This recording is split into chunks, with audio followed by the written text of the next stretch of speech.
Hey guys. Alright, how is it now? Sorry about that. It's the stream life. You're always gonna have those crashes, you know? I think is it good? If anyone can confirm in chat it's not skipping again. Maybe wave my hand for the frame rate.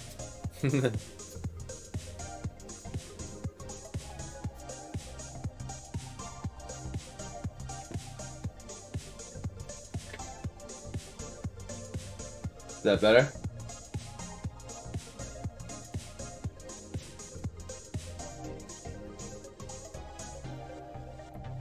That came right up.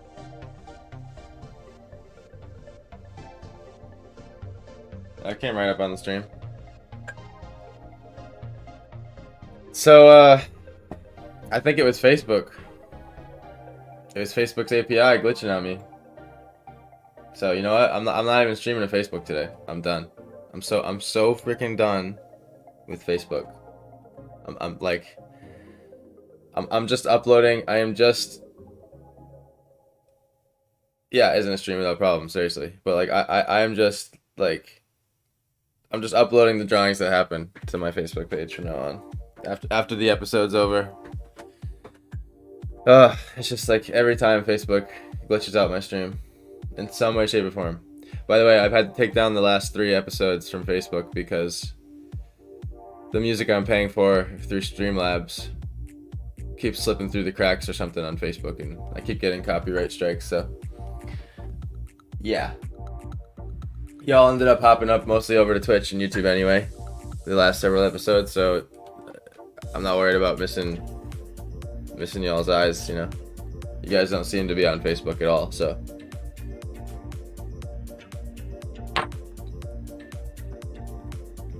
I have to check out my average viewers again after the stream today. That's the last metric I have to meet to get affiliate. So we had like 8 chilling yesterday for a while, and I think they were mostly on Twitch. And so there you go. And man, Twitch is just so smooth, man. Like so smooth. Any kind of music at all. It's absolutely absurd.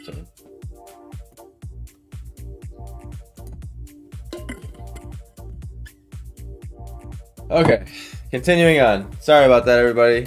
I hope I didn't lose any viewers. It's okay, it happens. So I have no idea what I was saying before everyone started telling me it was Skippy. So just rinse and repeat.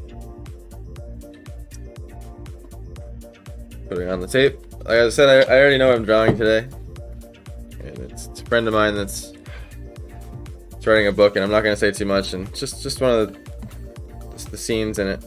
So, and this isn't gonna be like this is just for fun. It's my fan art of his book.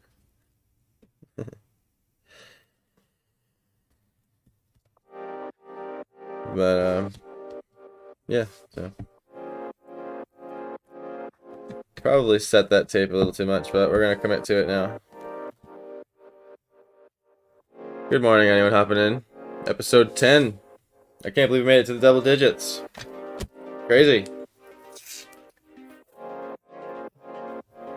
I was also going on about how I went to VR last night, virtual reality, and I'm just so sleepy today, like.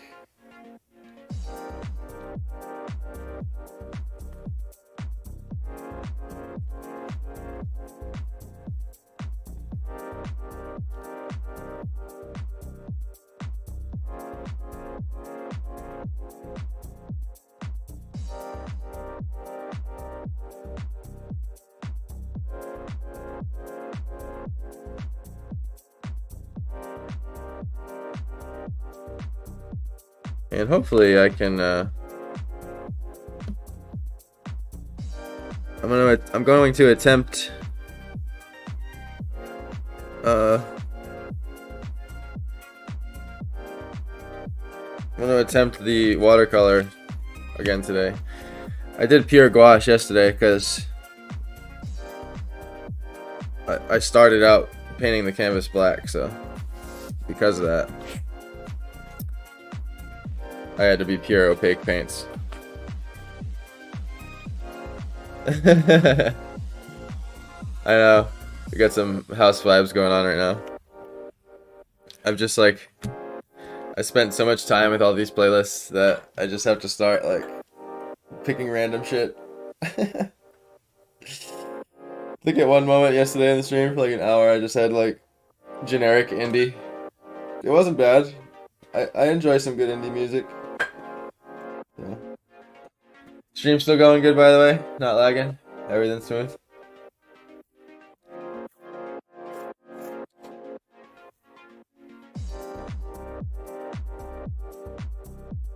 I guess when I stream Zelda, I'll send that to Facebook still, because that's the thing, is like they only want you to game.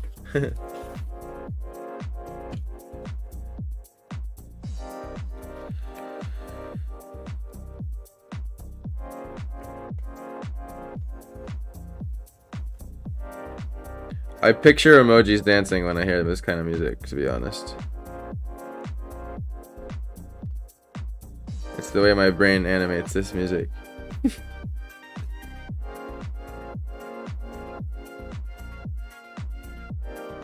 Morning dance party. That's a good one. That's that. She has like directional or poi lights. That's what it is. I was about to say like the directional lights for like a plane. My brain is too literal.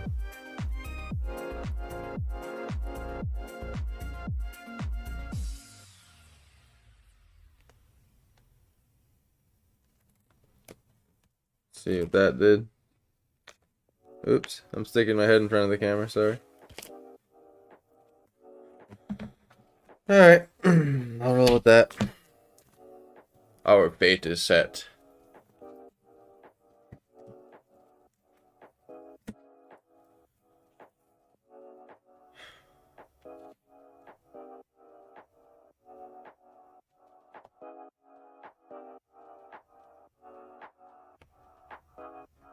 Alright, we're gonna start by sketch by pencil today.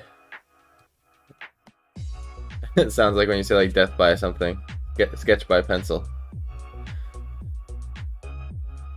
Death by exploding plane.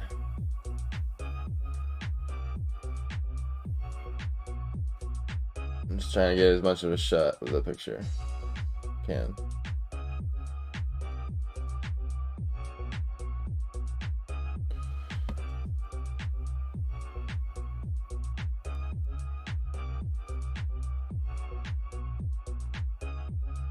There we go. Where's my coffee?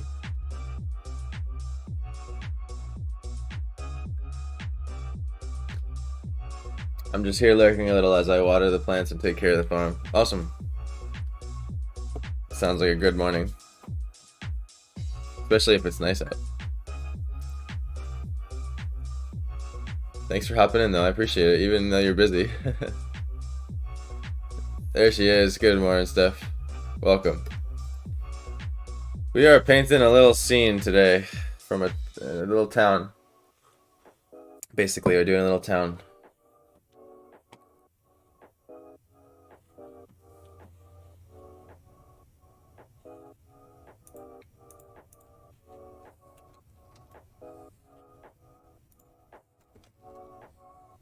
All right.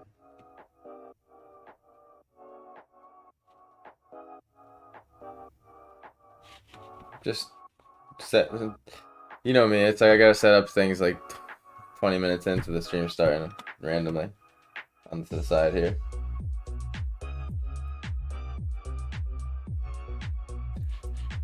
The footwork of starting a stream every time. I've just accepted it now. Like sometimes you get lucky, you start a stream, you don't have to adjust anything. 1 out of 15 streams. Alright. Of course, this is part of my daily morning ritual now. That's awesome. Yeah, me too. uh.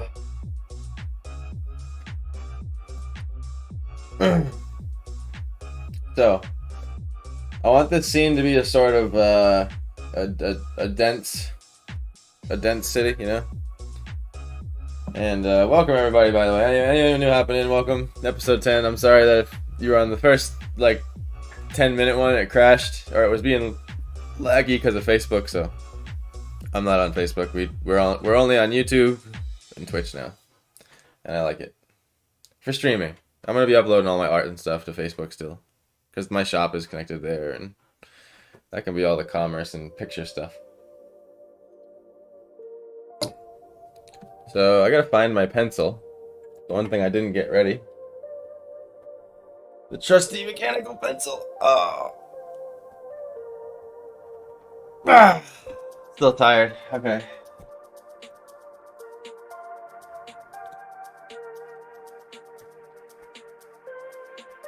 So it's always really good to do a couple thumbnails. And that's why we have the trusty thumbnail sketchpad with my new sticker on it that says, "Hey, you're finally awake." Does anyone know? If you know, you know. Anyway, just gonna do some quick thumbnail sketches here. So this is like a super private sketchbook. This is like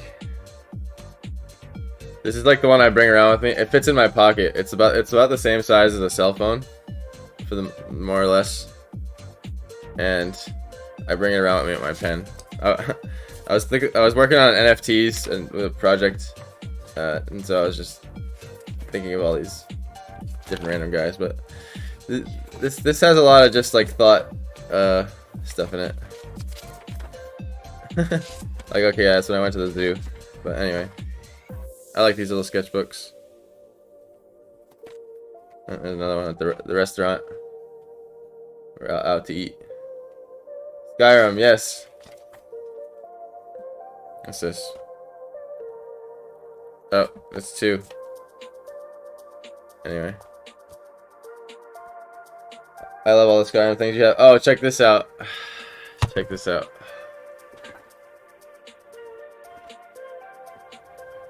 Soul Gem candle. I love it. It's like one of my favorite things because it has the stand and everything. I want to eventually have a better stream background, if you know what I mean.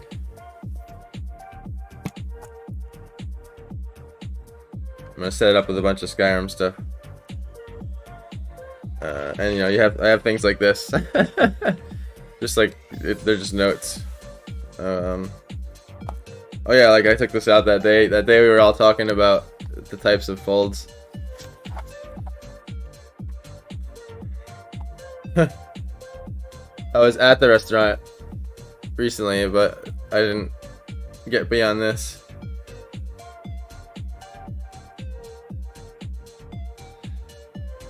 Ooh, I want one of those. I love it. Alright. Let me flip. I like drawing on every page of this one because I don't really, like I said, it's a note thing. So I'm gonna draw these with pen, so I can just commit to the sketch. So you know what I can do? I'll do it like this because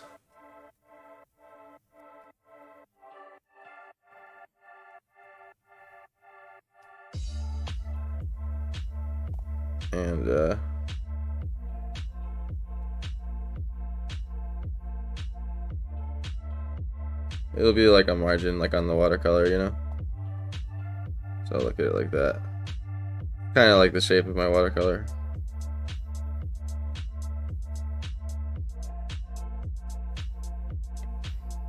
I'm gonna do 4 of them, and I'll decide after 4 of them. For just timely sake, you know.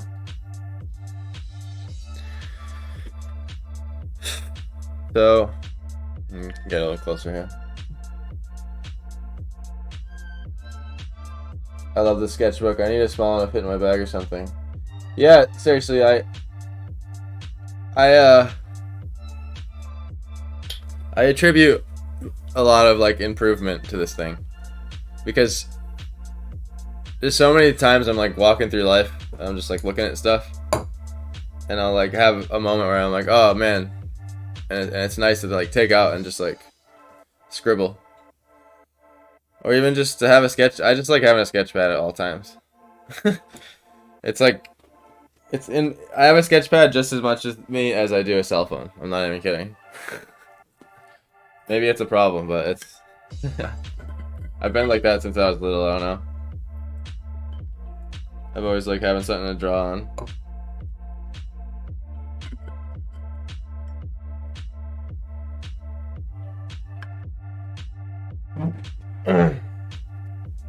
So I do want to add some like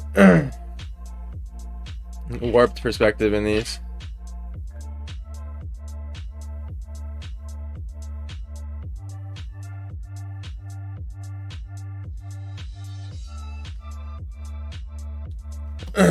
My problem with sketchbooks is I have a hard time just doodling. Everything always has to become something for me. I gotta break that habit. I know exactly what you mean. I really do. I really do. That's the beauty of exactly what I'm doing right now. The thumbnails. Is I'm not like committing to my first idea. But it allows you to get through multiple ideas really fast. And just keeping it to basic shapes. So, I guess one thing we can do is I'll just come through with the pencil here, and we'll mark different horizon lines. So we'll try one a little above half. Then I'll try one looking up. Then we'll try one like dead center, which they say don't do dead center, but whatever. And then we'll do a little bit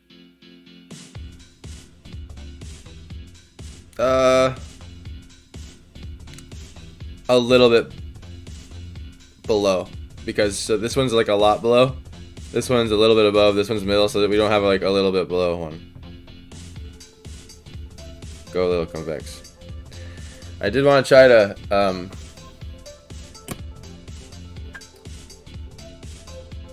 add some warp, like I said, so. I'm trying to think. I'm drawn to the... Let's start with the looking up one really quick. 3-point. I'm trying to decide like how harsh I want the 3-point to be. So we'll throw that variant in too. But I've noticed a change since I started digital, because it's so easy to just keep making more and more art. Yes, digital is amazing. I do a lot of my commission work digital because I have a lot of control over it, you know. Unless my commission is like they want fine art, like they want a painting, like recently, then I tend to do it digital, you know. It's easy to send it too, like you were saying before. It's way easier to like upload. Honestly, one thing I really enjoy about traditional, it may be like a small thing, is like the eye strain. Like there's something about I don't like about drawing on a screen for too long, especially because I have like the screen one that you draw right on the screen, so it's like super bright. Last of these and add different levels of 3-point. So I'll make the first one subtle, which is more like this.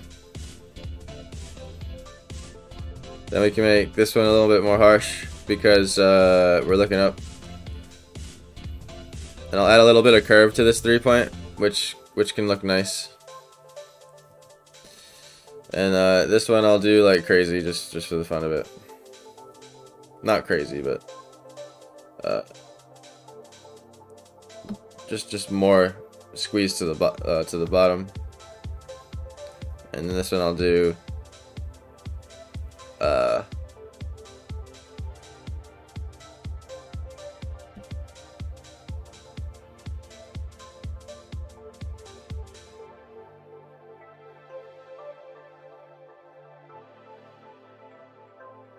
actually, I changed my mind. I changed my mind on this one.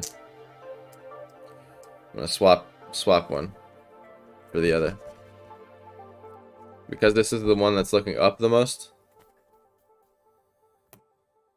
I'm gonna do this 3-point here.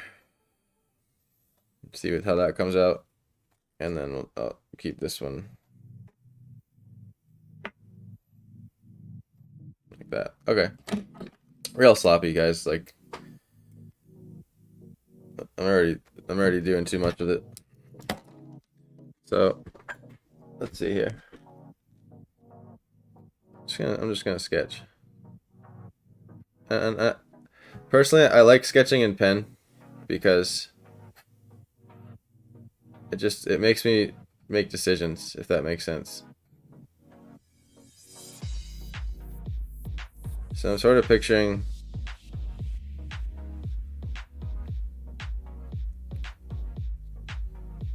this sort of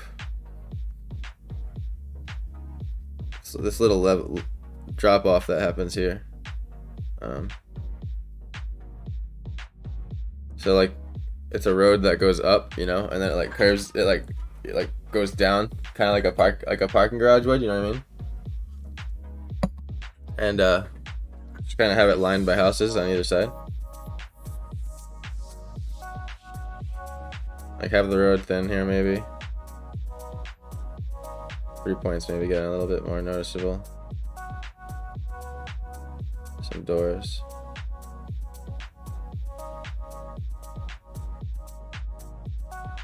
This is probably vanishing like that. Maybe the road wraps around again up that way. Telephone pole maybe, or like a not a telephone pole, but like some sort of maybe like a church or tower.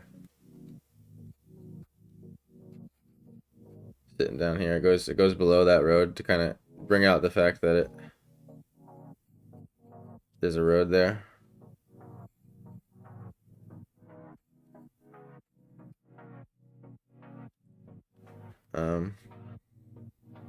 It's cobblestone.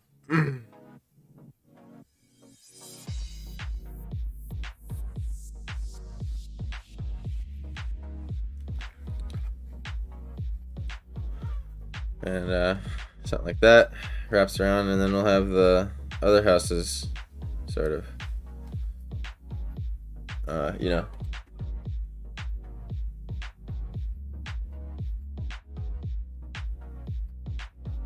line the sides of the painting here. And now this is a more telescopic. I'm gonna try some more left to right warpage. I'm doing third, like this is the one I wanted to be like subtle about the amount of warp in it.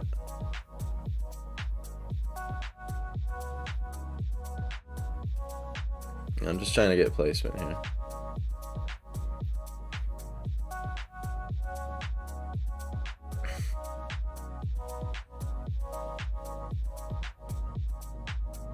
Maybe it drops down again. Like you can see a roof. Maybe there's a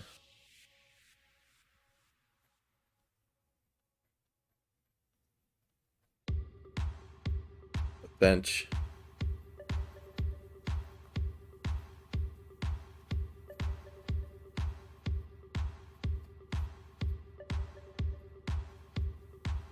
Got the porch. This house will go out of screen. Something. I can start seeing the roof of this one.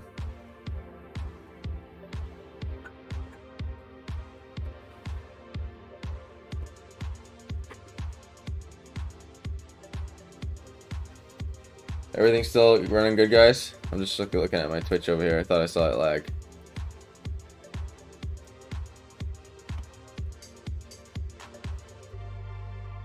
I saw the skip.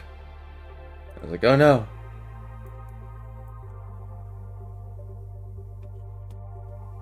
So I automatically like the road. Keep the road idea. Sketch out some of these cobblestones. And maybe like another, I don't know.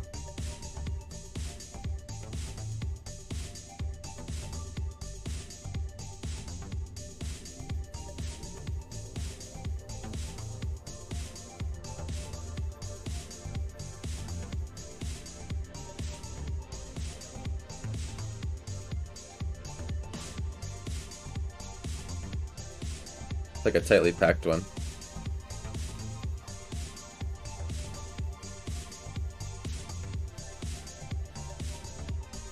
Another tower off in the distance.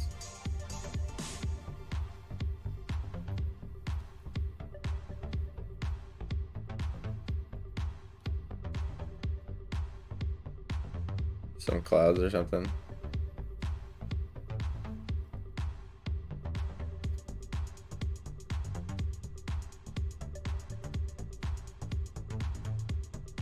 Okay.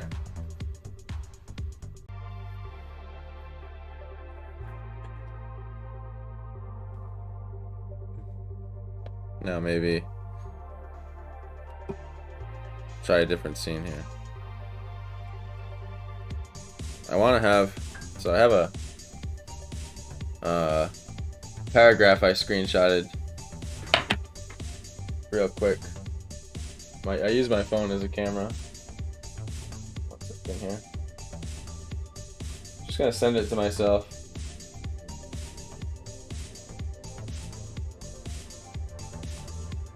I'm just gonna see one way that it was worded.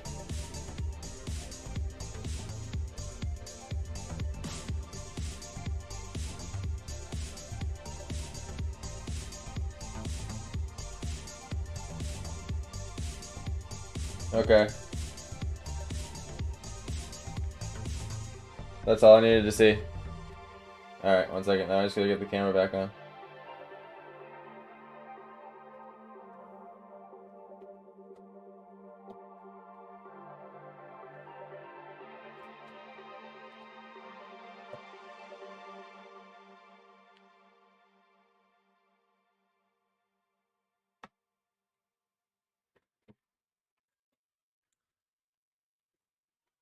So this one.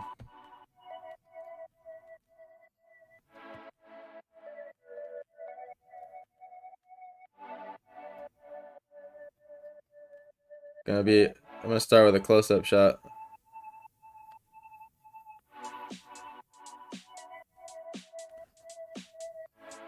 This one will be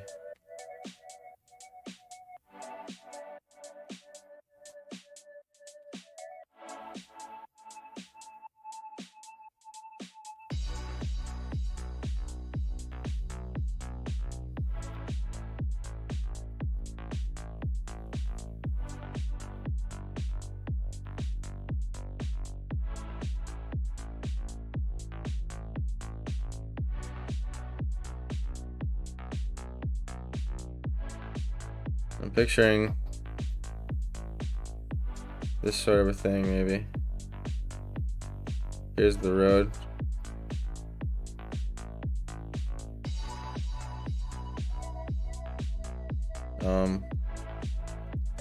And I mean, just gonna scribble over it.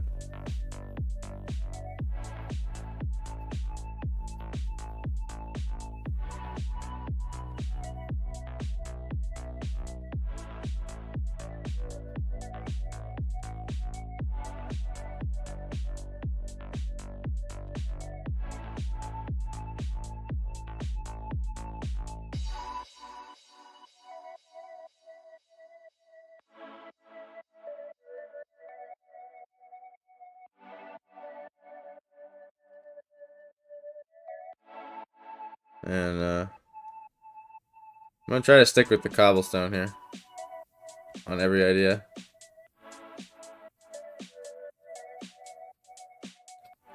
And I'm being super fast and messy with these guys, and then moving on to the big painting when I decide. But that's the whole point. Maybe it drops off on the road here.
Trying to think of like how if you're like looking out, you know how you would like look out into a town and you'd start seeing all the buildings like rotated and twisted and stuff. So I'm trying to like fit the subject matter, which is like one particular cabin. And I'm making these like 2-story buildings right now, of course, but see, I'm gonna go 1 story on the next one.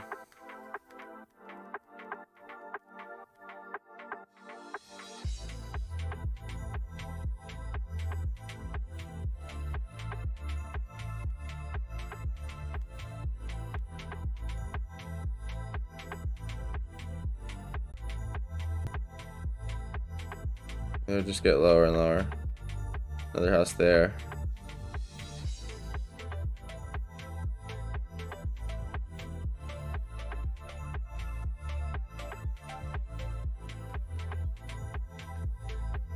And this one could just be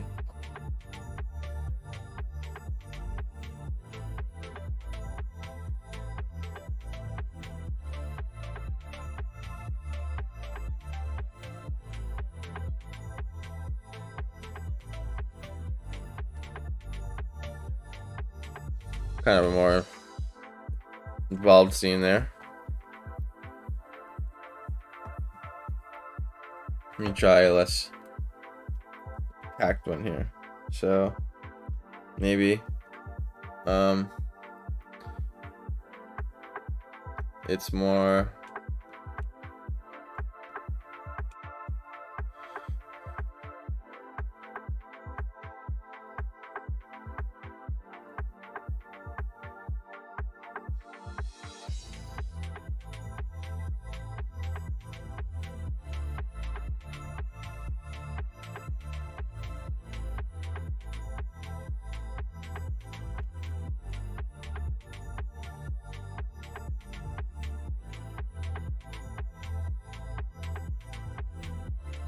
trying to draw things a little bit smaller.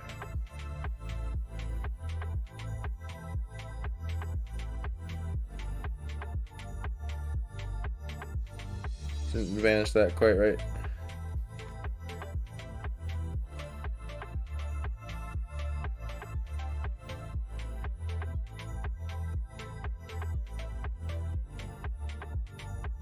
It's like a little like picture like a sort of a flatbed area or something with like a tree, you know.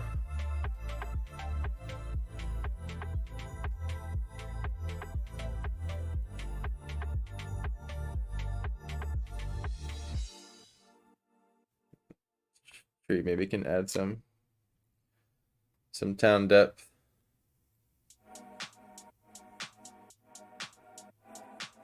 Some other garden plants.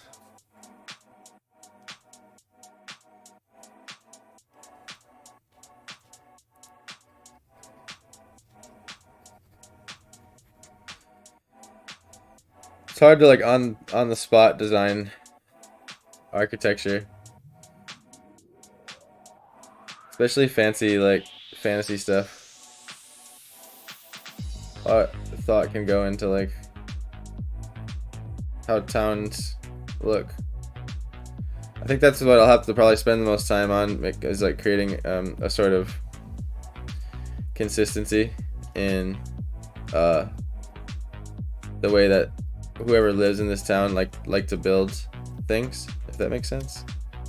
Yeah. Maybe there's a picturing like a stone wall.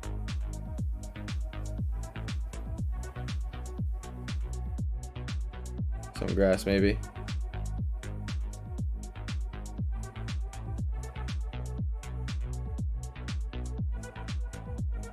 And it's a road that goes that way. And then I don't know. This kind of already got cut off. Maybe just you just see the tail corner of another building here. If that makes sense. Yeah.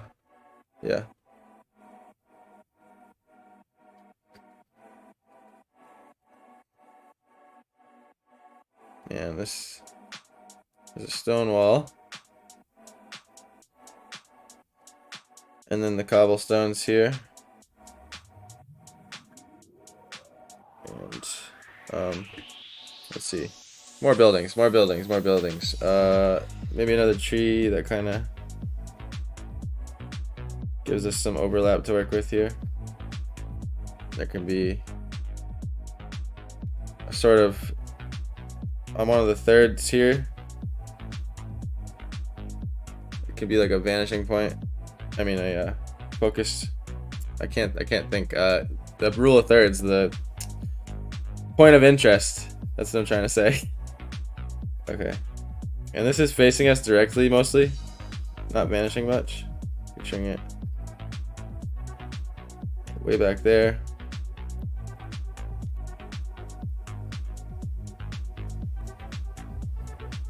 And I'm not putting any design into these houses until the main drawing, because that's not the point of these drawings. I just want them to be laid out, I guess. It's like a little church, like buildings have.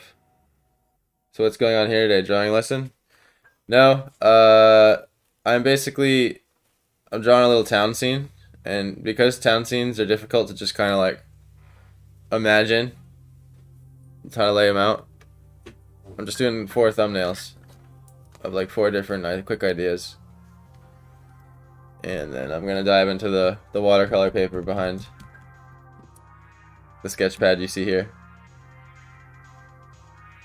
And yeah, so it's more, I'm just going for the shapes and the layout. I'm not even gonna worry about the value even, honestly. Just like a little bit of building design. I feel like an old-timey ancient kind of town has like, it's always, I mean, when you look in like these fantasy games, it's like and stories and stuff, and the ideas that people tend to be like, that's like old age high fantasy is like Nordic, like Viking-ish stuff, but with a hint of like tribalism, dash a tribe in there, like Nordic, and then also like religious. There always seems to be like some sort of a church or a chapel or something. That's why I threw that cross in there, just like, that's kind of what I was thinking. And they always have like these peaks to them or something. Maybe there's another one back, like way back or something, I don't know. Improvising here, guys.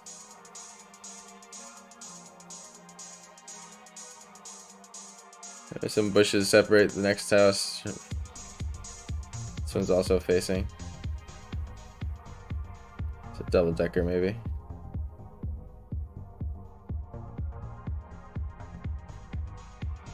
And way in the back maybe,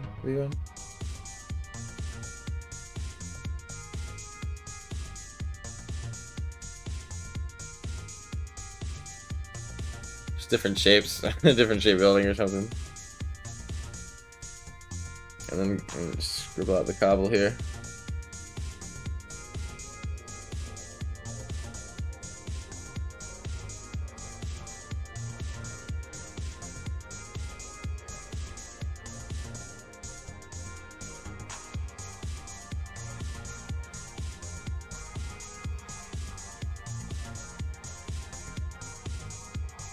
So, because there's like a fisheye perspective in here,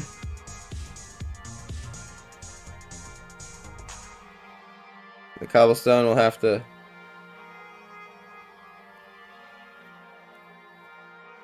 if we're looking down upon it here, right?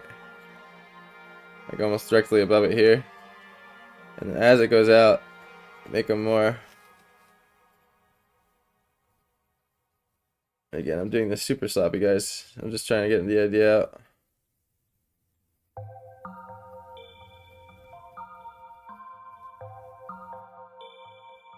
And then just out to where you can't see them.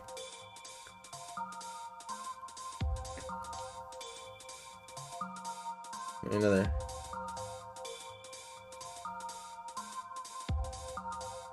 Maybe they have these like pointy buildings. I kind of like the way the pointy buildings look.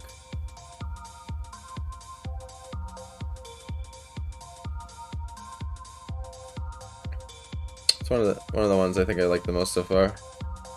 I think the horizon line looking. I've decided looking down a little bit is gonna be the best choice. Like to kind of capture the overall place that we're inventing here. I want to add like a little more foliage. I think do like stony and buildingy. I don't know. Maybe it can be looking down a road, or it's also nighttime, and nighttime needs a light source for your scene. So there's a part where he said there's candles in the windows and stuff, and like lanterns, so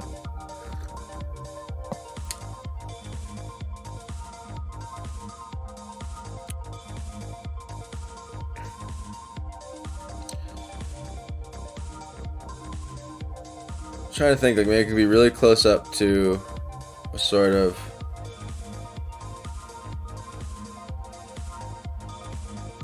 door here. So I wanted to experiment with getting those guys standing in the door if I can. And this will be super warped, but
supposedly there's people in the door,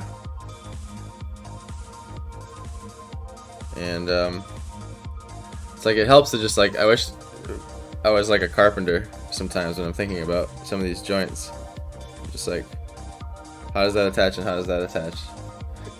I guess they would be stone.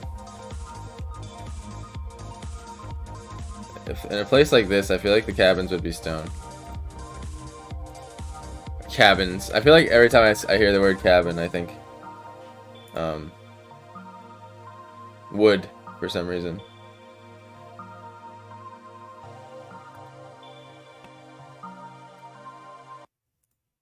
Just changing up the music a little here. Trying to find something within this very tiny list that I have.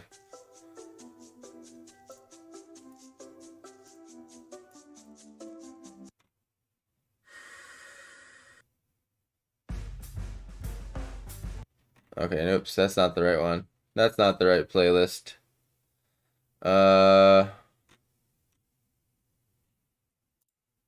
Chilling what?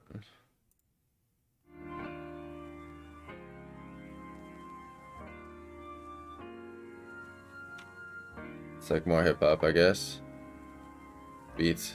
Hip hop beats. Yep, alright, whatever. I'll chill there for a minute.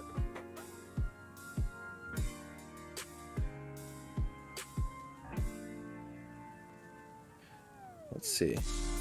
I guess like a beam has to go through the house that way to hold up the ceiling inside, and then the roof sits on that, right?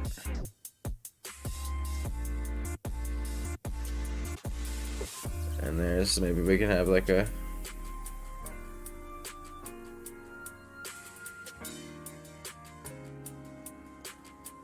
some sort of, there has to be some sort of like culture in a town.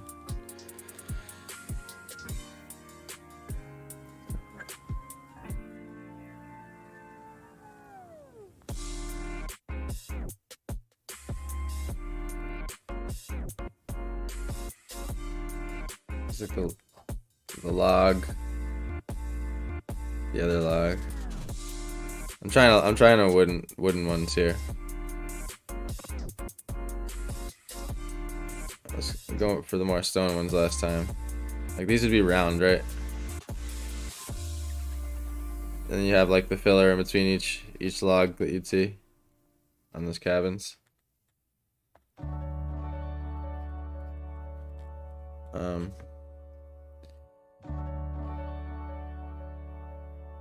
The bottom of the store is a little off.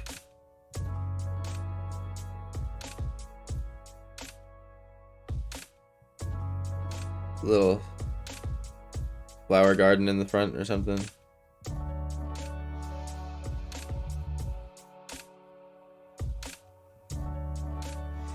It's super up close.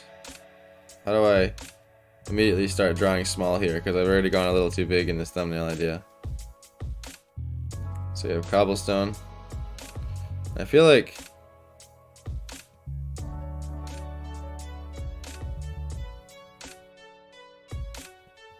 right here in the third point, we can have like a moon, because it's gonna be like a nighttime scene. So, you know, like a tower in the distance, maybe. But you can't really see it because it's nighttime.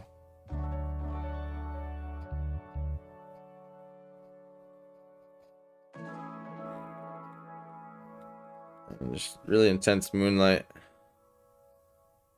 It's like, what would you see? You just see like a silhouette.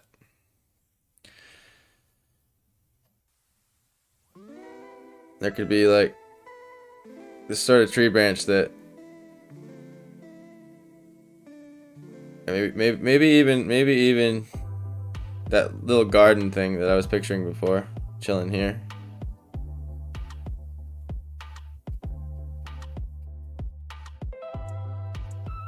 And here's like there's like so like this will have like a lantern here, whatever, it's a torch, lighten this up. Maybe another one on this side of the door. It's a log cabin.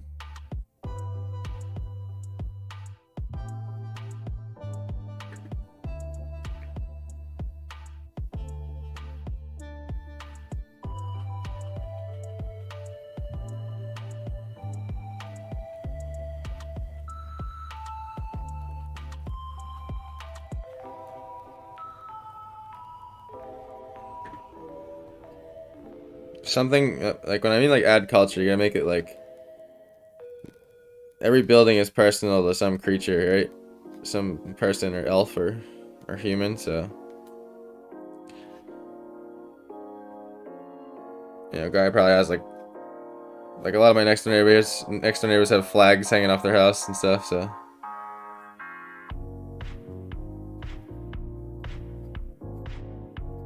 the branches in that I didn't. Here's like the moon, I'm thinking. And then there's like another house here. Another lantern. Or whatever, torch thing, and then a door.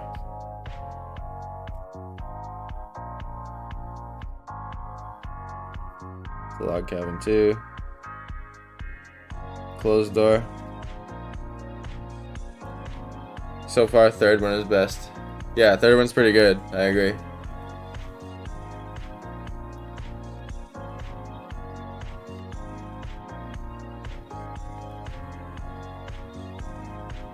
And this, so I add the roof line here. Be about yay high.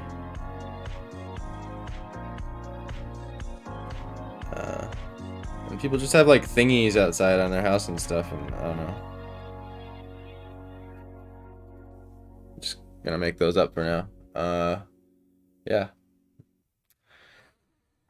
And how does this go out here into the town? So I'm trying to decide.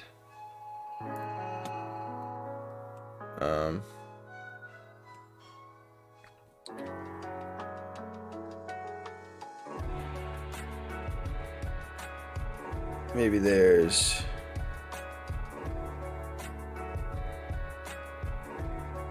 a road that goes down here, maybe?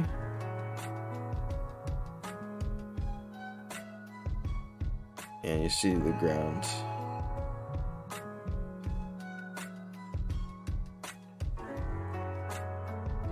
There's the fence. And that's where it goes down. Behind this house. More houses here. But at this point, they're going to be about that high.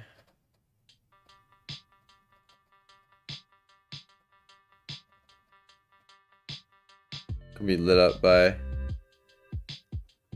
their own lights. Obviously not, can't see it now. It's gonna come out in the paint later.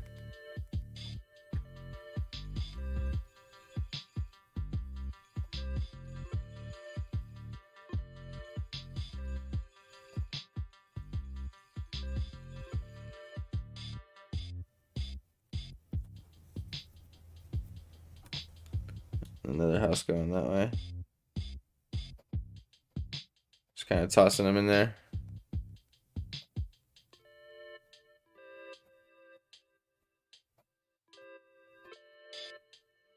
And this town will be a silhouette.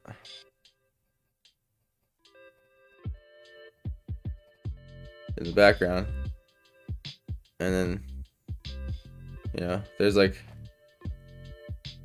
the moon that kind of has like the sky like this.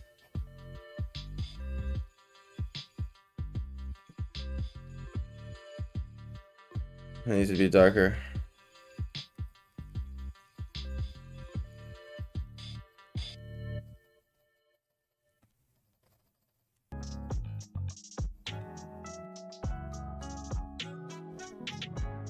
Be getting hit by the moon a little bit.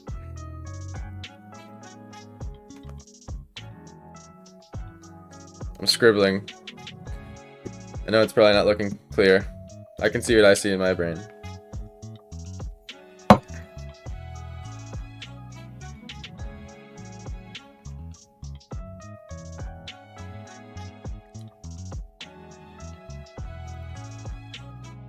Tricky part's gonna be bringing some culture and design into these buildings.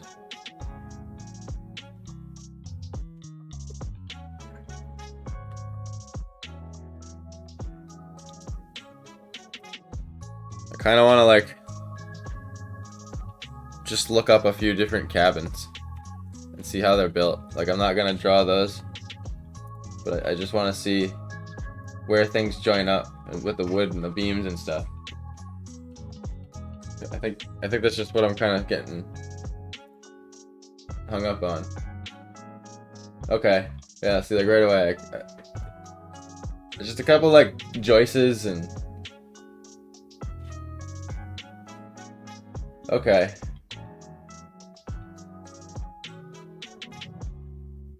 I mean, architecture is an art. That's why it's hard. It's hard to just like make up a nice looking house, and then never mind a town full of them that a bunch of architects all thought about really hard. Just like scroll through quick, really skim at a few different styles here.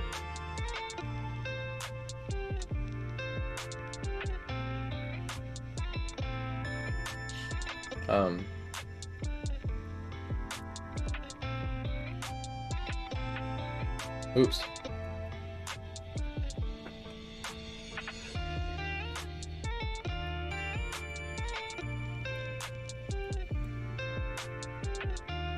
Okay. I mean, I guess that's enough. It's the way the roof connects that I wanted to see.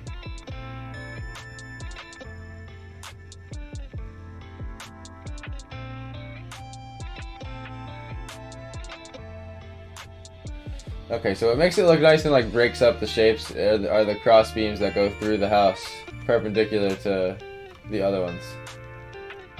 So I have to keep that in mind, like toss that in on them. I think I want to go with the wood instead of the stone, because it'll contrast nice with the cobblestone. Like, so it's not just like cobblestone road and cobblestone buildings or stone buildings.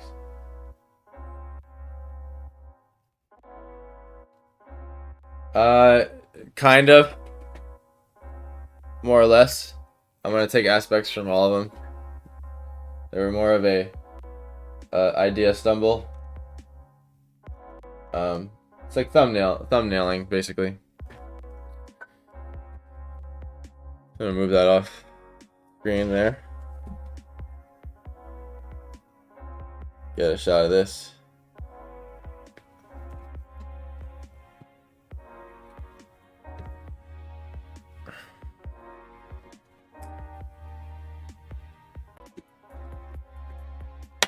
That's why I'm gonna force the I'm gonna force a lot of style into it. Not gonna spend a lot of time on the detail in the background.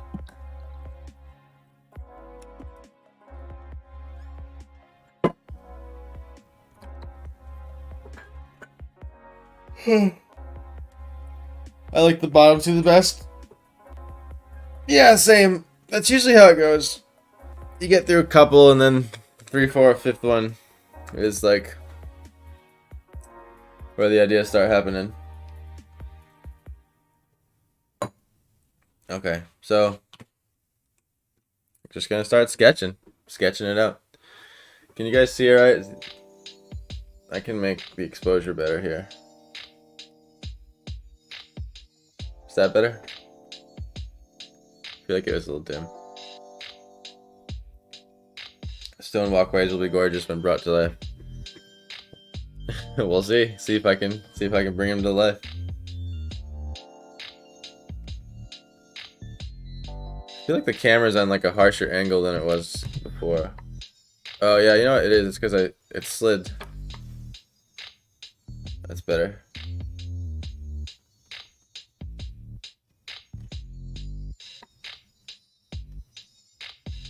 Tell you, it's hard to get all these cameras positioned just right so that they're out of the way and you can draw and get a good, but then also like get a good camera shot. It's the challenge of art streaming right there. Camera placement.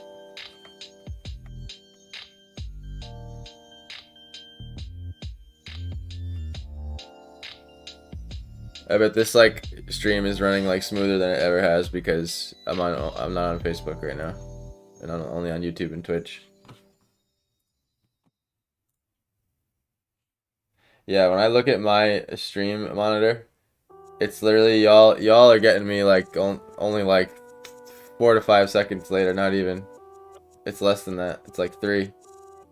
So that's pretty quick. That's nice. Okay, I'm just gonna I'm kind of looking at my thumbnails off to the side here. I want to sort of have a. It's like I like my building placement on the bottom too, but I want to like change everything being so flat somehow. Because I like the road of the first one. If I could make like a hybrid of like the first one and the third one, I think that would be what I want to do here. I want to have a lot more room on this. I think I'm gonna do like the pencil drawing or sketch, and then like not ink it, and then just watercolor over that. Kind of like how that came out. With I did that with the what did I call it? The Walker's Realm. You can go check that painting out on my website, planetjokum.com. It was one of the episodes. It was we were going for like a horror painting. And I want to do another horror painting. Like we might as well just do another horror painting one of these episodes. Because that's like just an endless idea.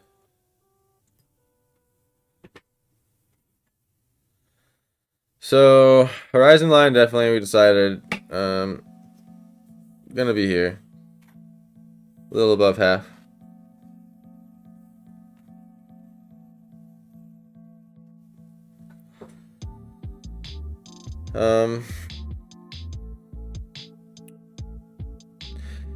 It's all the little doodads and stuff in a town that makes it a town. That's the difficult part. So if there is a road, I'm gonna give myself a couple guidelines here so I don't.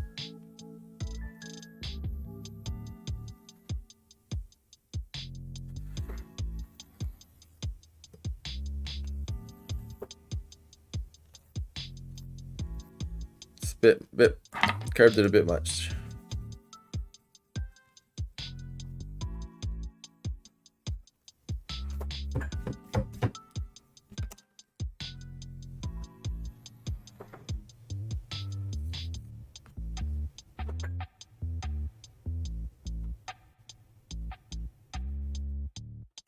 No, you know what? I don't even want to use them. I don't even want to use them anymore because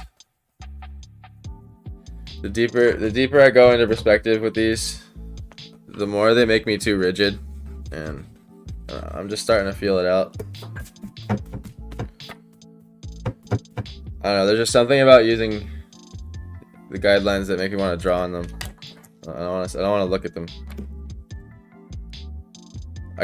I want to do the initial foreground cabin, the main piece. That's what I'm trying to think about right now.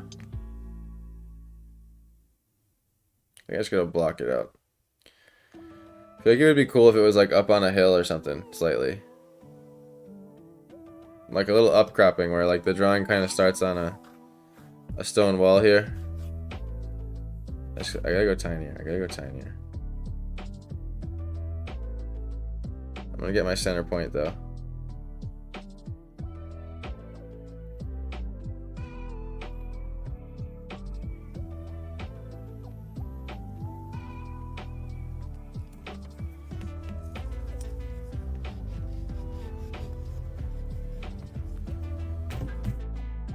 Center point's good to know. A rough one anyway. So like what I mean like are those houses that are sort of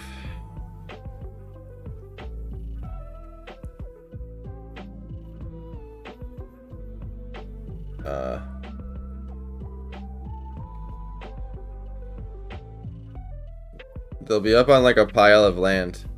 I don't know how else to describe. I'm sure there's a name for it.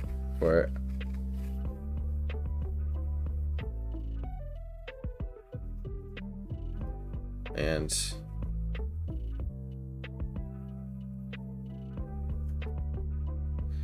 there's like stairs that go up to it. I'm picturing, sort of.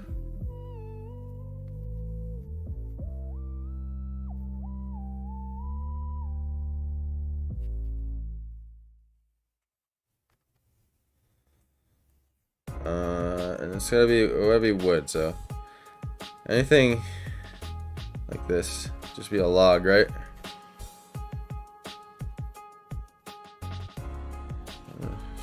I'm gonna try to maintain looseness, not get caught up.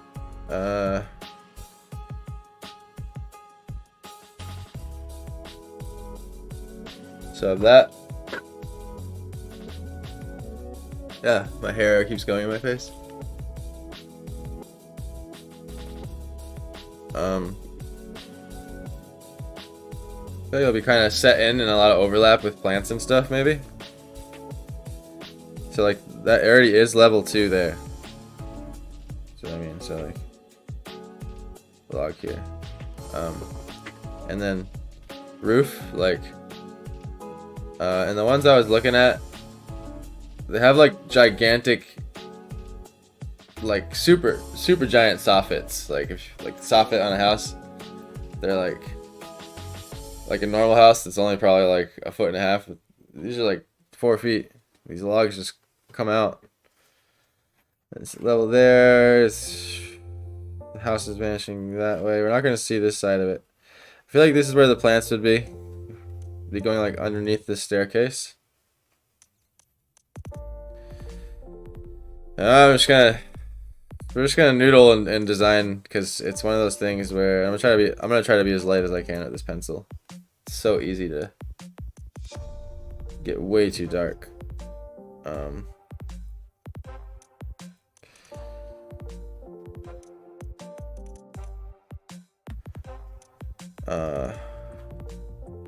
Trying to think. So the road.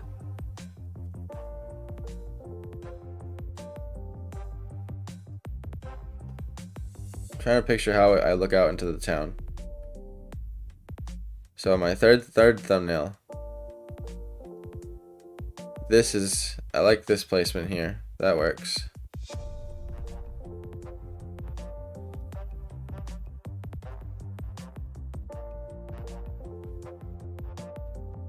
Oops. And that's my 3 there, you know.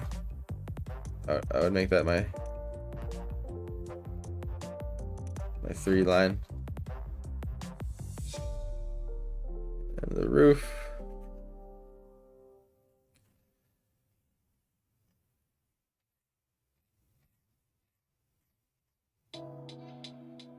And then here's what I mean by like the logs.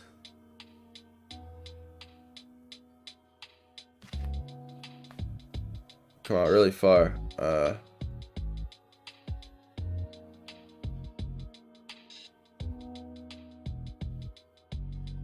just thinking about my vanishing here.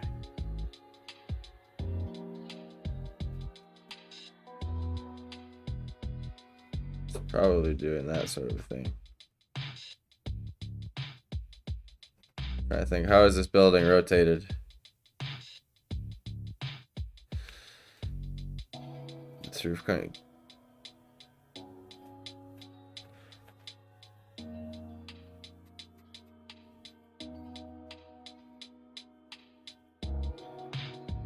This would be vanishing away.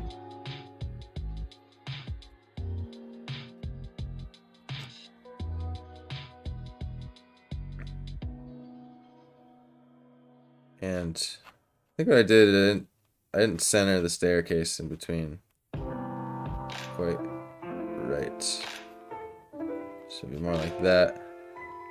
I'm gonna get rid of that post.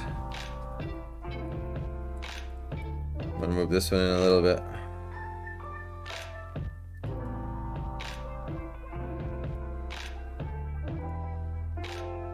And I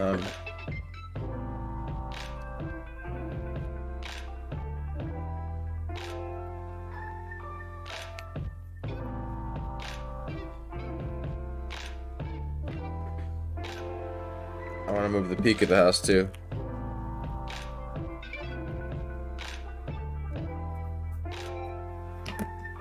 So like here instead.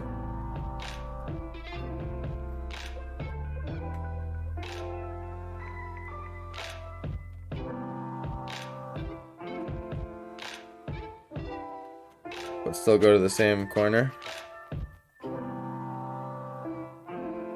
And do a little like board here.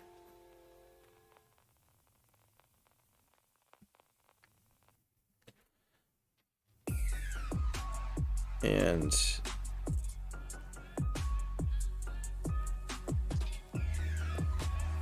these will be the logs.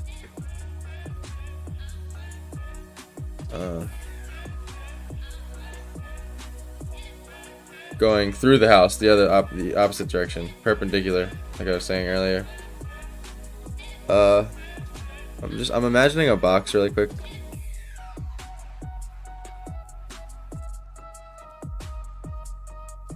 It'll be like there. Okay.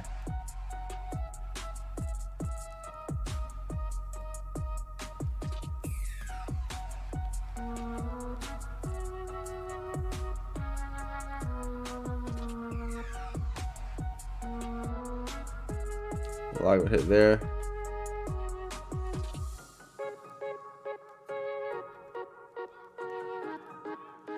And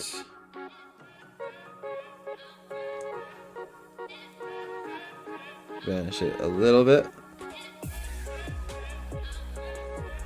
Maybe another log here.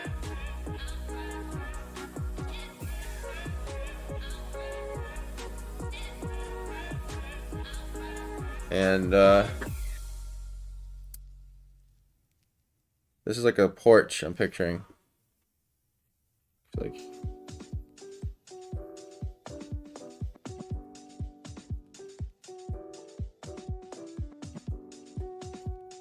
and if this is like old times, maybe they're still sort of hunter and gathering.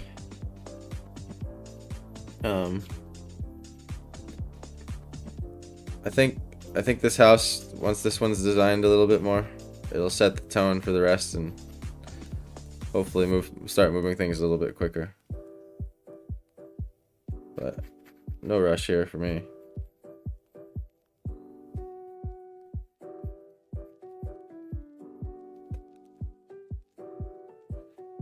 Okay, so I'll go into the wall.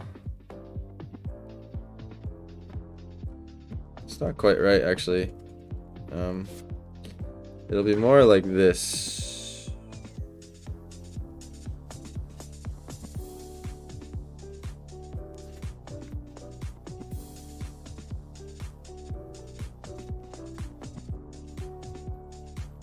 This has boards going this way, I think.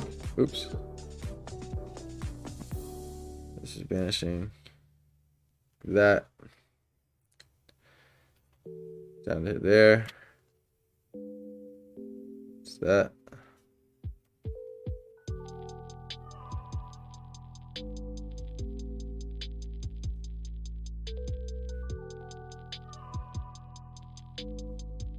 And then another one here.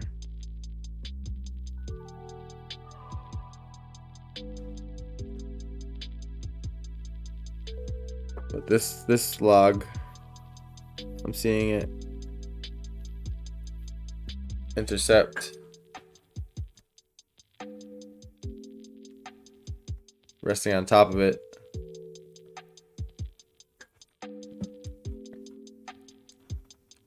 Because that's a porch, this roof has to go in a little bit. I'm gonna establish this like the staircase I was thinking about here.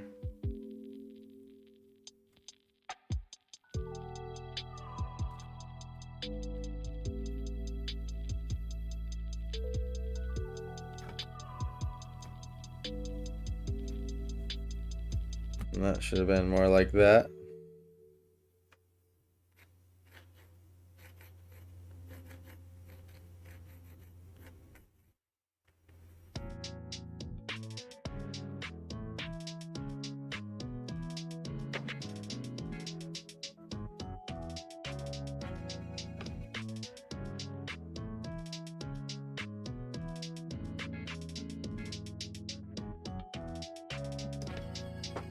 Staircase. I'm not gonna spend I'm just kind of tossing it on there for now.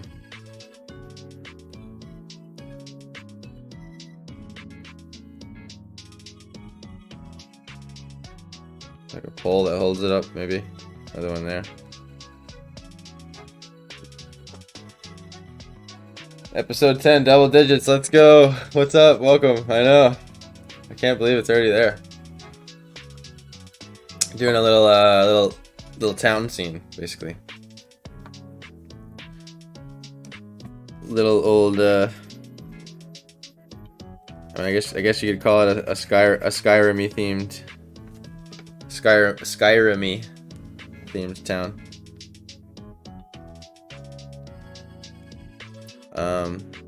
I feel like there's gonna be some sort of like symbol on the house or something with zombies. You still thinking about that VR, aren't you?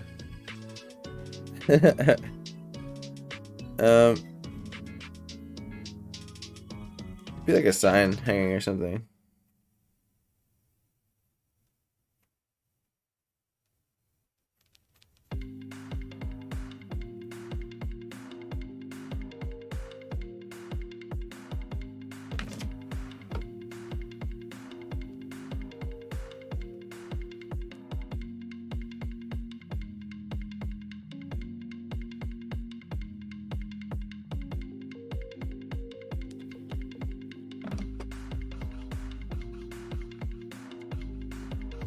And yes, zombies are burnt into my brain today.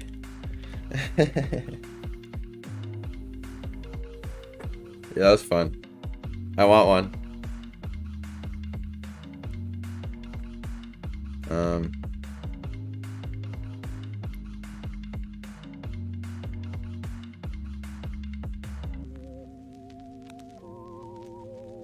I guess there could be windows.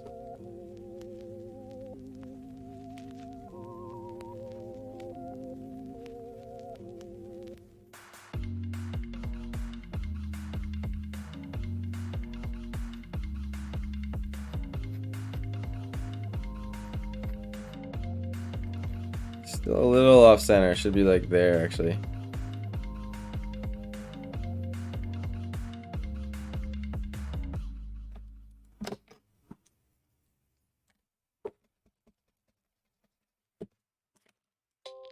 First one's gonna take a little finagling.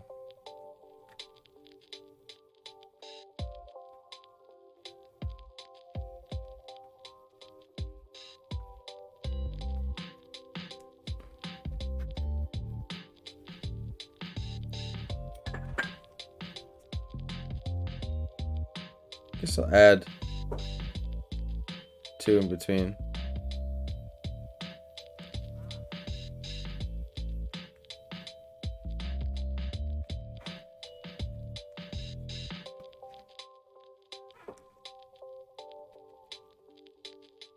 I gotta fix the edge of this one. Got blobby.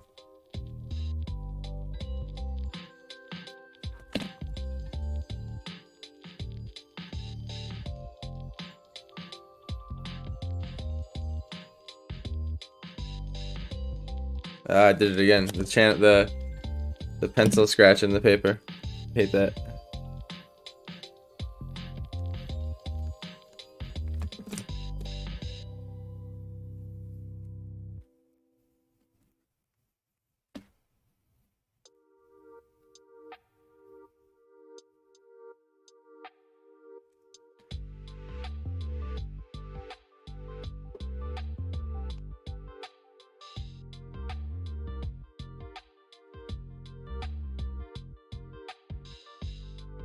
I'm gonna put some lines to like for the boards.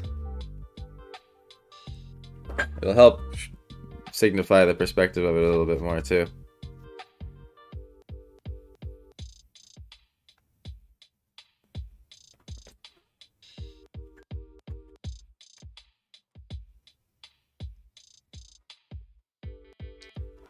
Gotta keep the coffee going.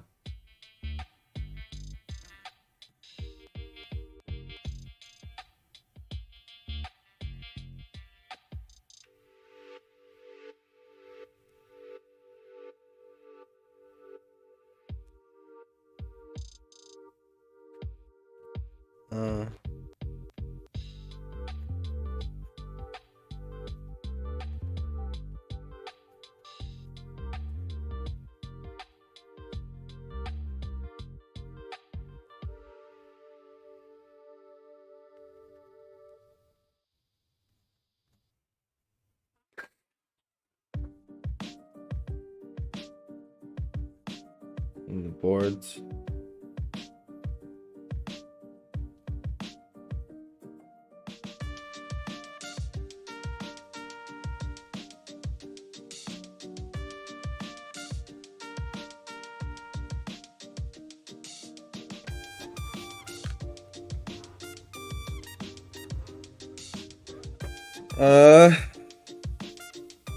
Okay, so where is this guy's like stone wall end here? So I'm thinking that's like, this is his wall.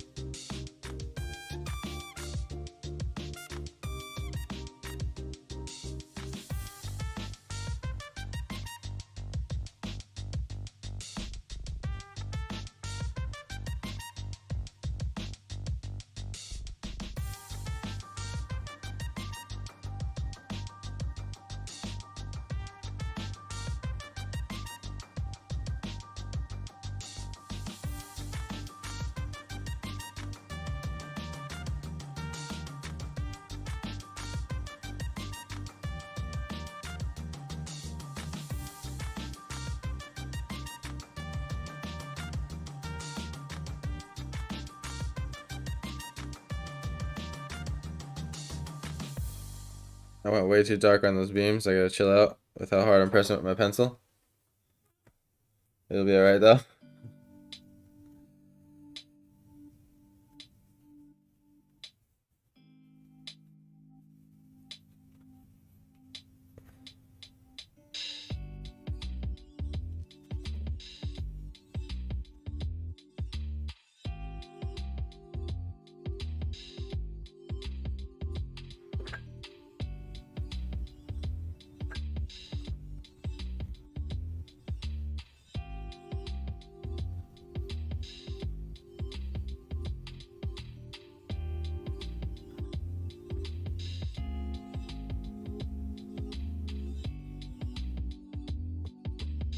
Just kind of like thinking, looking at my thumbnails. The lay of the land, deciding it. I like.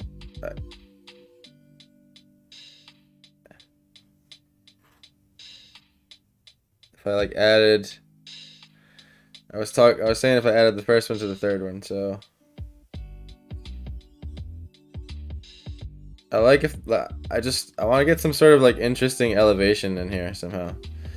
So like I'm picturing the ground plane vanishing up to somewhere off the canvas over yonder. So I don't know, like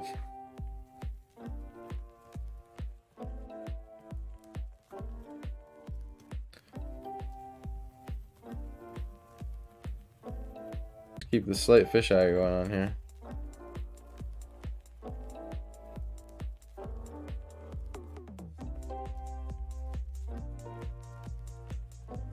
Trying to decide.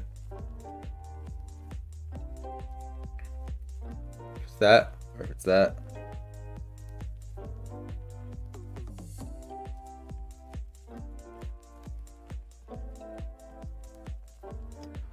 I feel like this can be the sort of foliage that kind of frames it on this side.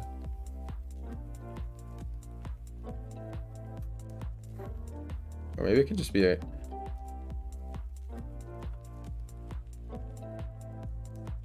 super up close. What's gonna frame it?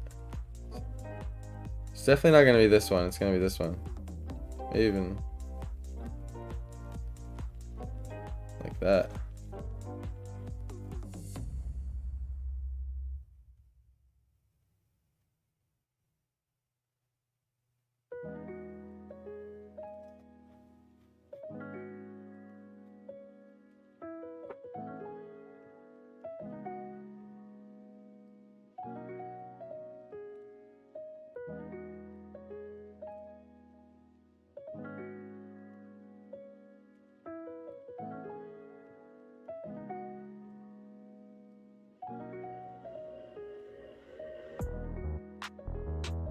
Trying to picture how they build houses on hills.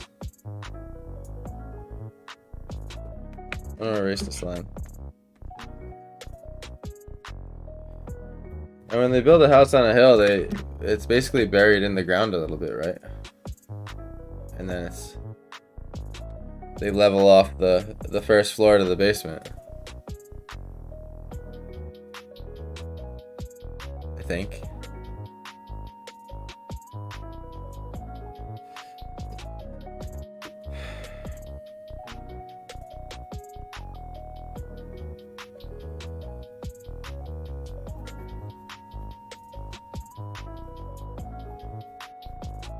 Be like a metal and stone kind of a thing I'm picturing.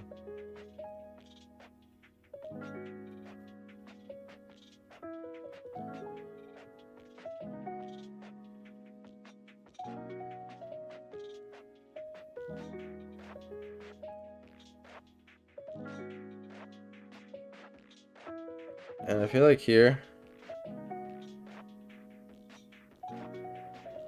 actually, nah. Change my mind. Realized it would be too high up for a staircase.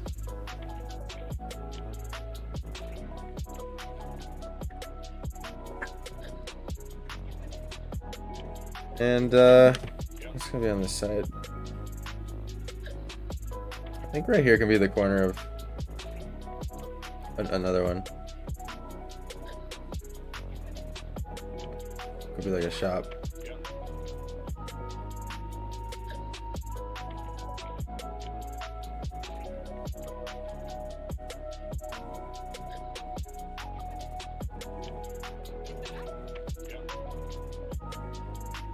This house.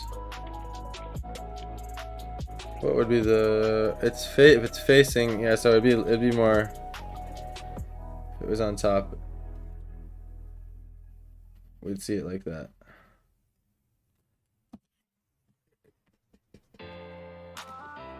All right, now here's where I gotta start thinking about the consistency of design with these buildings a little bit more.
I'm gonna lay down a few cobblestones.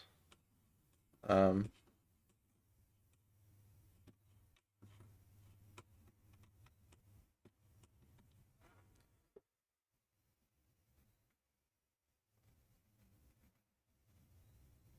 or whatever.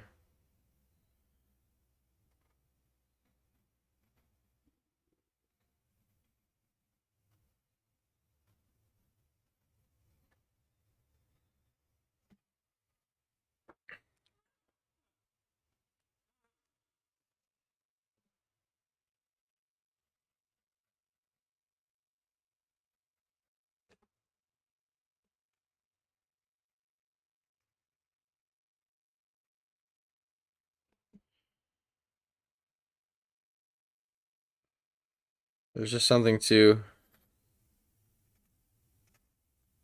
stringy about it. It wasn't like reinforced enough. Anyway, obviously that playlist stopped. There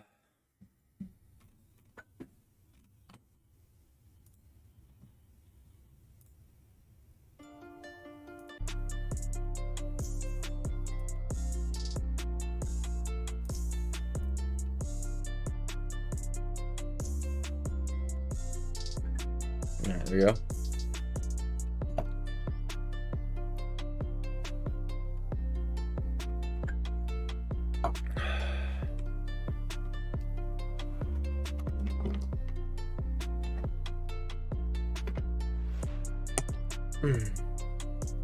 Maybe there's a sort of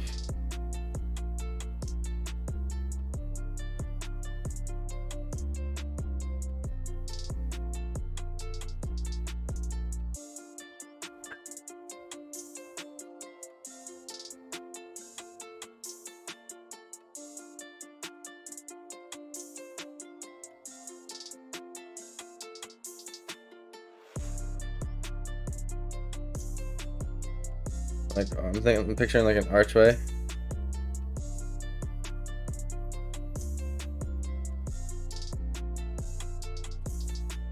I'm gonna try to make everything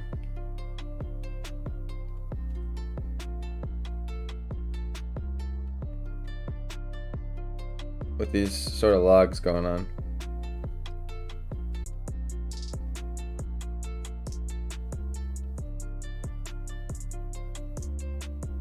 Let's say there's just like this circle tribal symbol on it, everything. Whatever they are, there's some sort of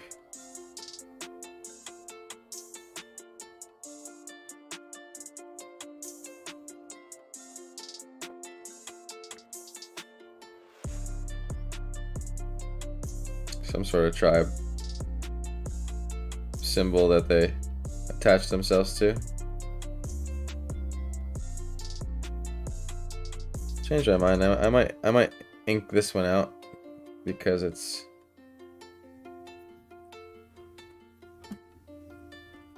so much design going on that might help to just do that process.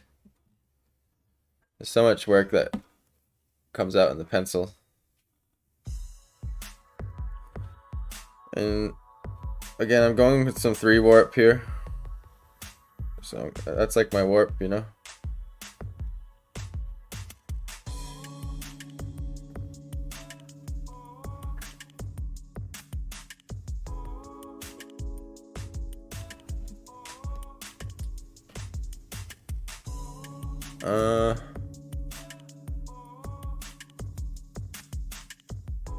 Guess make up some buildings. I feel like this is just gonna be a big old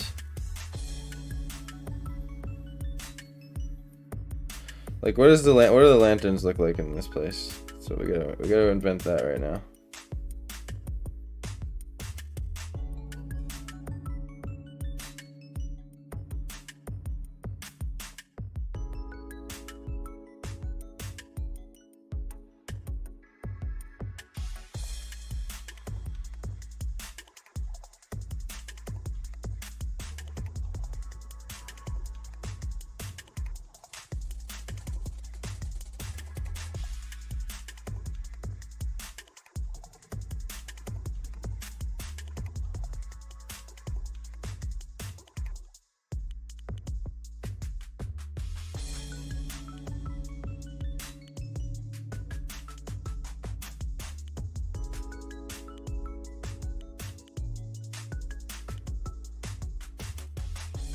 There's another one here.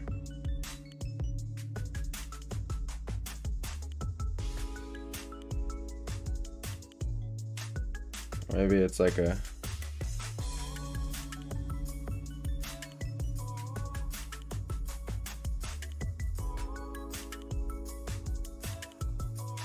it wouldn't be facing up like that. Oops.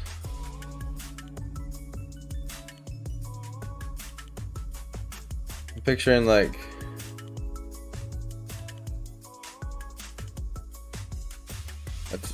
a town like directional sign, you know? Going towards that. Oh, this is vanishing. We're looking right at that. Then that would be the vanishing point for that sign.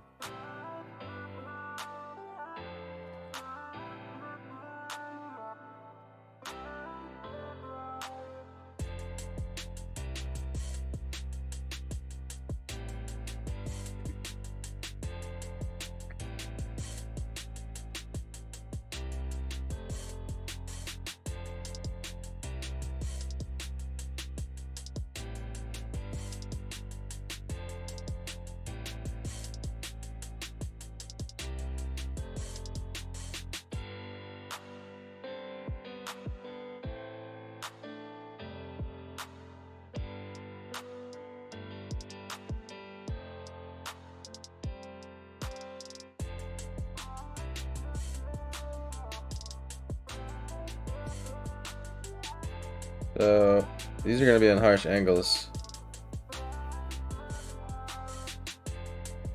Like the logs coming out of these cabins is probably going to be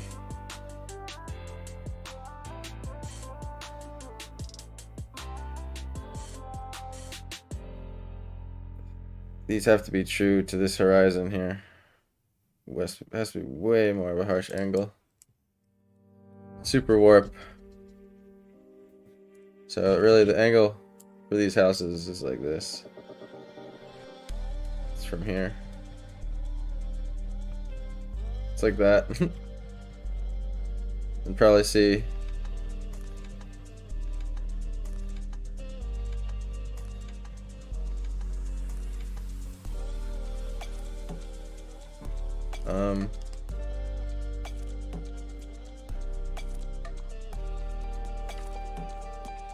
the log just jutting out.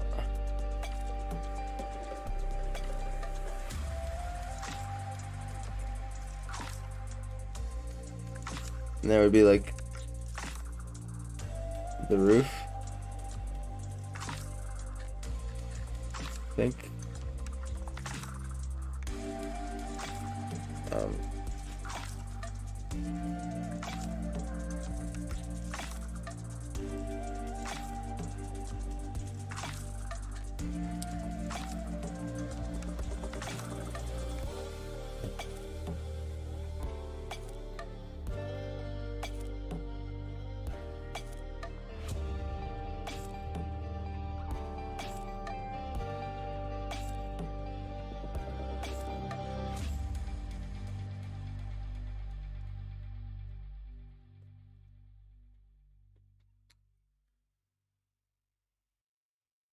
And that's the vanishing point there. Let's say there's another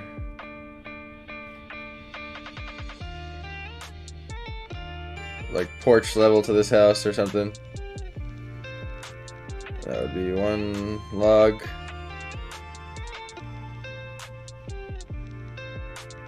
And that would be cut off probably by another house. Actually. Right there.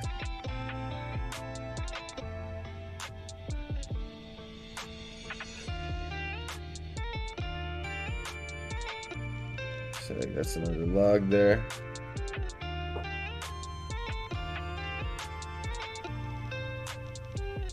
I feel like this would be like the back side of the houses. Like no doorways, you know what I mean?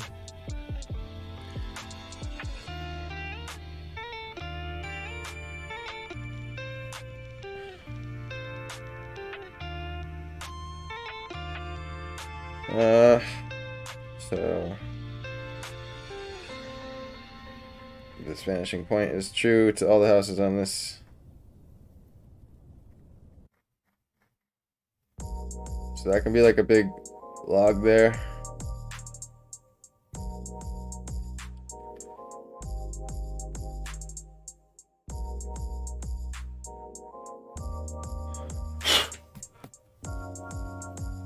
I'm gonna jump around a little bit.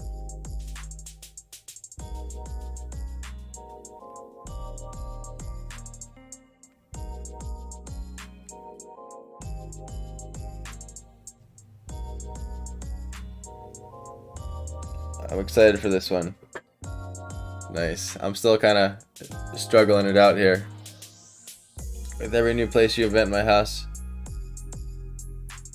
And where I live gets more and more boring. Oh man, imagine if you could jump in wherever you draw. That would be amazing superpower to have.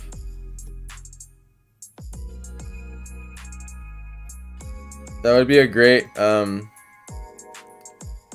great virtual reality game.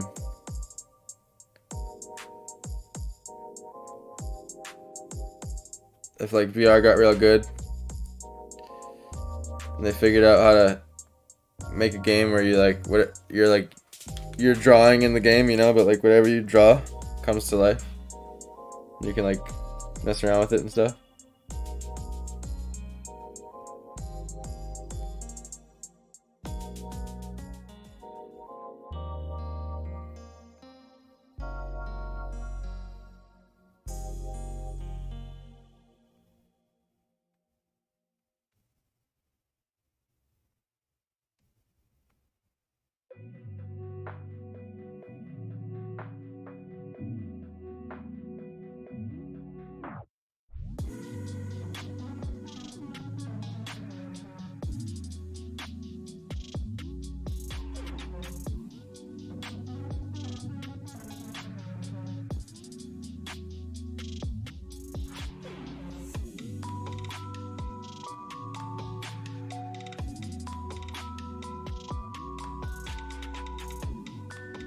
The cobblestones are gonna be the doom.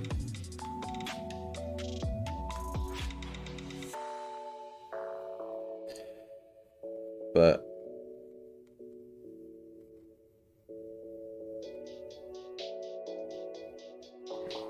hopefully we can figure out some way to get them in like one single brush stroke, you know what I mean? Bob Ross 'em.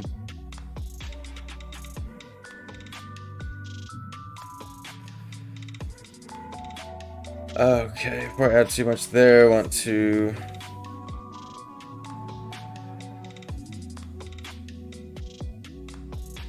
I gotta show some overlap here with these cobblestones to show that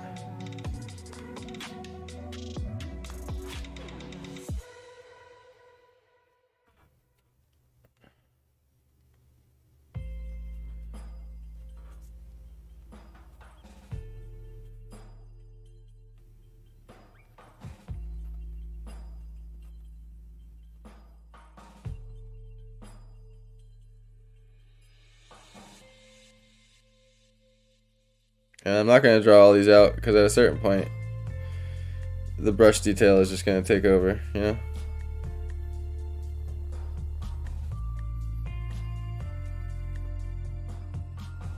I do want to kind of work out this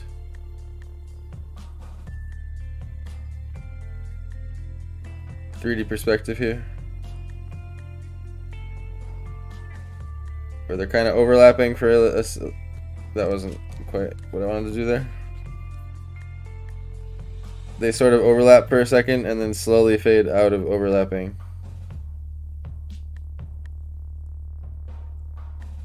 And then out of this edge will just be this flat ground here. Cobblestones have to start pretty much being dots already by this point in the frame, I think. I'm just gonna draw little curves indicating them. And right about here is where the detail is gonna really start vanishing.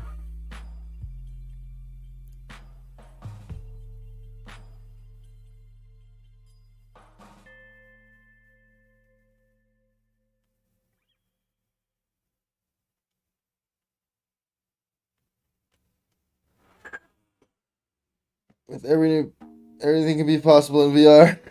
Yep. Oh man.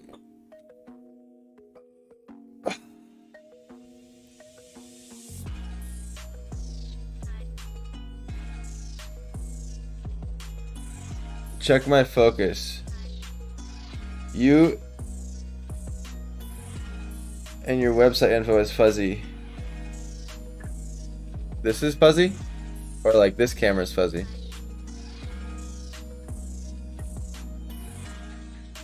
Yeah, I think it's just because it's too small.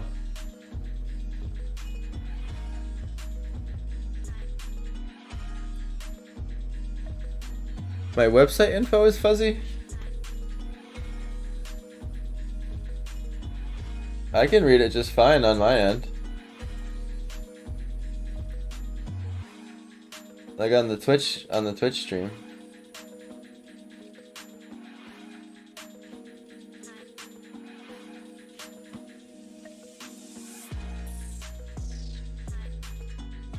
Anyway.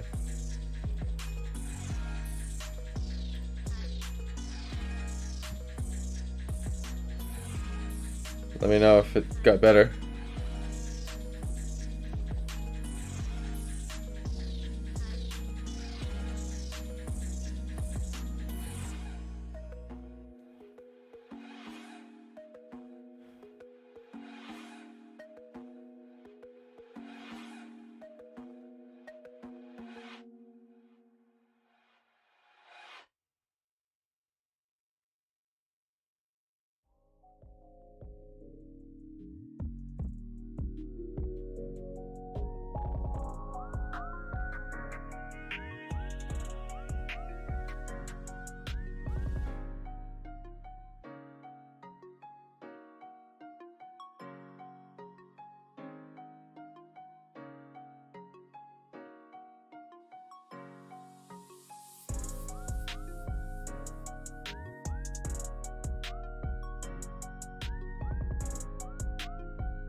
Cobblestones will be really overlapping here. I feel like they almost just look like waves and like water waves, you know? Till they get a little bit closer.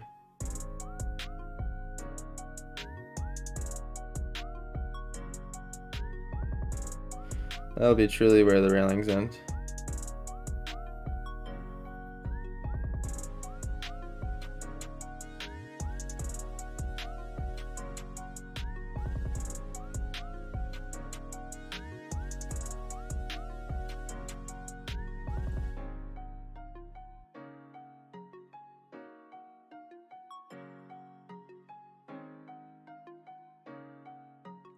Yes, maybe it's your end. Yeah, it seems like I'm running fine.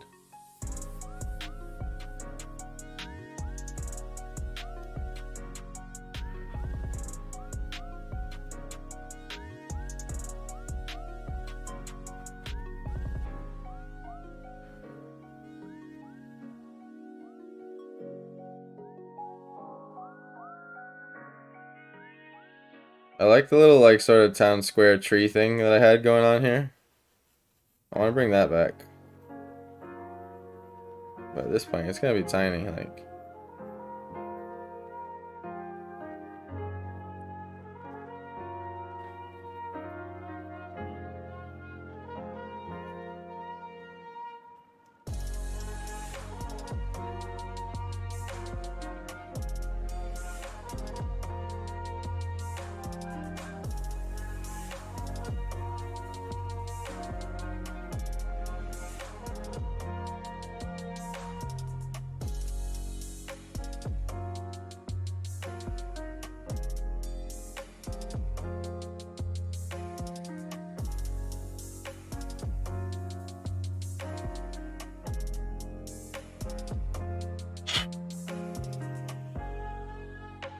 Looks clear to me. Cool.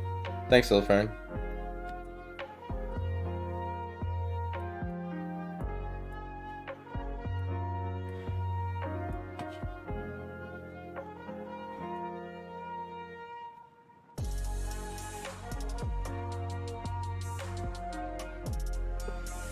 I'm here in the middle of the campus is where things can start being a little more straight up.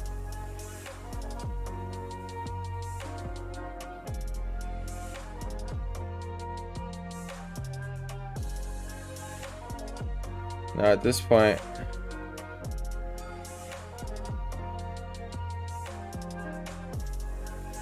the cobblestones will probably just become a textured color, like out here. By the time you're looking at cobblestone, I gotta find some way to just do it with a brush stroke, pretty much.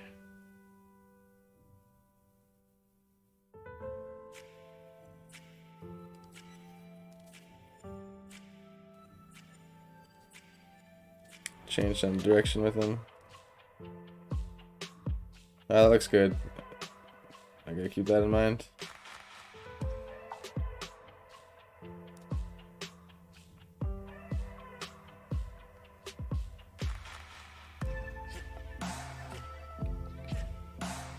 It was on my end. Sorry, all better now. Great.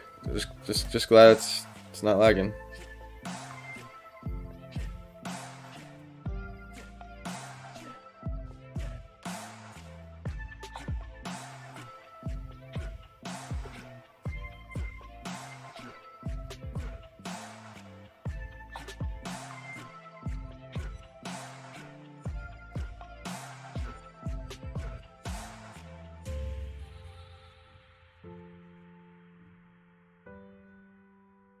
And they're gonna start turning into ellipses here, or just little lines, really, that aren't touching each other. Little curved lines.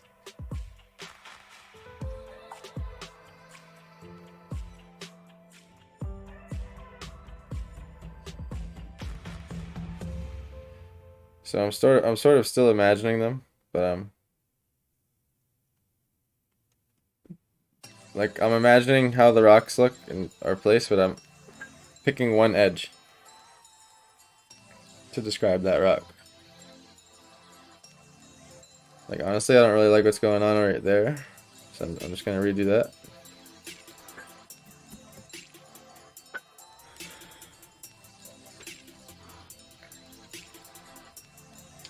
And this here, I'm gonna change it slightly.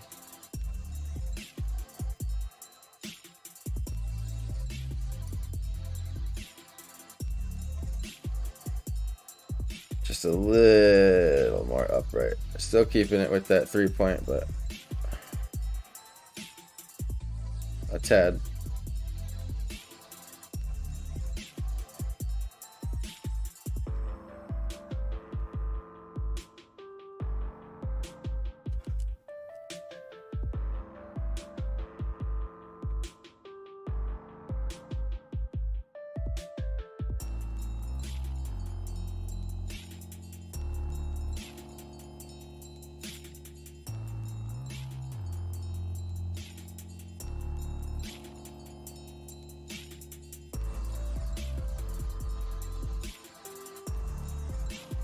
I'm giving myself one guideline here.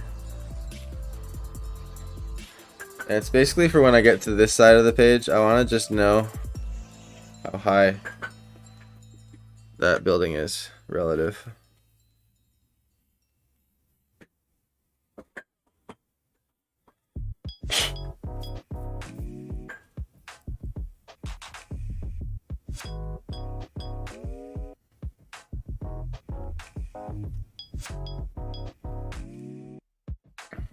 And same thing with this guy now. I'm gonna bring him out a little bit.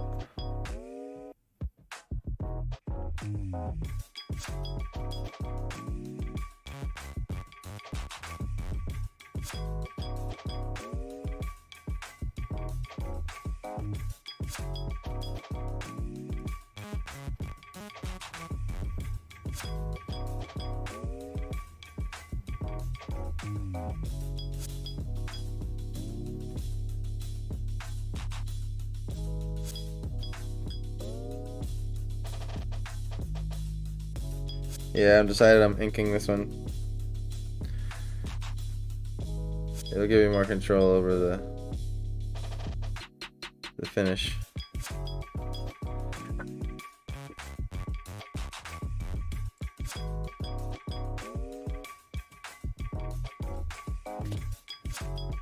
And I didn't vanish that. It's easy to forget. There we go.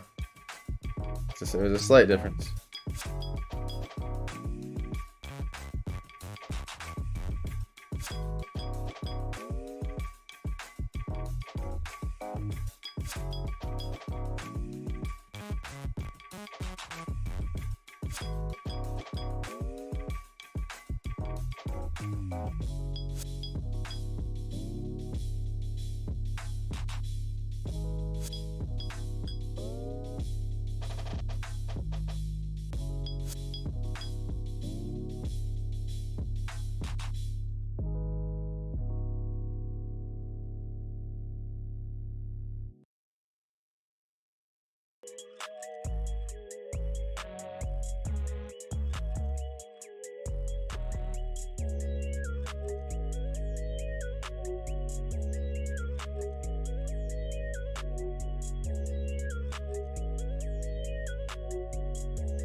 It can be hard to tell which end is causing problems. Oh my god, seriously.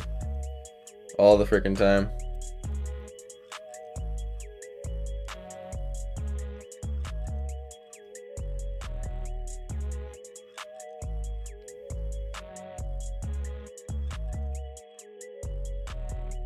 And I'm just taking notes with the pencil at this point with these like small details for when the pen comes in.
I'm experimenting with holding my pencil different ways today.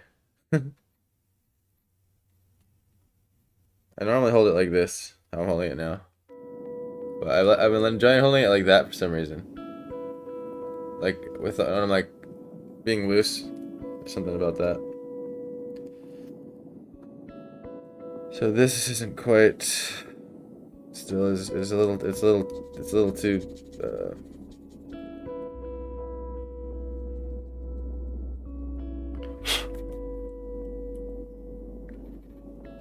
you know what it is? It's that it's facing us, so it's actually, I'm making a mistake, that's why. It's facing us, so it's not actually,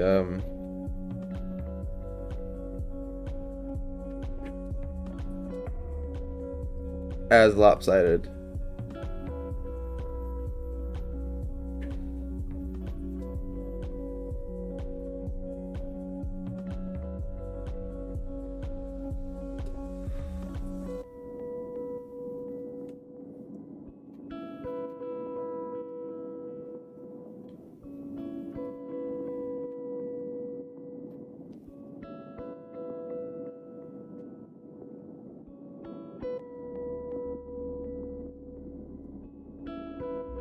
Did I lose you guys?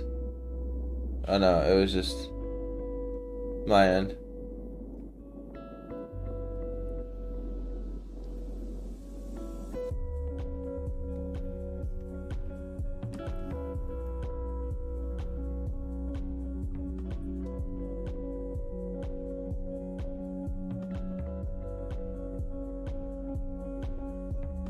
What did it look like it was level?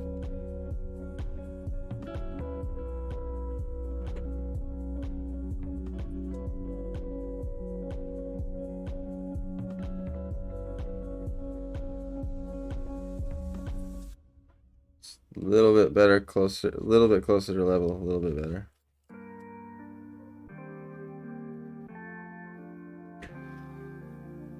How do you guys hold your pencil? Are you guys lefty or righty? How many righties we got, and how many left? Do we got any lefties? I'm a lefty for the most part. When I paint, sometimes I switch my brush hand up.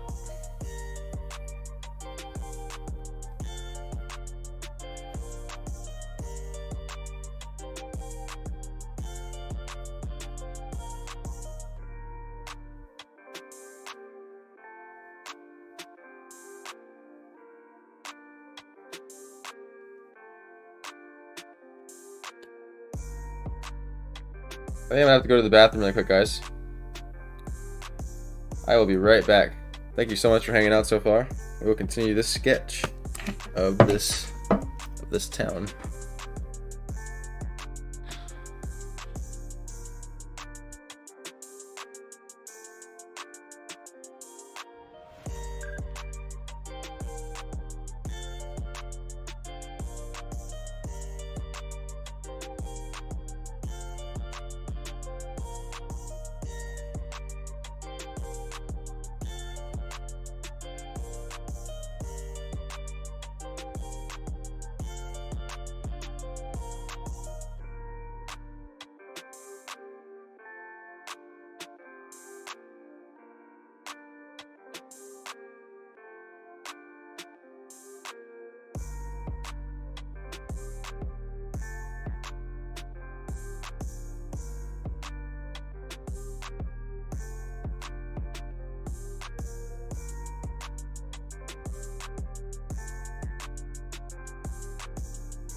Hey guys, thanks for sticking around. Appreciate it.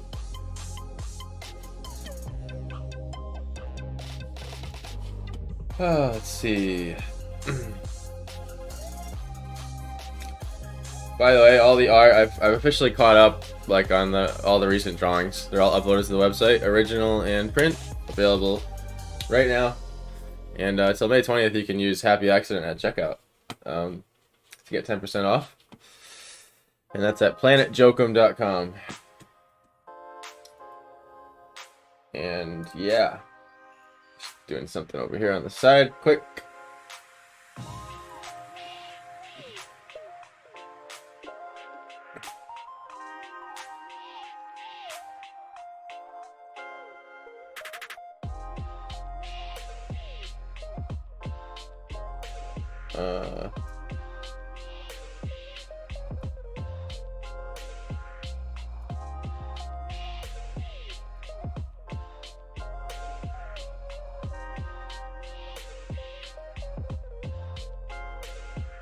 Cool. Alright, continuing the sketch.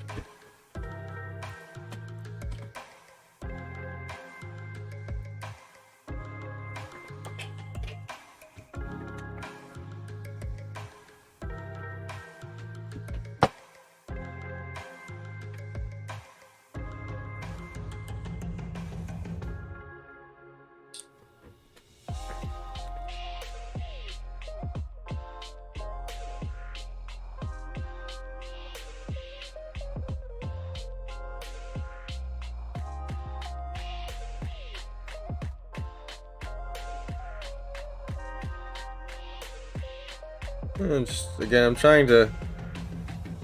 try to make all these buildings have a similar style.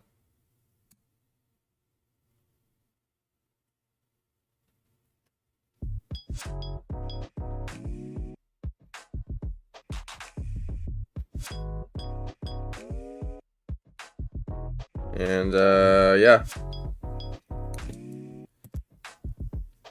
Today is probably gonna be a freaking 10-hour one. Oops, I broke my lead there. Do you guys say lead? Like when you have a mechanical pencil, that you get lead for it? That's just like, I know it's graphite. Like I don't know why I've just been saying that forever. Something looks more right about it sitting a little bit behind the log. I don't know why. It's kind of like implies that there's like a notch or something.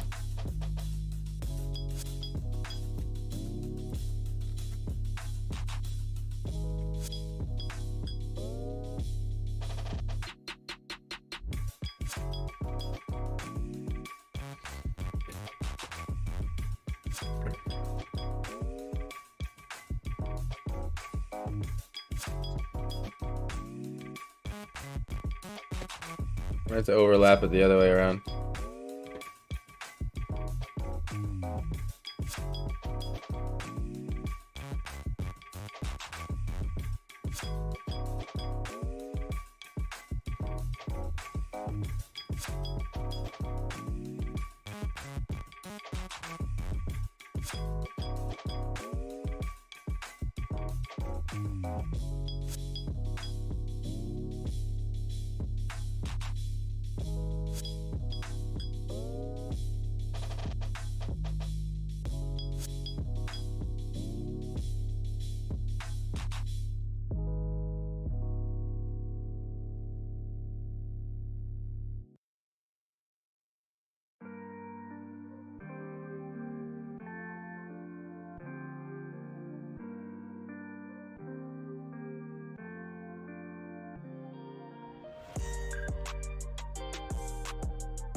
What's a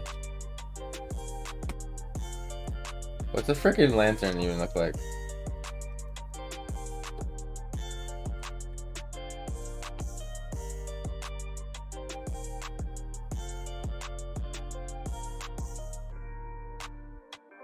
I just had to see a few. Okay.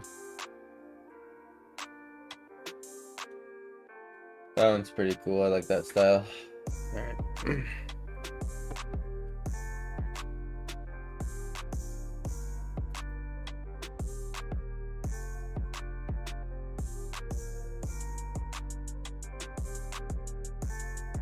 I don't like this post.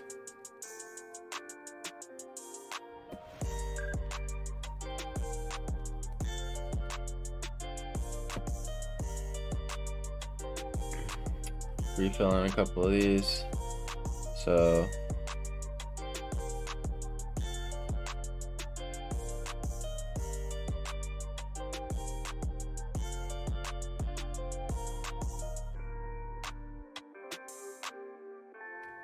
it's gonna vanish with that house.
Do the little C curves again, because they're so far away at that point that it can almost just like be like grass.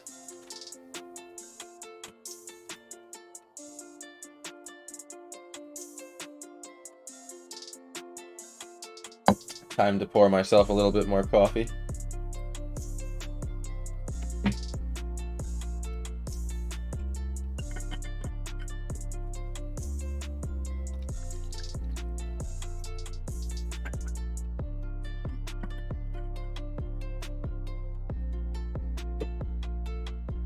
Coffee, coffee.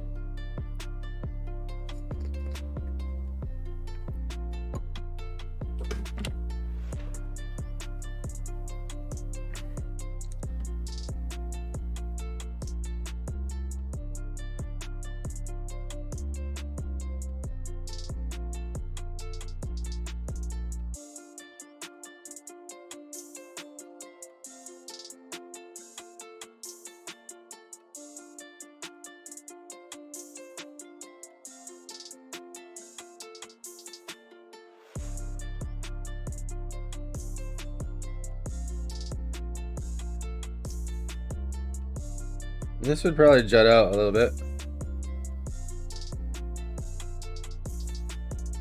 I'm gonna make this more like a railroad tie beam.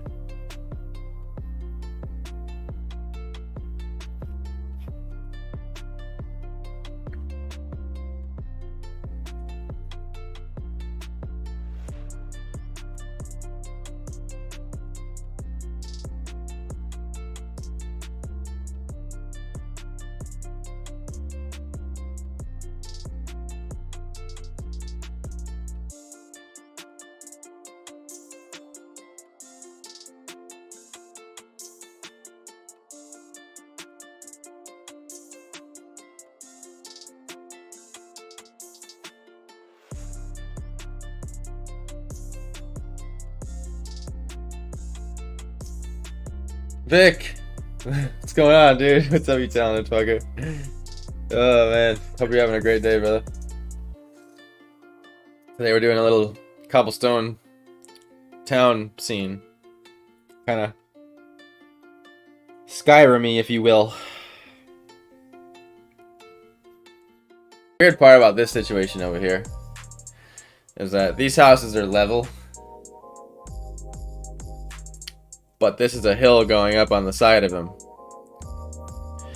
So if there was a beam, we still gotta follow it with that vanishing point there. It would just go into the ground.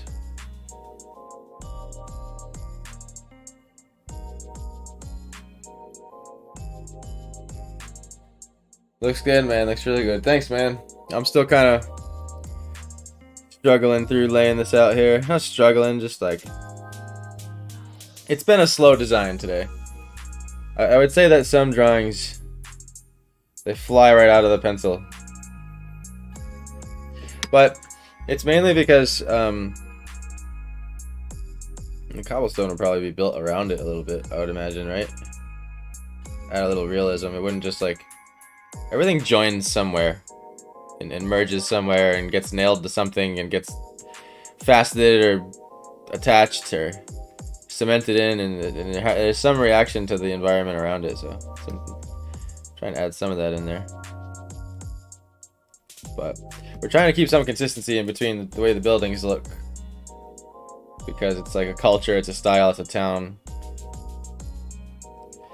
Designing a village or a town in a game, it's so much more intensive, process intensive than drawing like a nature landscape, because architecture implies like literal, like already understood math of like physics and beams and building and just trades and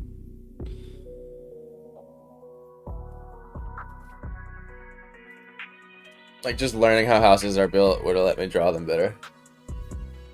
Enjoy the process, brother. Yes. You got it, right? Because that's the majority of it, of a painting. Spend most of the time painting it. Ugh. I got a little tweaky neck muscle happening right now. It's probably from sitting here for... I don't know, what are we doing? They're like upwards of 8 to 10 hours a stream. We're doing them 5 days a week, so that's... Sitting in this chair 50 hours plus. I actually didn't even think of that. Damn, we're putting in some hours.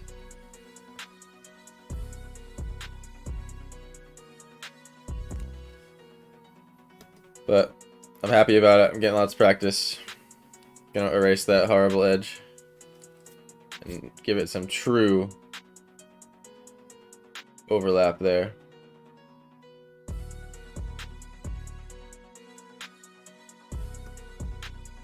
Oh, you know, there's enough information here with this pencil to come in with the pen and finish these cobblestones. So, I really like the hill going up. I'm keeping that. I wanted to keep that hill. We don't need to be seeing this ugly vanishing point thing going on.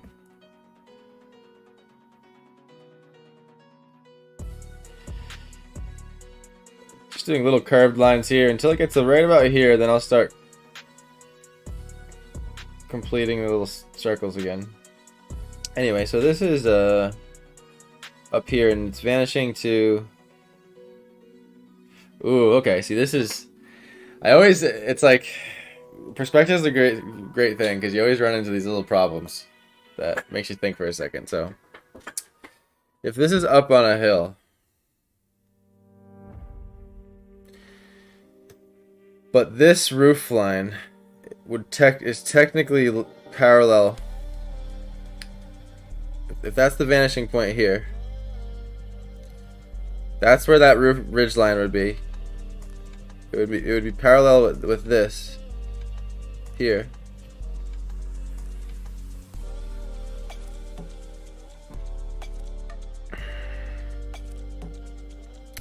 So that would make this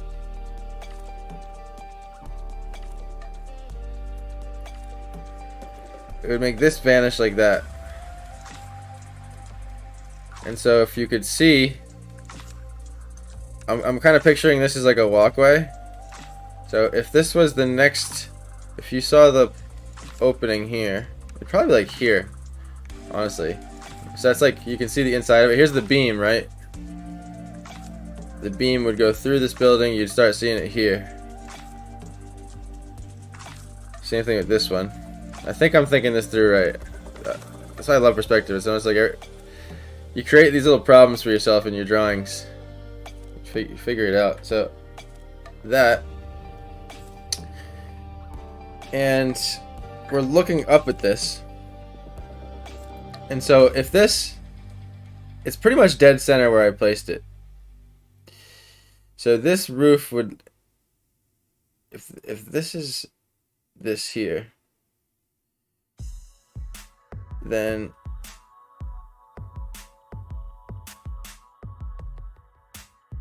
this is this here. So we have that. That's the cool thing about perspective. Everything, the second you have two lines, it's kind of like music. The second you have two notes, you know what key you're in. Or the second you have two vanishing lines, two converging lines off to a horizon and a vanishing point, it gives you all the information you need.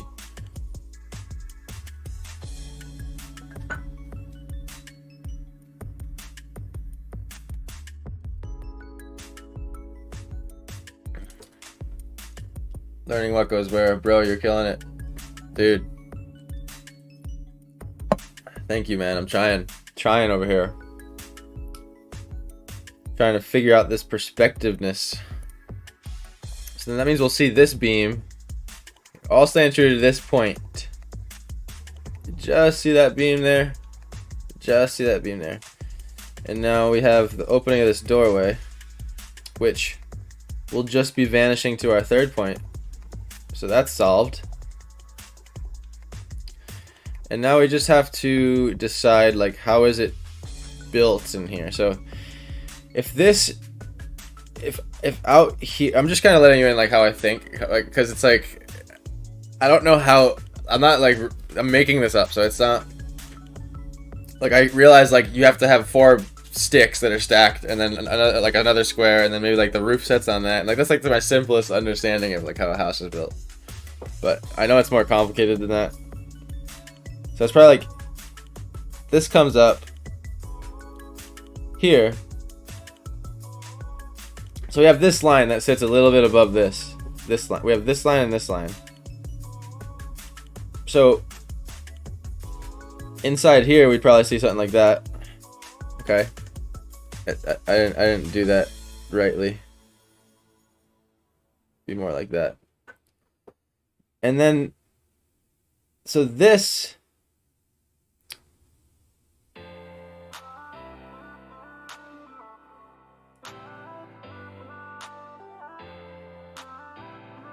we have to find where this goes. So this would end up there, which means we solved it. So we follow the soffit to here, and then we bring it to this vanishing point here. It's somewhere there. I mean, I'm overall eyeballing it, but that's probably where the roof would be. And then I'm guessing on the inside they would have another like log like that. And so like we're looking up on the inside of that, and then obviously I feel like this would all be kind of dark in here, you know, shaded in. I'm sure there's a few more beams and things in here that are helping this thing stay together, but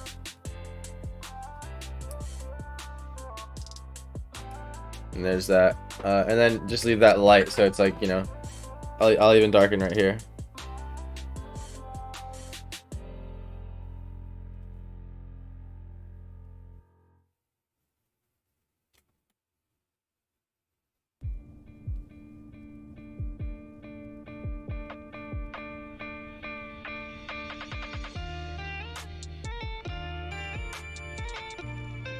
Sort of like that. Yes, you are. Hey, thanks, guys. Oh man, I'm trying. I think the hardest part that's gonna rapidly set in is doing this often.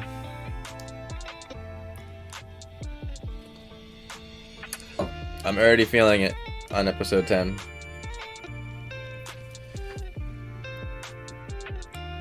And that's like the neglect in other areas of my life, you know? Like, I just need to, the thing is, I have so much fun doing these pieces, I want to make them good, that like, I end up spending way more time on them. If I can reduce these things to like 3 hours, would be ideal. I know I say that every episode. So I feel like this retaining wall that's holding this dirt in is going to be like logs too, so I'll just make it logs too. Kind of makes it thematic.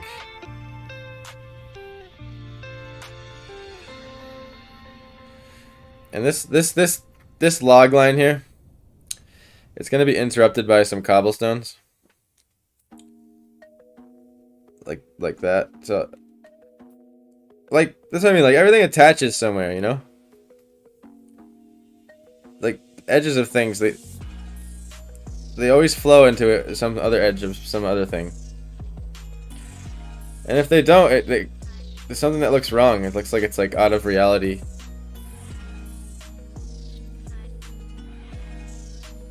Alright. What else are in towns? I'm just trying to like visualize over here. So we got the foreground. Not too worried about. Oh, that's what I was doing. I was looking up a lantern. Alright, there's definitely one hanging right here. Which means there would be one hanging here. So, I'm going to explain this really fast. When you want, so, you know, all these things are vanishing off to this horizon point. The things that are on level ground. This hill vanishes to something called a special vanishing point. Which, it's just another, it's a vertical line that comes off the horizon. And you vanish to that. Essentially is what it is. And it goes a little bit off the canvas, probably up to here. And that line there is what you vanish on. And so anything aligns with this, you can think of it just like a board tilted up, right? You have a board on the ground, and just pick up one side of the board and tilt it up into the air away from you, pointing into the sky. And that's what this hill is doing. And that's how you solve that. Is you draw a line up wherever you want to vanish it off the horizon. Like if you have a board that's vanishing off to the horizon like this, laying on the ground, and you want to tilt it up so it's pointing up at a cloud over here in the sky, you draw a line up from where it's vanishing and vanish it up. So like right here, if it was vanishing here, you have a little board. You draw the line up from that vanishing point following your 3. You draw another point up there, and then now draw the board from that dot. And you'll see immediately that it looks right. A chicken, a sneaky fern. I'll fill in these cobblestones over here because it'll just look better.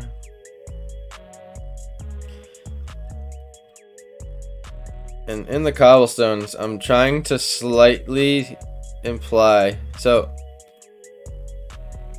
that there's a fisheye curve here, going like this. I didn't draw the guidelines really, I took them out earlier, but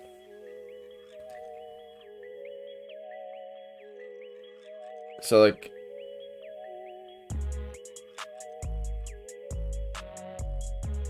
I'm gonna make this pattern sort of bend out this way.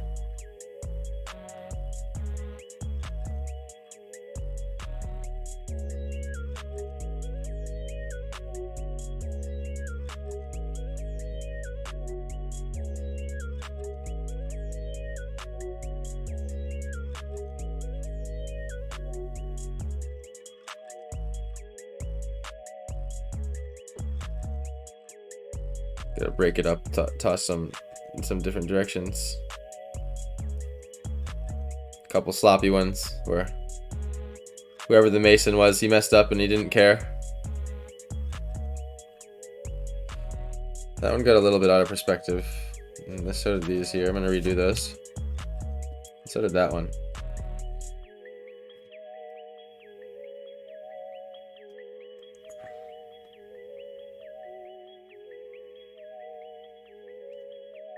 Again, interrupt that line with some cobbles.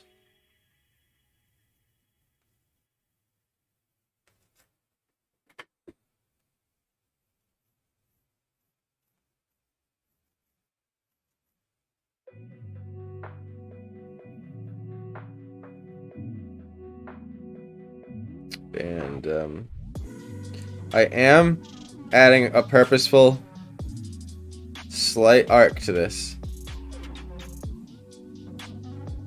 and it's sort of like a stylistic choice. basically.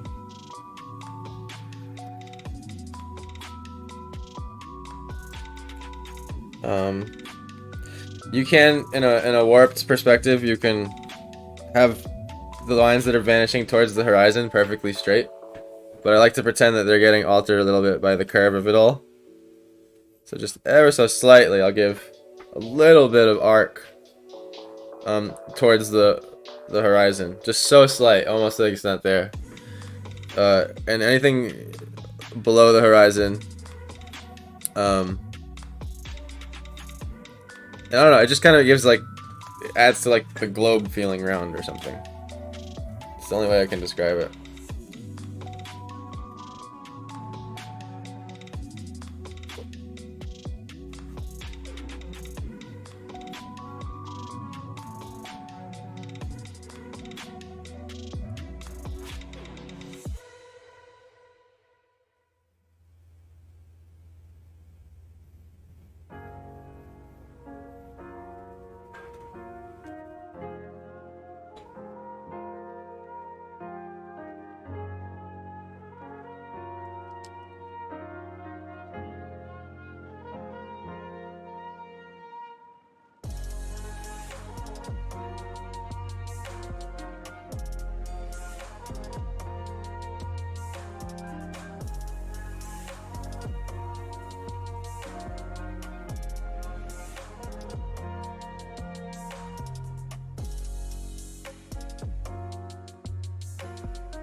And the fix there was making the curve arc down.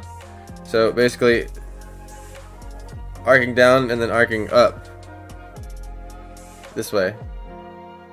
And you could change that. I mean, I've experimented with both, and it's hard to decide. Like, they just come out like looking a certain different kind of warped, but everything still vanishes correctly, so it's not necessarily wrong. I'll make these posts a little bit higher than the railing itself.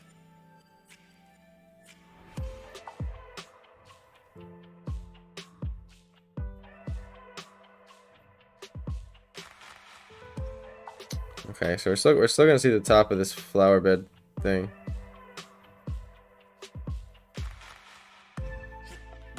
I don't know, I feel like, what about, like, I don't know, fucking, it could be like a market, some stands or something, or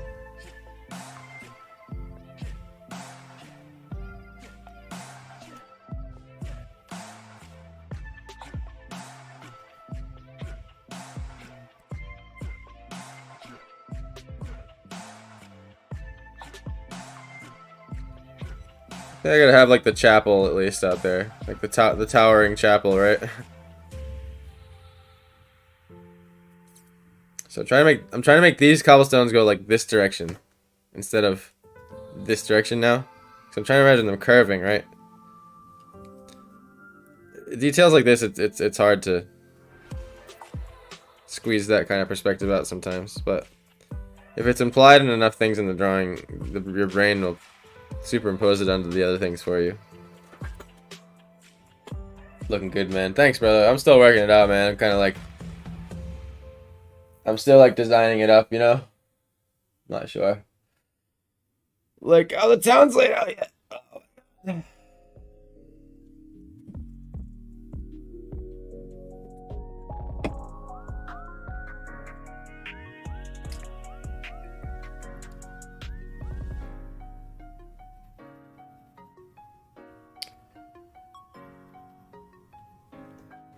It's time to change the music again, guys.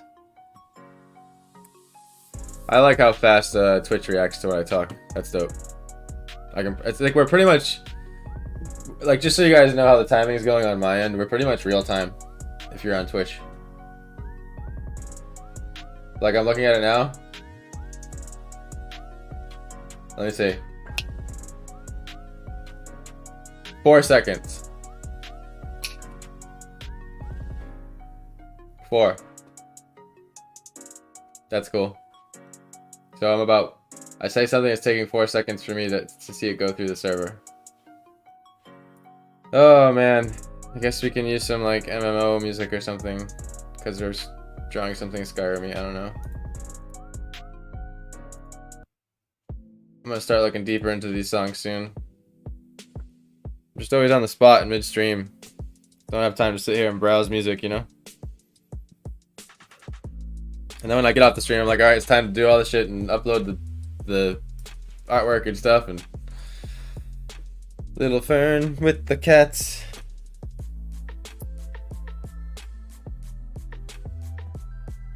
I feel like it'd be cool if this is sort of like the second level and but you wouldn't be able to see it anyway, so whatever. I'll just make it a bush and erase it.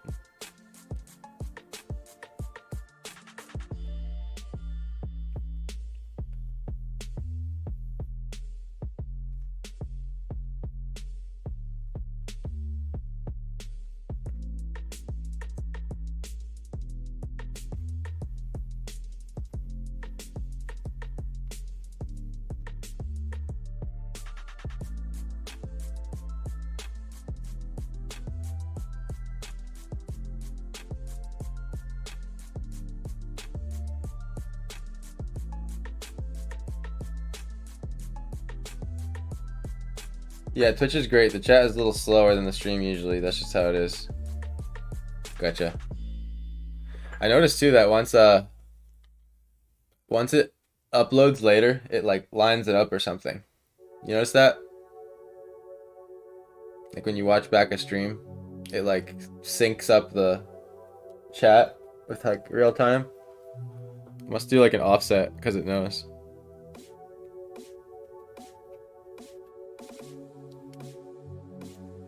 I'm gonna stop using this nice eraser and my pencil and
uh-oh. Did we aggro something? Music sounds like we aggroed an enemy. Where is it? Oh no. I feel like maybe there's just a line of shops or something. Like maybe, like right here, right? It's like there's the corner. Here's a corner of like one block. Just taps below the horizon there. And this is up on elevation. So it can't use this as a guideline. I think be like that. It'll kind of just be its own thing, honestly. And have it vanish off that way.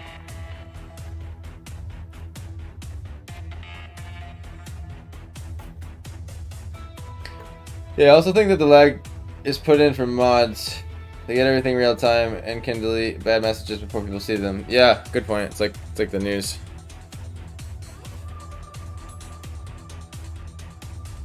Where's the creature? Oh.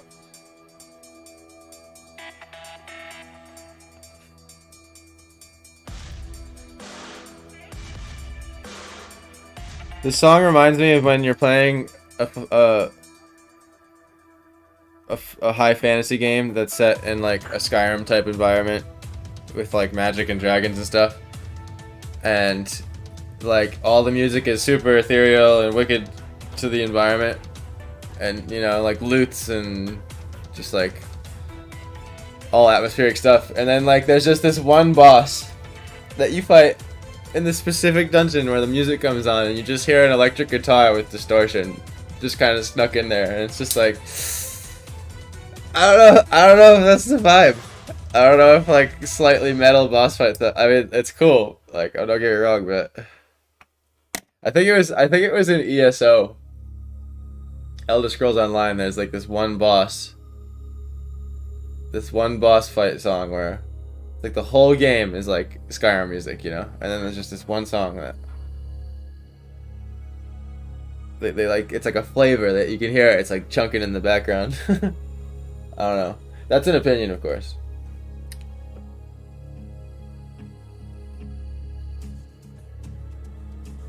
But to me, it's like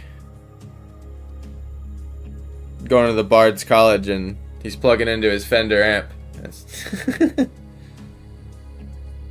That game is awesome. I don't care. So many hours. Oh yeah, dude. Does not go to say that the game is bad.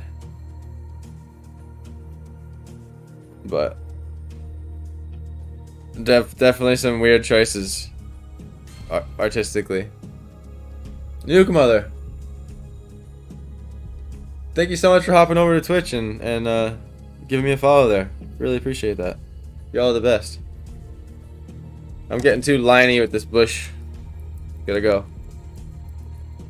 Just gotta be like that tall. That's all it needed to be.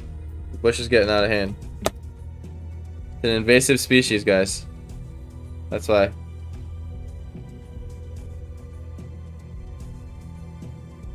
It's gonna be a different kind of bush breaking it up. That's the problem. And then that different kind of bush is here again. And then like here. Okay. That's what we'll do.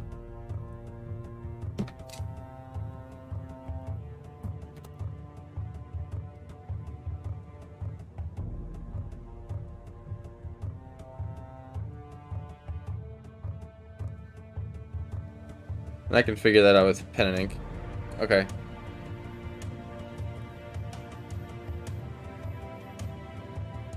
It's like a little bit of dirt there in the front.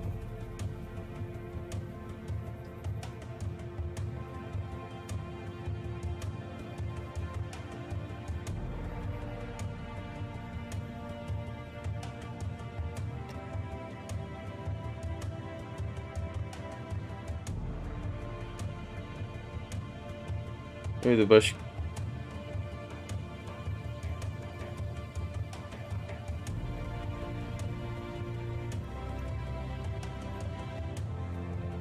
I feel like I'm like, this drawing of the day thing has like started to develop this like certain discipline of like pushing through, figuring it out, figuring the idea out.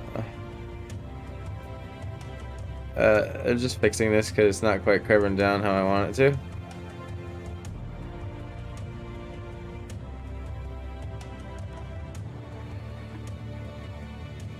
Because let me tell you, there's definitely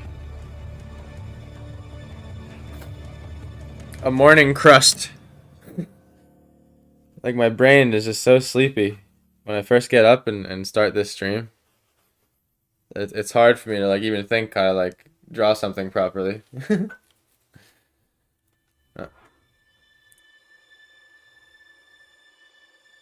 And sometimes you have to ruin all your little cobblestones and do them all over again.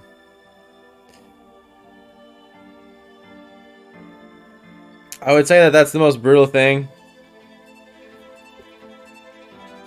about being like pure art job and just like drawing things for people is the repetition of like having a client and working out an idea with them and like doing the same thing over and over and like thinking you come up with something good that they like and they don't like it and you have to like redo it again, and just the constant battering of that can be a little rough sometimes. But I think I'm grateful for a recent experience I had working with a video game company making mobile games, and still working with them on the side. It's great. It's just it gave me so much like discipline and just like biting the bullet when something isn't right, and just like going back to the drawing board and starting over, because like with those games they make a lot of versions of them really quick, and pump them out and try to find the best version. So okay, what am I doing?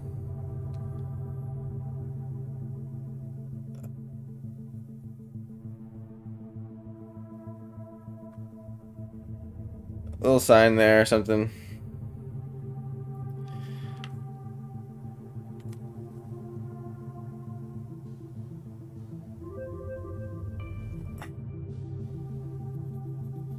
And the actual entrance is there.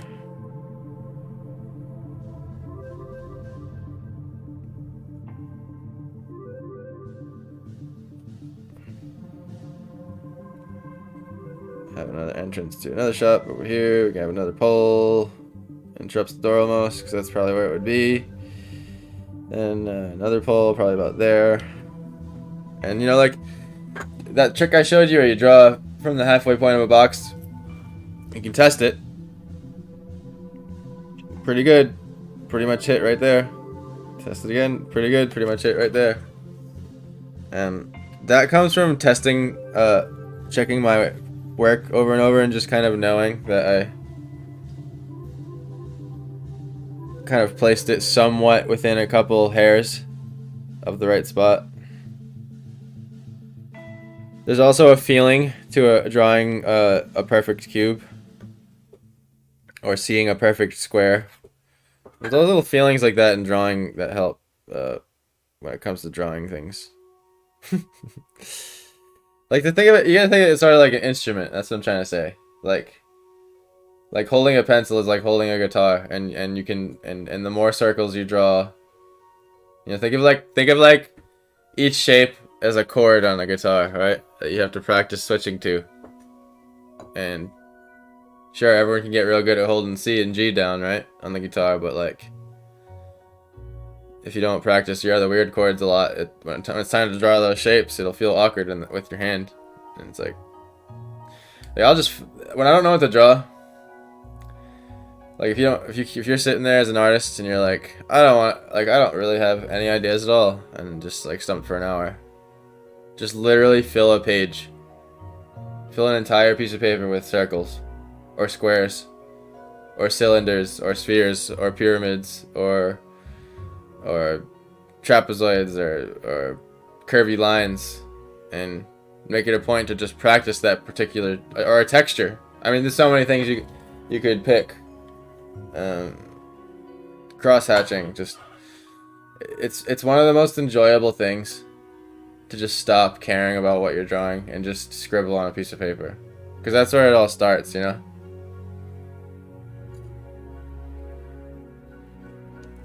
I'm in a way to keep my sanity during these drawing of the days, because I'm making up something on the spot every time. I have to sort of scribble about them, or I start thinking about them too much, basically.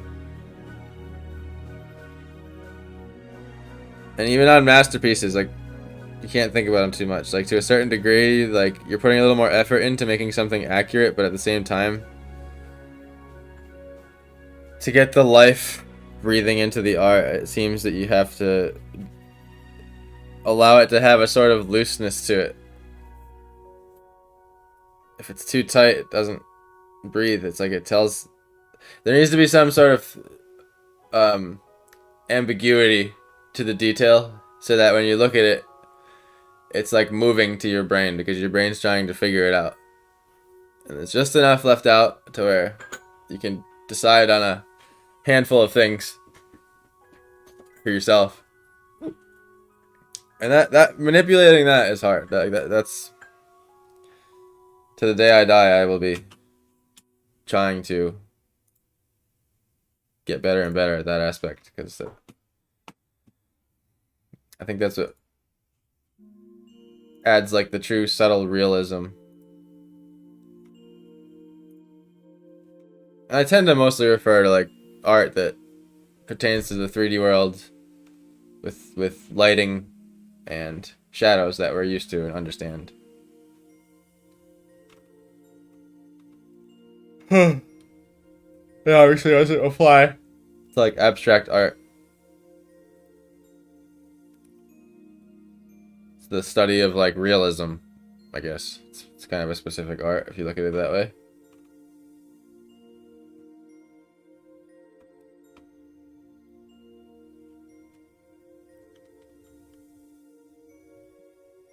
I think one of the best lessons to have or know with drawing too is like, I'm just looking up some music right now. I'm just trying to change the playlist. Is to always be looking at things. Like, I think it's really easy to like walk through life all the time with blinders. And I'm saying like this is like you're trying to be an artist and increase your mental library of things to draw out of your head. Is to just literally just start looking at things more. Like just the quality of things. Ask yourself questions about objects and the way they look and why they like what's their characteristic. What separates like tin foil crumpled up from a napkin crumpled up? You know, like you can take like something that's really close. It's like, what's the difference between like the folds of tin foil and the folds of napkin material? And like that's kind of what I'm getting at, like the way to like look at things. Break things down into three aspects, one to two aspects that like that without them it wouldn't be what it is, you know? Like a guitar. It's like I look at my guitar across the room right now. It's got the head, the neck, and the body. And the rest is like just a bunch of decoration. With those three main shapes, you can see a guitar from 500 miles away and know it's a guitar. With the headstock, the neck, and the body. And every object in the universe has that information built into it, and you can always sift it down to that fundamental information. It's really easy to get caught up in the details. Way too freaking easy.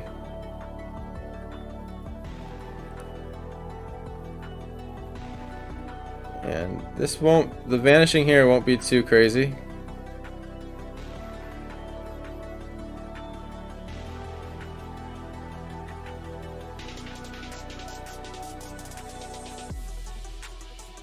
So this is gonna look like one of those giant like pro bass shops or something. And I'm picturing like pro bass shops, you know? Or whatever it's called. That's probably not the right name. That like style of like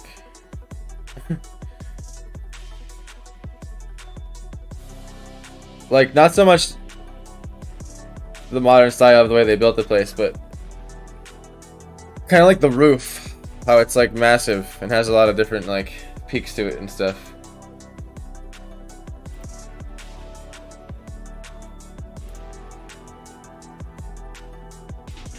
I don't know, let's try this playlist, I guess.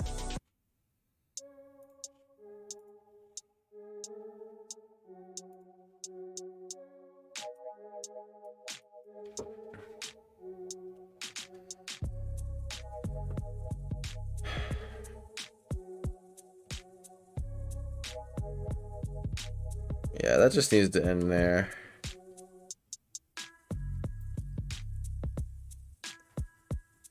And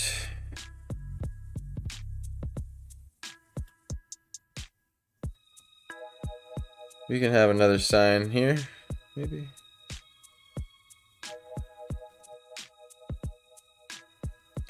Yeah, I feel like it's just gonna have like one of those crazy roof tops. Like it's gonna like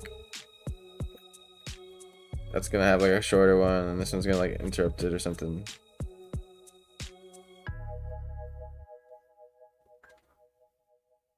But how would it be built? That's the question.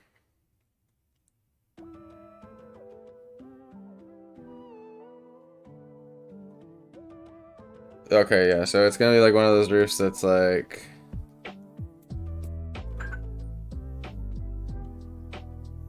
you have this sort of thing, and then this vanishes. This is a very, very subtle vanishing point. It goes off the paper even though it's right next to the horizon.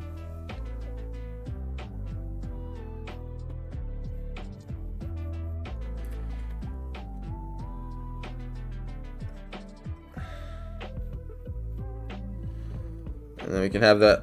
I'm trying to keep the deep soffit theme here.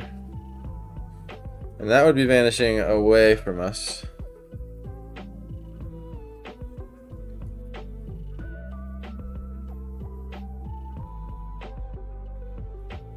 But not that much. Now I'm picturing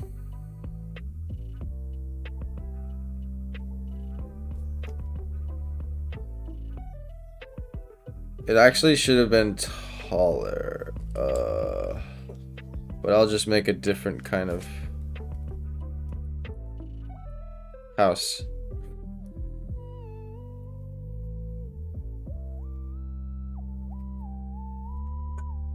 Man, talk about like just composition and just full painting from beginning to end boot camp. Like once a day. That's putting myself through the fire over here. Some guy shared my channel the other day on Facebook, and his caption was like, a more intense version of of Bob Ross. And I was like, yeah, I guess that makes sense. Because Bob Ross's episodes were only a half an hour each. He'd whip those things up. Granted, he practiced them 3 times before the show started. I don't know if anyone knew that, but yeah, he would like have the painting already memorized before he started the episode, which is, I mean, production, you know, TV. But can you imagine if like every Bob Ross episode is like 9 hours? It's pretty much what I'm doing. 9-hour Bob Rosses.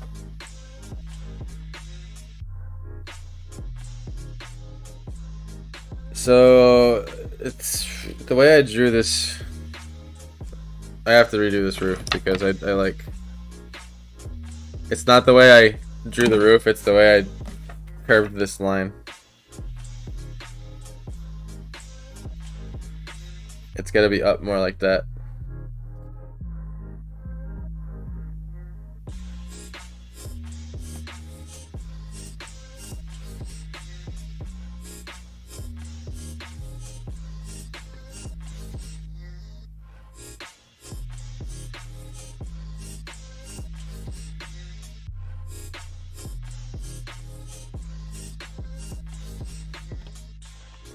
I just had to turn it for a sec, sorry.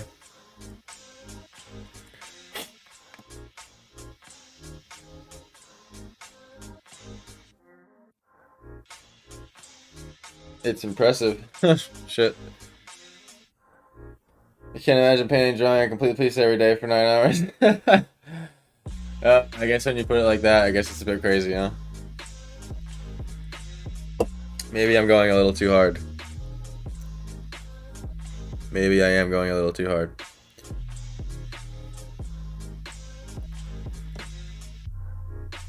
So I'm gonna kind of pretend this is a couple houses like mixed together.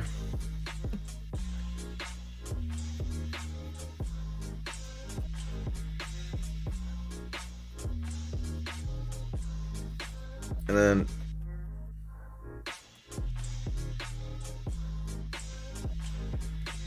I want to do that thing where like another roof comes out of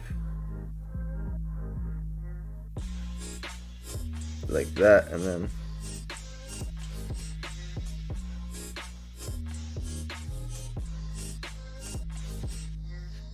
so rooftops are a perfect example of where you're gonna run into that special vanishing point constantly. So like, because you have like the box, right? And then you got to put the plank that's tilted on top, which is the roof. And so like this one here, right? It's vanishing away. And I'm gonna erase. I'm gonna make it neater so you can see it clearer. This, as long as you're not burning yourself out. Yeah, I mean it's a test. We're gonna see. We're gonna see. You know. This is vanishing to here. If I draw from these lines until they converge, that dot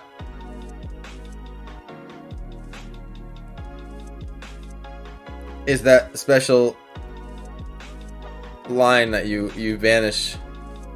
So like the thing is, any rooftop now that we found this special vanishing point, any rooftop that's parallel with this one, like say like just for sake of example, say that rooftop is there, and we want to find this pitch, you just go from this vanishing point. See that? And that's the pitch of the roof.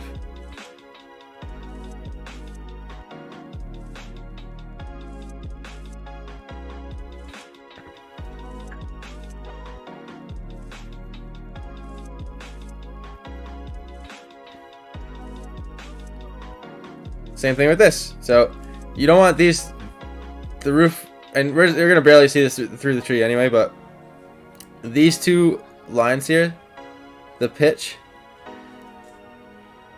if I follow it up,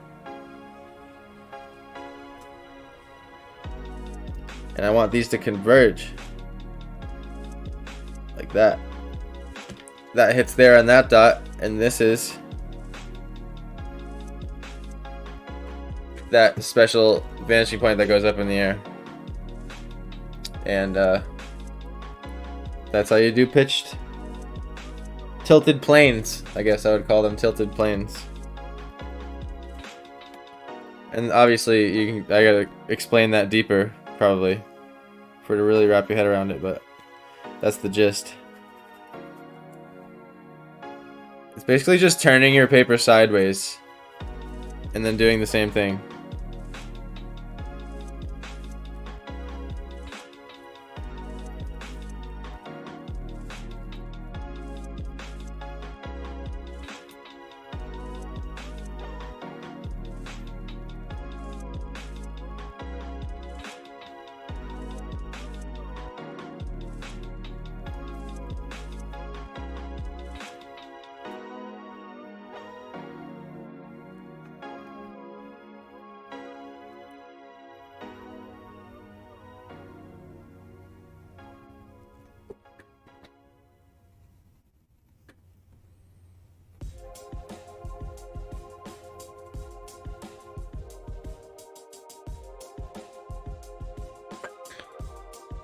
And anything in the middle of this drawing is going to be relatively pretty straight and natural, because that's where like the least of the distortion's happening. As it goes like this,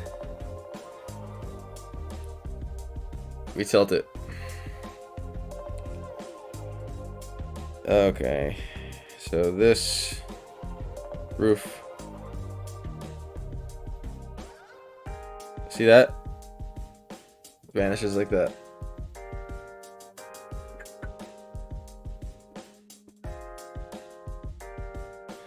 This looks so charming and peaceful. Where's the werewolf? What is this? Werewolves in London? Because of the cobblestone? Did you think of werewolf simply because of the cobblestone? I'm curious. I'm curious how your brain got to werewolf.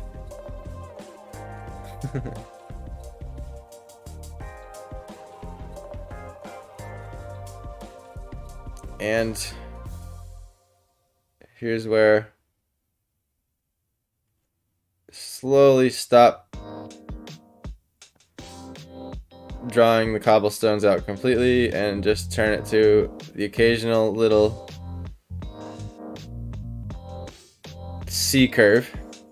And so when we go out, and the thing is, create little packs too, like create little patterns, because even though the detail is going to be much more broken up and scarce, there's still going to be patterns in the rocks, right? Because there's all this random chaos in the cracks that accidentally gather up in spots. So imitate that a little bit. Gather up the C curves a little more. Others, don't make them perfectly uniform, separating them exactly the same distance everywhere.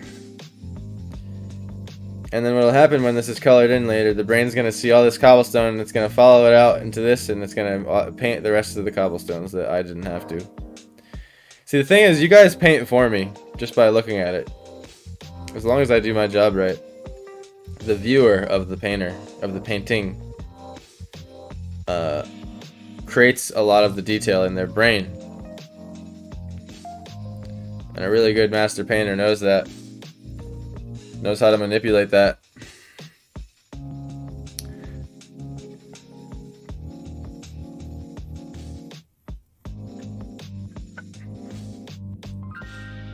I'm not gonna have that just be a straight line there. I just haven't decided like what buildings are going over there or whatever. I'm gonna erase some of this vanishing point nonsense that probably I was horrible at explaining.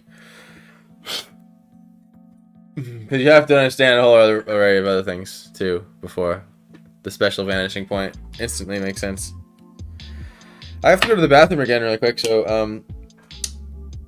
I'll be right back. Thanks again for sticking around so far, and hope to see you when I get back in a few minutes. Thank you.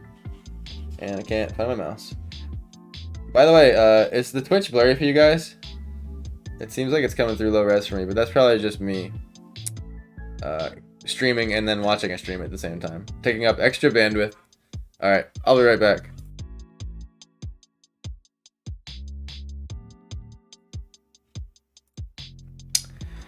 It might be worth saying, check out the website, planetjokum.com, while I'm gone. Perfect time to.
Hey, thanks for sticking around. Gotta stretch the legs, gotta go to the bathroom, you know how it is.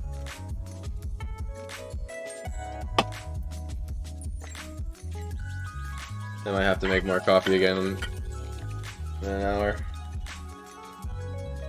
Got a couple chips left.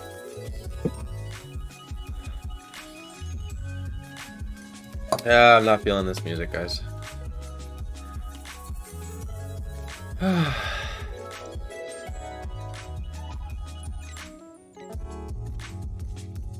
I'm going to a different tab. What do we got?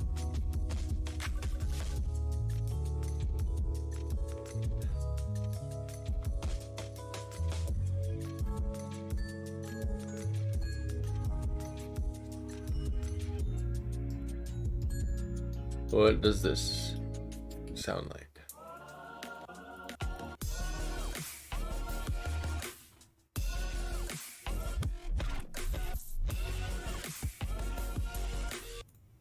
Dubstep.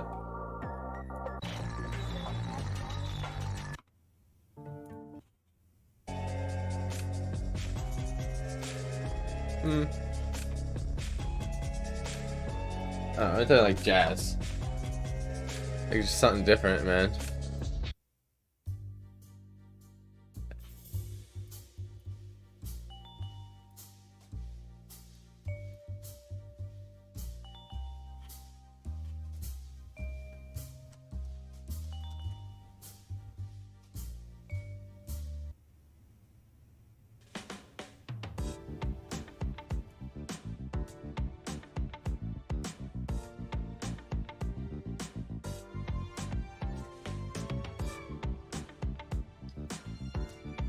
Funk jazz. Jazz will always have some funk jazz mixed in. Alright, that's fine.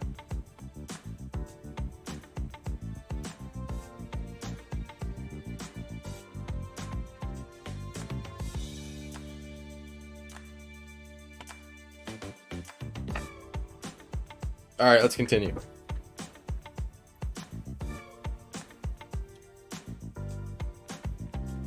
I wish I could, man. I'd get copyright stricken. I would be stricken by the copyright gods. I would be playing all my favorite music all day. Like, I wish I could listen to my favorite music all day. That would be dope. Unless maybe, like, someone can enlighten me. And it doesn't matter or something, but on Twitch. The thing is, I'm always so scared of Facebook, but I'm not using them right now, so.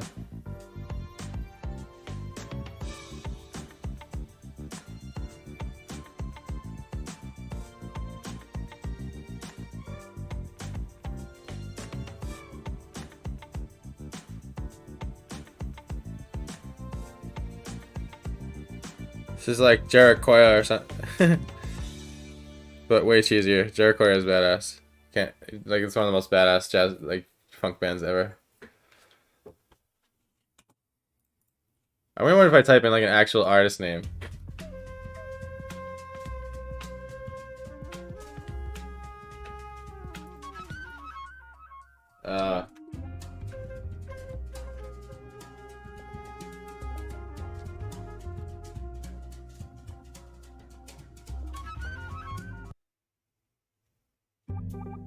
Yeah, I know. Me too. I see that too. I wonder how they do that, or get away with that. Maybe they probably. I bet it's like a partner thing. Like you get to a certain level, like if you have thousands of people watching, or something. That like they let you do it.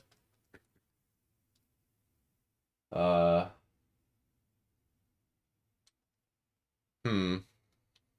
Hmm.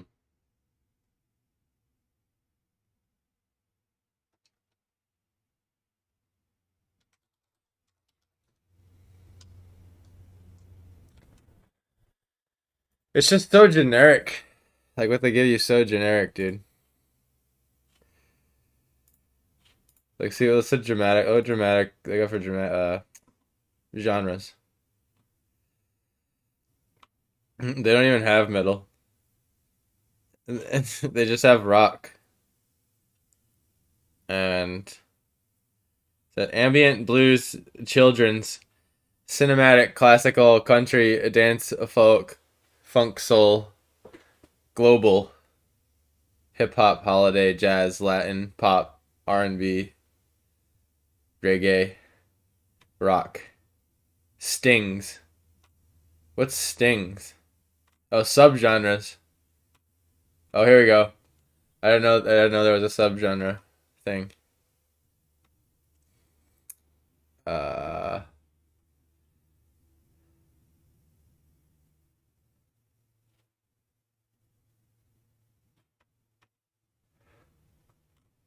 It'd probably be under rock, right? Yeah, there it is.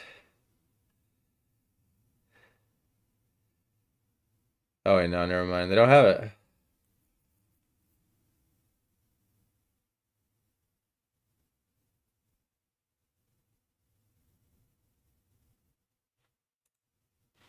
But like, what is even? It's like it just sounds like a bunch of custom tracks that people made.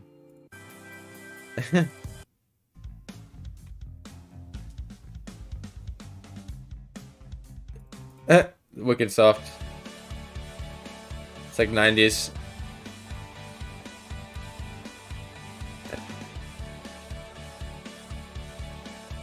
It's 90s, like 2000.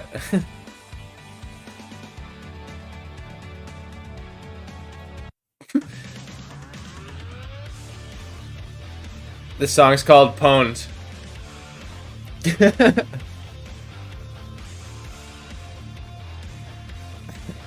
Rock it out hard.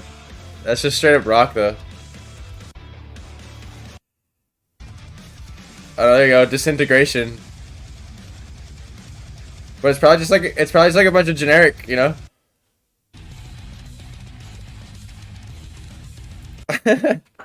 It's just a bunch of like, here's metal, you know? It's not like anything.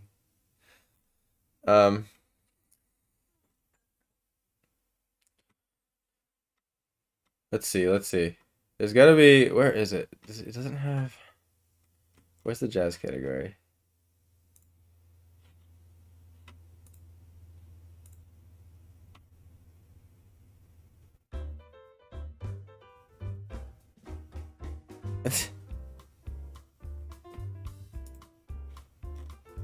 Alright, this is a way better, I'm going to this page from now on. Like, what I was picking from before, like, was nothing. This is way more, like, choices. What's the difference between dubstep and EDM?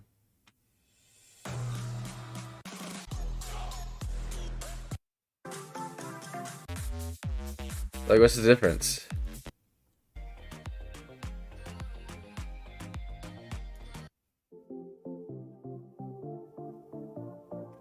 Is it just like softer and dubstep is just like more hardcore?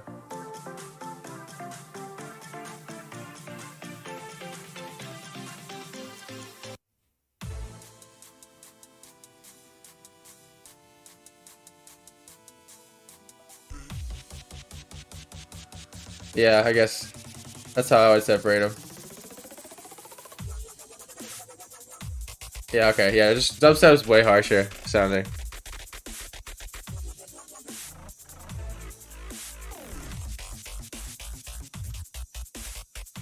And then there's industrial electronic. Man, the subgenres get so hair splitty, dude.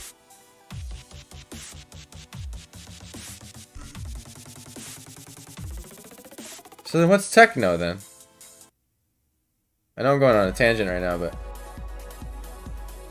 Okay, so it's like more...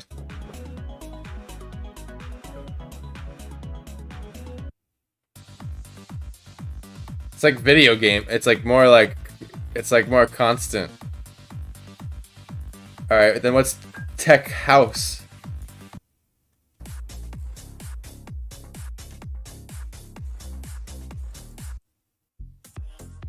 I mean, really, what really separates this from, like, EDM? It was pretty close. Down tempo. That just means slow. That seems something chill enough for now. If it just suddenly turns obnoxious, I'll change it.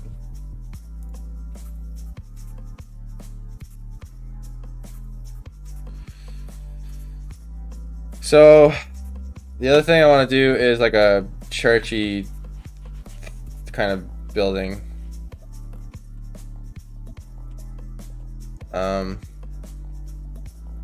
Something over here.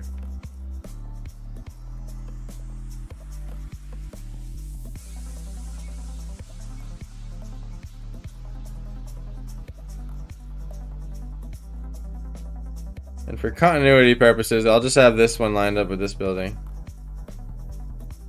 There's not much that's gonna tell you like what's twisted where.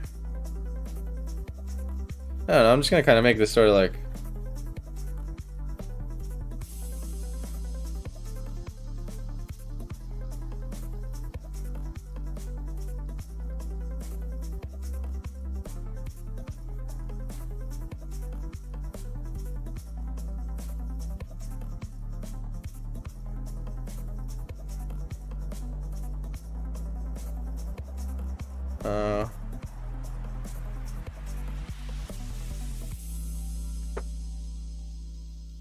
And this is gonna be this is actually gonna be a night scene, so that's fun.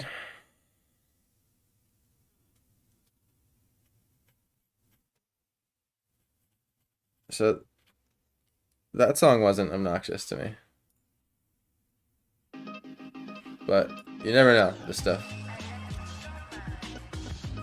It's all in the noises they choose. Like, they generally have good beats, but if they choose like super annoying noises, that's when it gets to be too much. Like, this one's tickling the line of like annoying noise choices.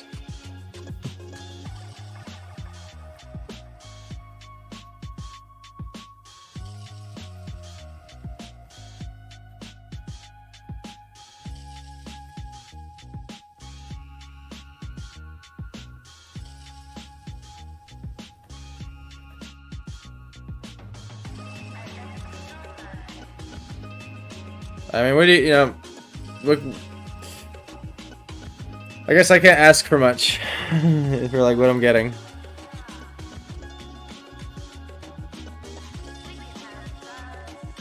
See, this is what I did. I didn't obey 3-point with these lines. That's why it's looking weird. And you know what?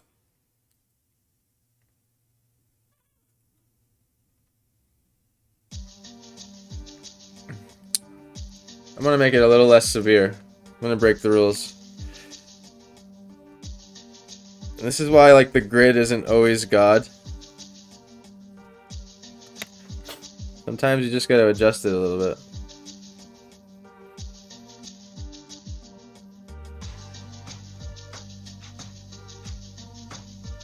That's cool. I was hoping you'd do this at night. And yes, Werewolf of London because of the cobblestone. Yes. Okay.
Feeling better about the angle of it now. Time to do the roof. Doing the roof. Closest I'll ever get to roofing, right here. That job doesn't look fun, let me admit.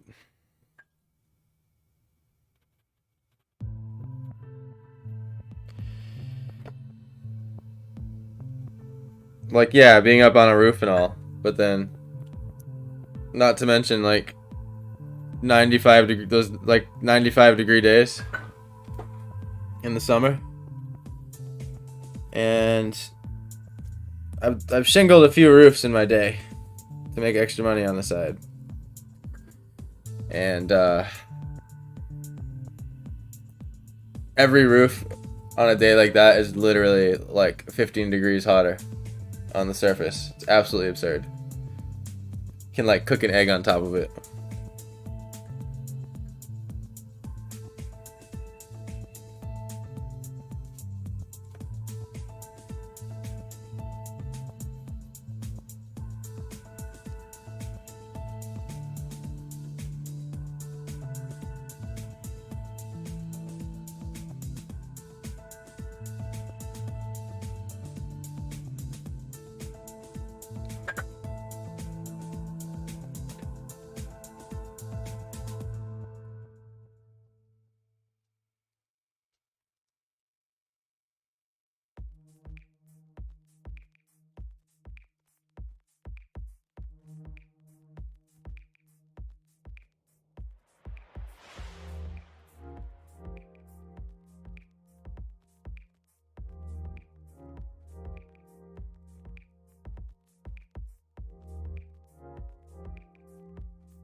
Trying to do this like double decker sort of thing.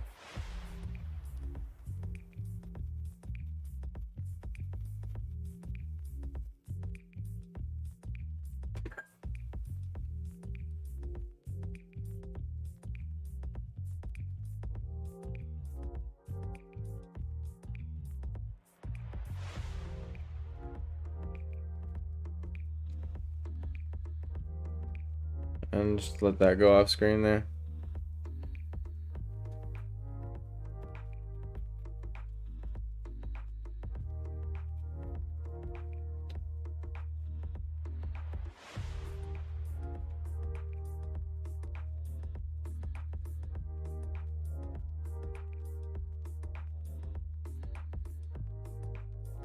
I'm still here writing again. Can't wait to see where this goes. Hey, glad to see you still chilling.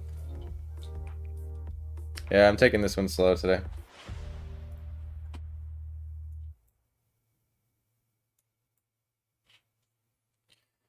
I'm gonna keep it simple with the coloring side of things. I'm gonna ink it and watercolor it.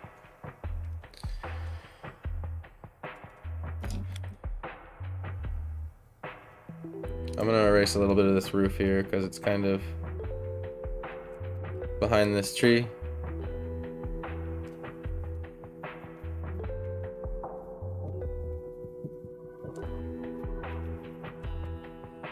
I haven't decided where the moon is gonna be.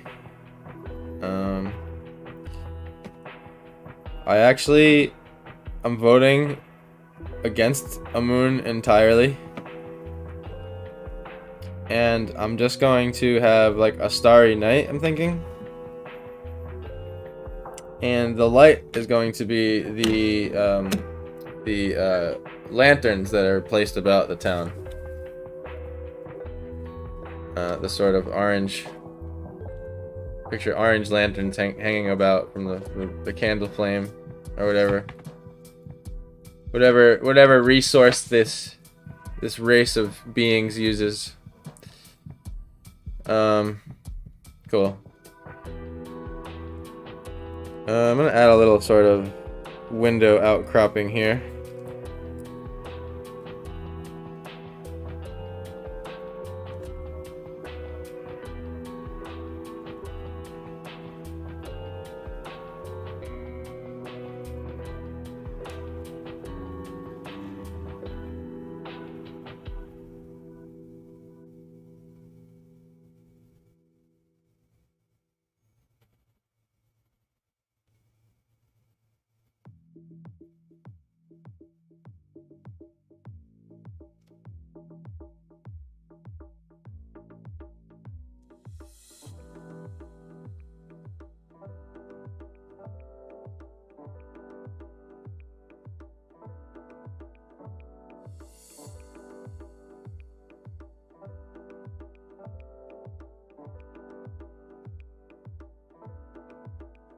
Something like that. I don't know. I'm pulling it out of my ass, guys.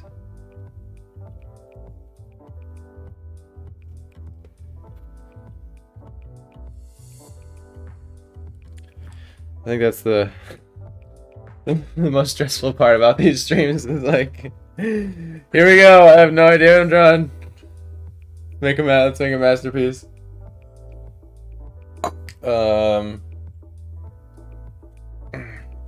I'm just like sitting here. What else do I put on this tower? I guess trim. Everything has trim. I'm not trying to make this. I mean, I feel like this is the one they brought. They went and mined stone and brought in mud to build. Oh, maybe just windows down it then.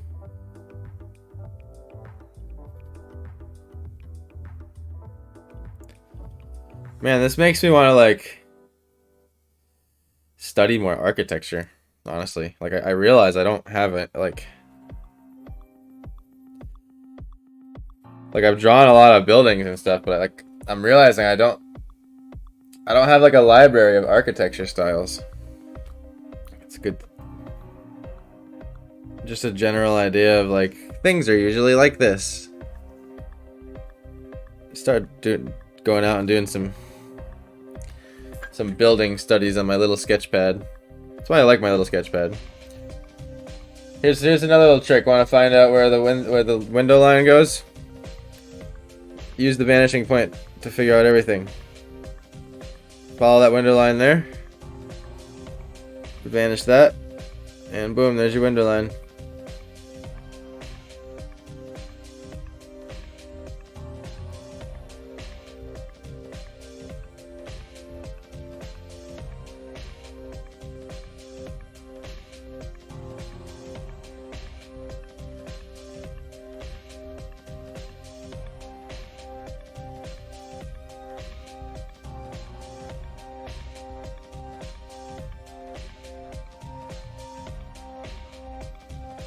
There'd be some sort of like fancy trim on this thing. Be like this.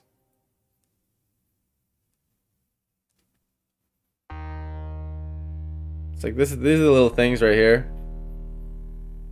Little side like pointy things, and they give building like its style, and I just don't have. Maybe that.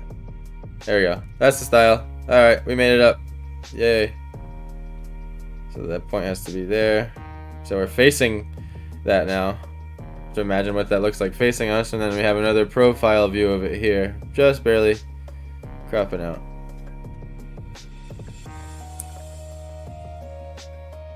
And then maybe these rooftops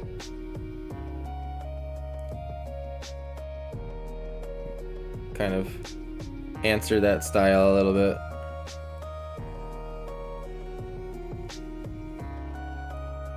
I don't know. That was not what I was trying to do there.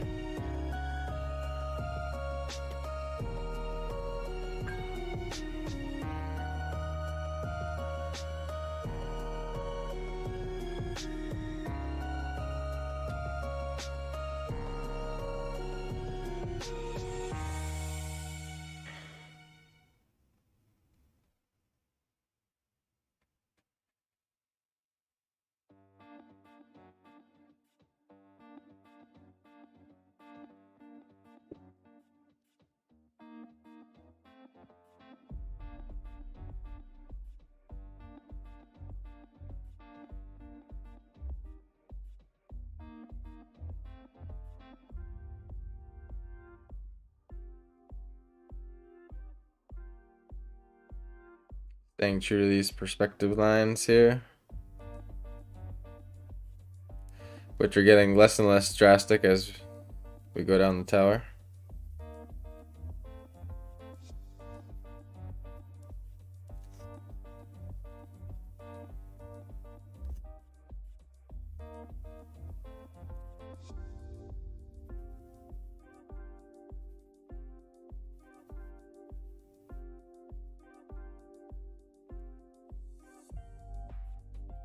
Got sloppy there. Redo.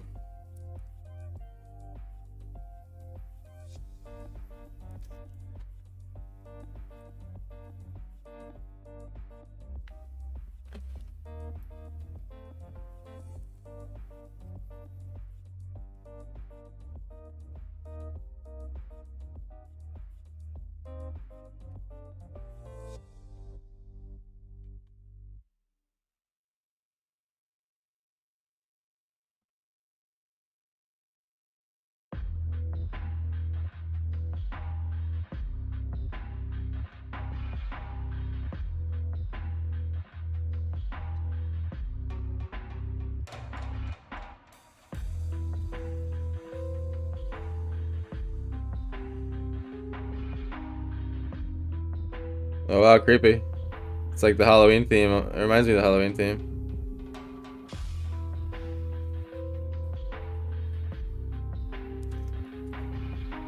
That chord that just happened right there.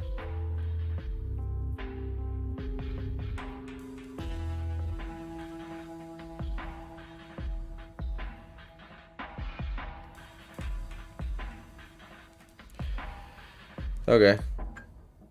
Moving on from that for now. I don't want to get too caught up on the tower. I think it's gotta be part of like another thing. Like it's gotta be like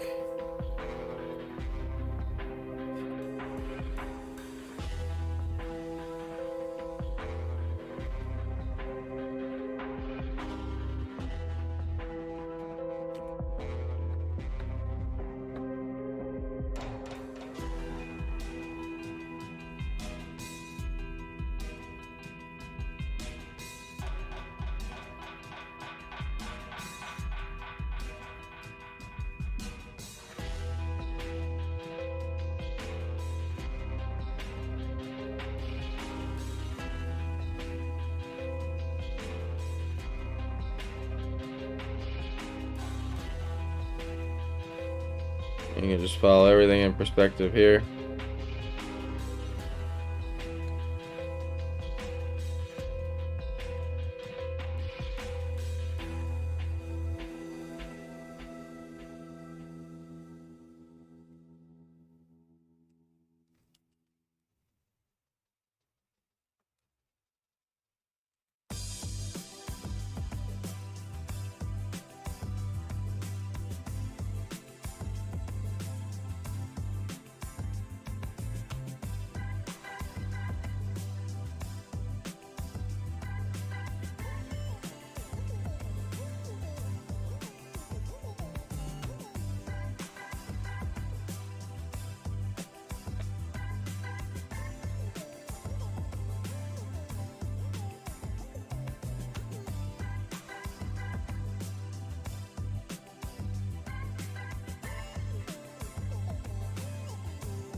Keep feeling I hear someone like walking around, tripping me out.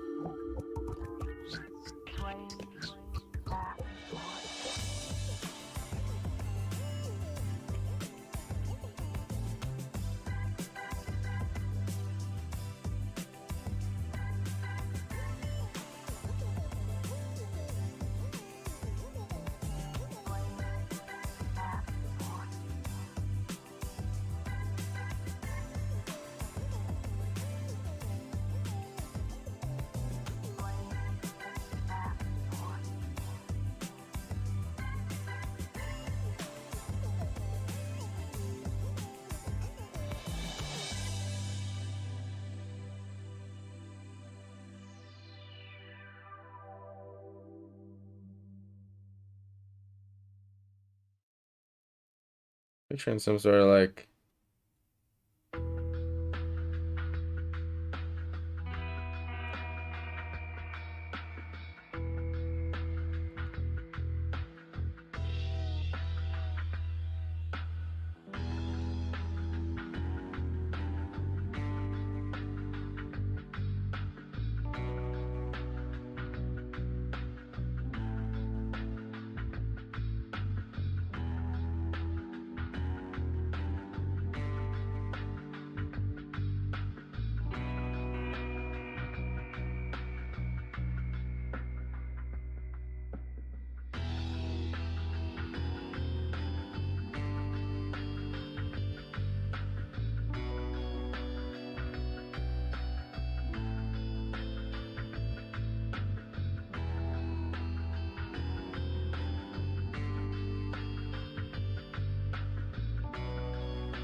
I don't know, just making things up, guys.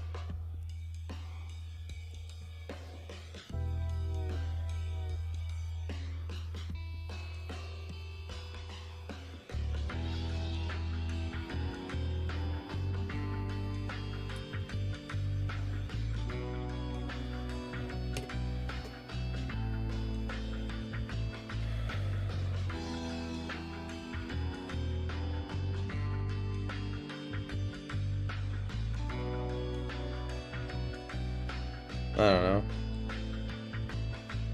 Maybe.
Or maybe, I don't know, maybe there's another one right here.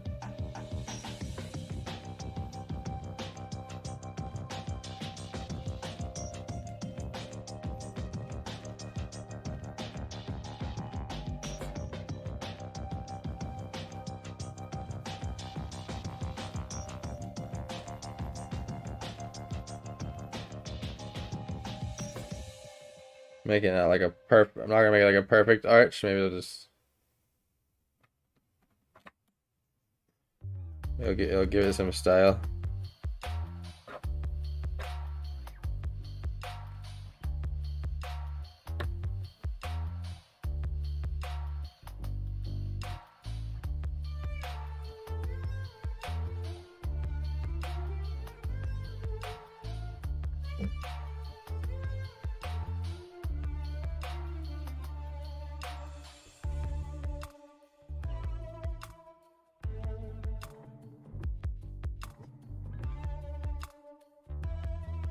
Maybe it comes down a level here or something.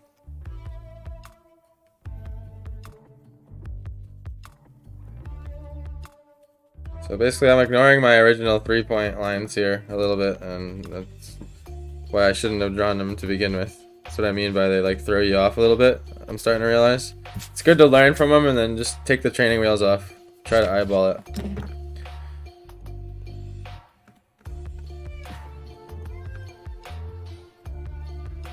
So what I mean by that is, like, I'm picturing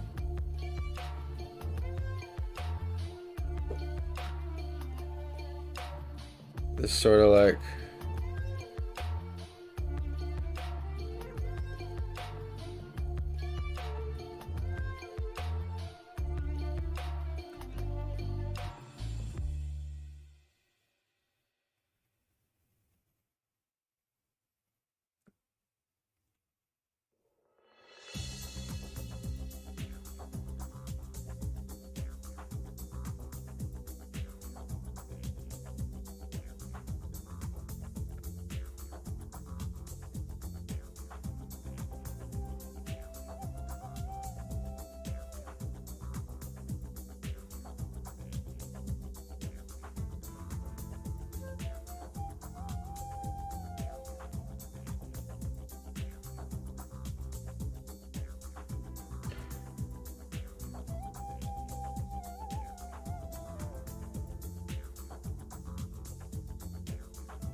Flag.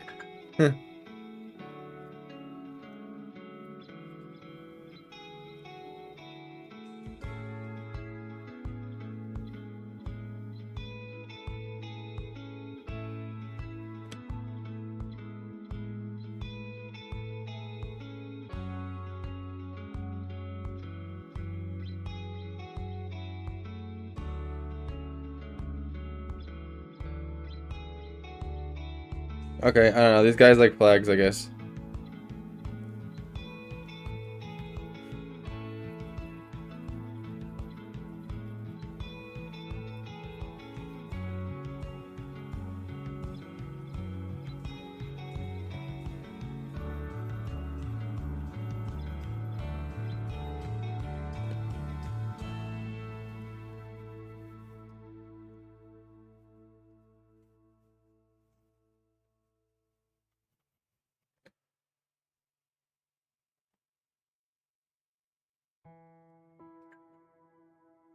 Actually, I don't know why that's there.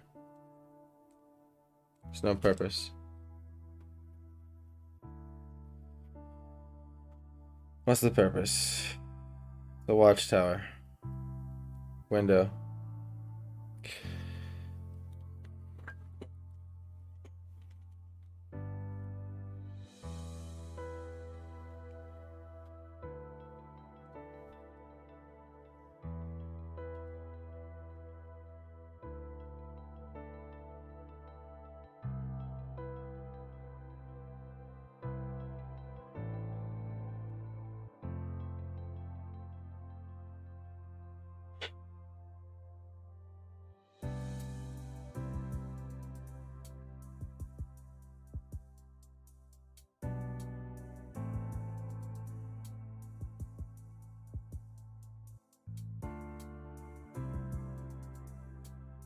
So I'm just like tapping as I move my pencil across the paper for these cobblestones.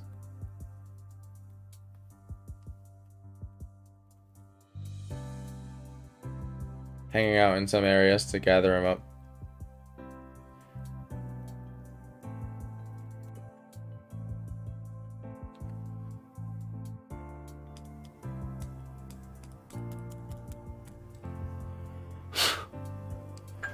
Let's see.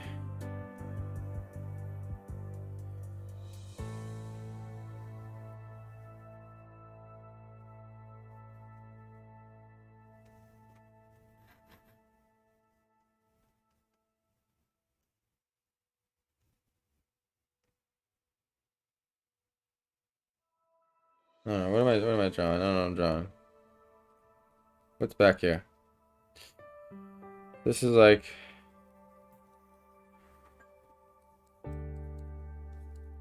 This is like sort of...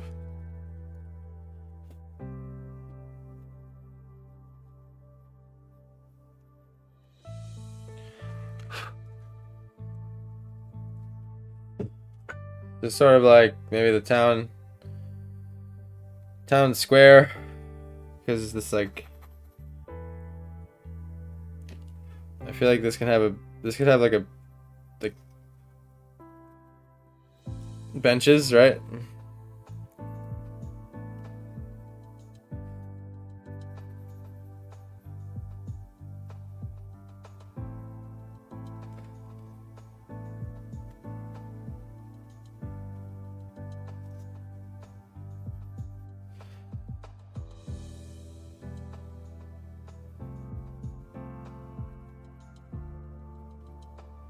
Got a guy sitting on it.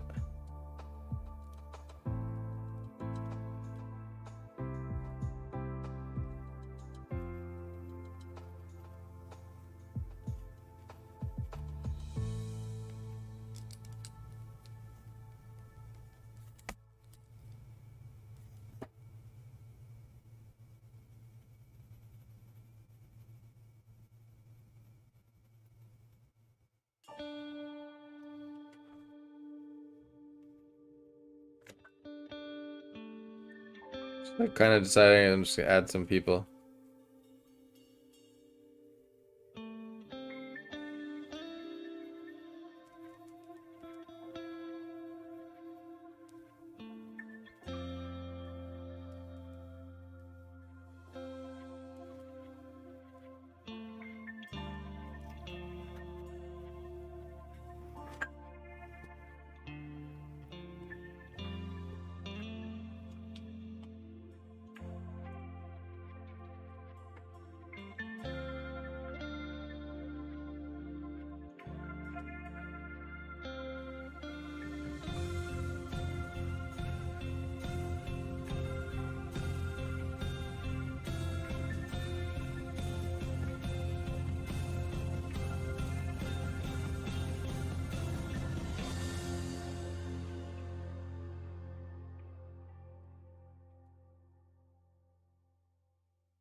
Um.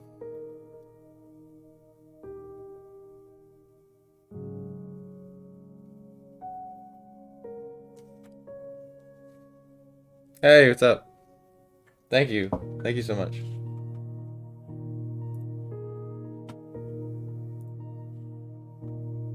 Still trying to figure this out.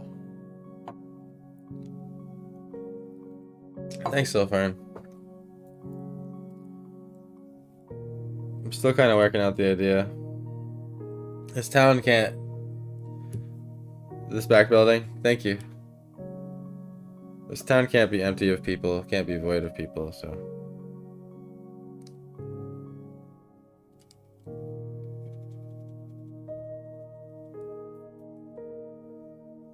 Picturing a sort of.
I'm just basically adding people. Random people. I'm trying to draw like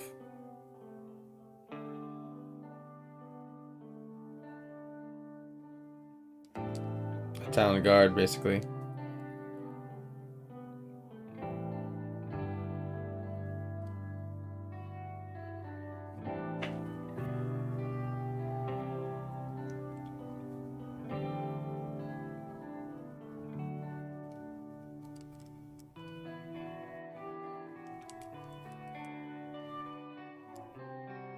Sort of like the battle kilt, you know?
This guy's getting a halberd.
Tell you this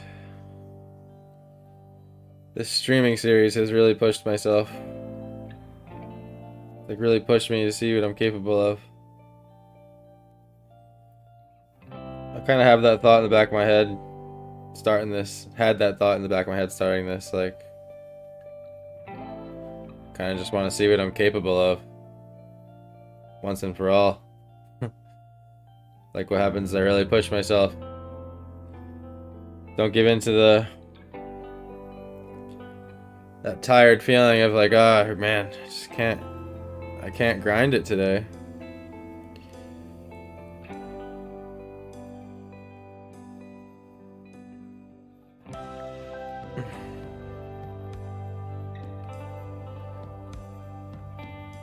It always feels good after I push through it.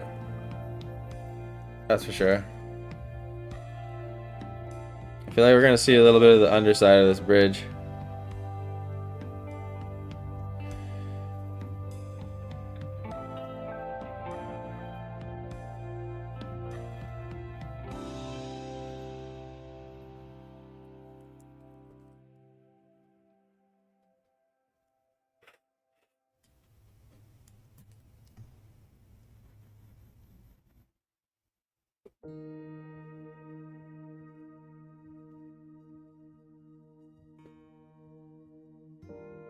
Is this looking like a town deal? Somewhat, sort of a little city square sort of thing going on? Something. Oh, excuse me. I'm sorry. Sorry for all you rest in peace headphones users. There was no way I could have muted in time.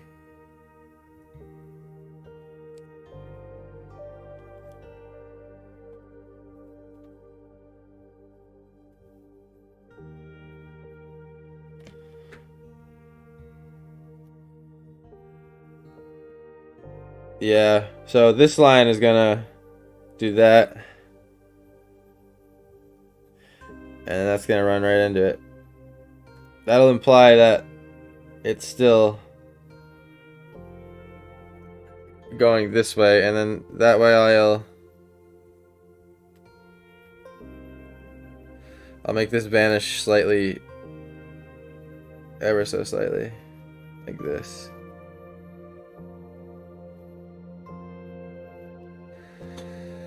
Now it's kind of all going with that stuff a little bit more.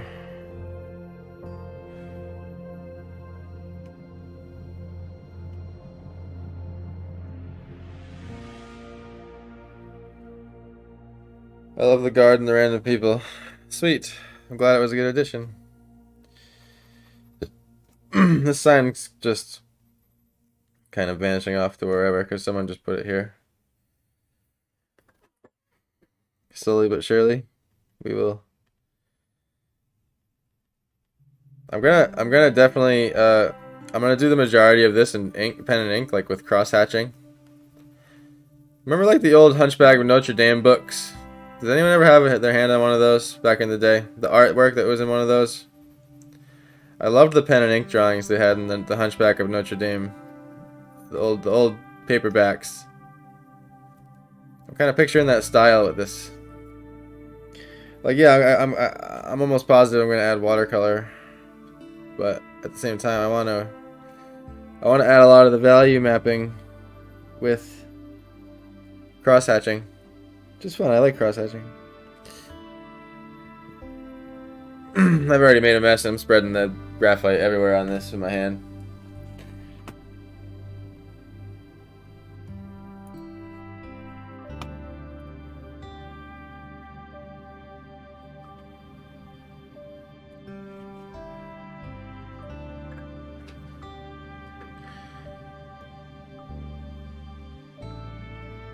How are we doing on time?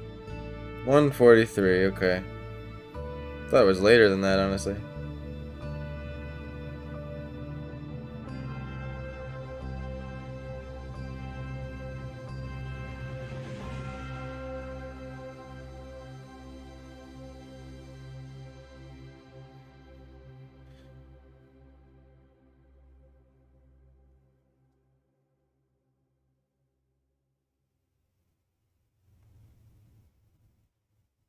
Just kind of working out the perspective of these stones a little bit more.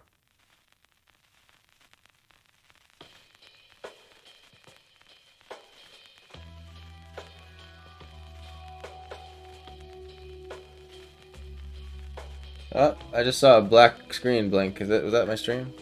Yeah.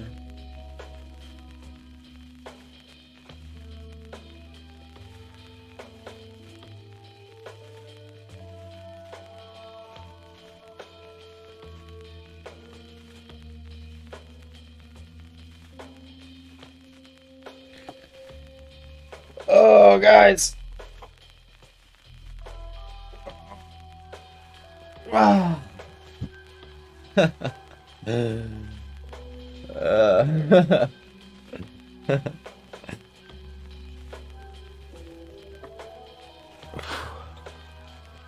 Can't stop stretching.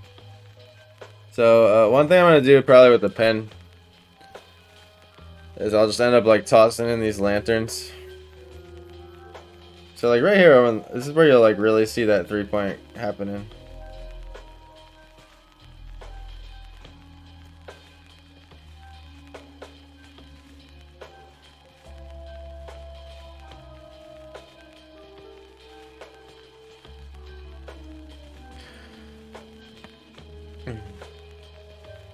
I've honestly been on the quest of finding my favorite amount of 3-point warp. I've experimented with all different amounts.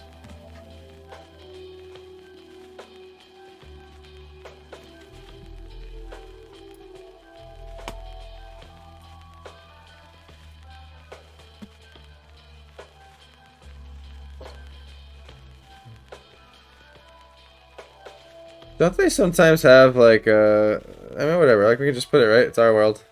We're making this world up. Just put like a little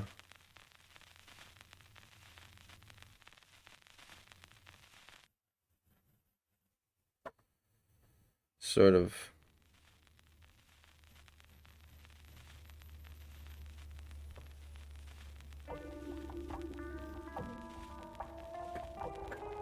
and actually gonna redo that. I spaced out on my 3-point once again. So that one, excuse me. This one's fine because it's right near the center point. This one though, should have started going a little like that, and then this one even more so.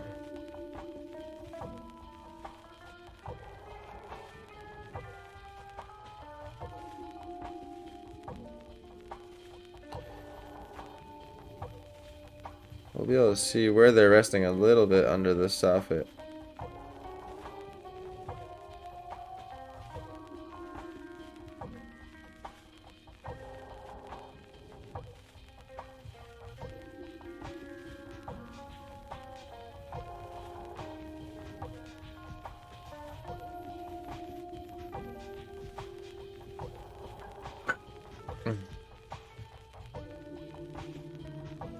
This music.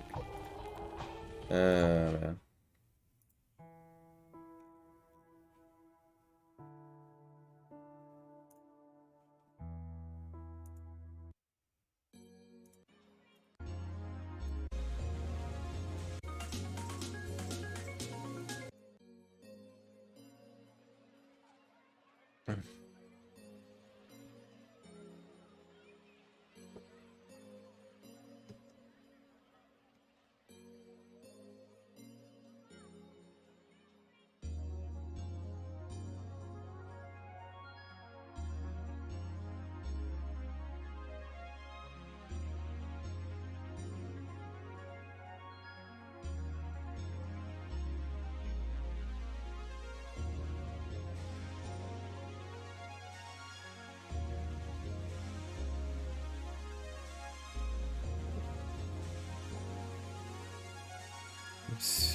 Feeling like this tower has like a ledge here, and then it drops down to a lower level of,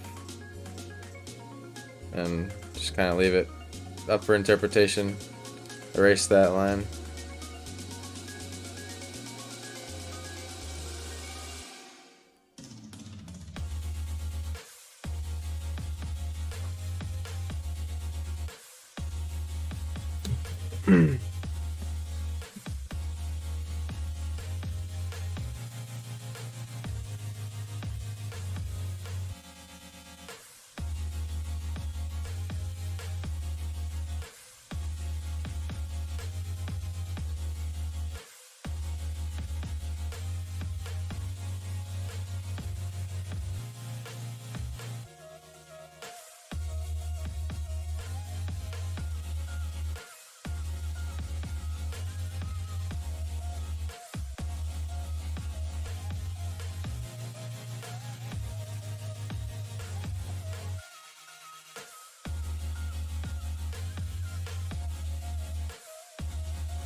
Figured the wind is blowing that way, you know, according to that flag. So made the wind blow that way on that one. This guy needs his.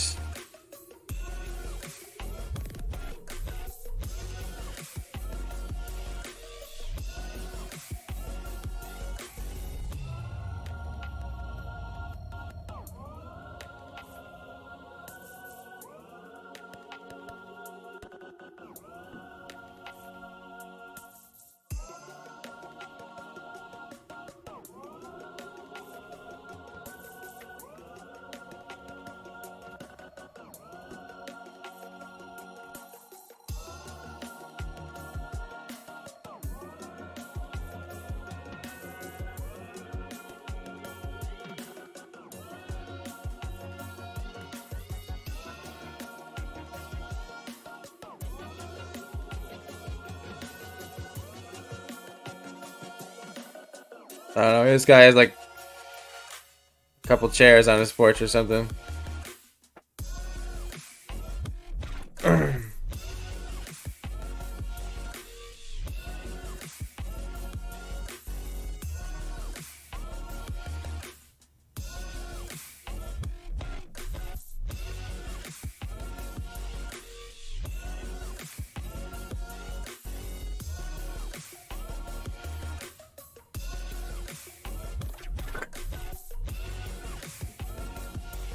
Okay.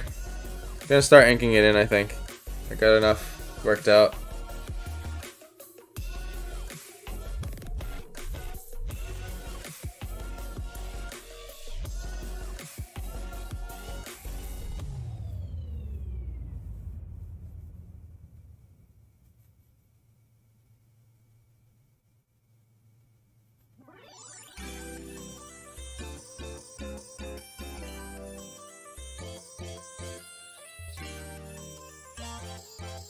See, this is an example of annoying noise choice in a beat.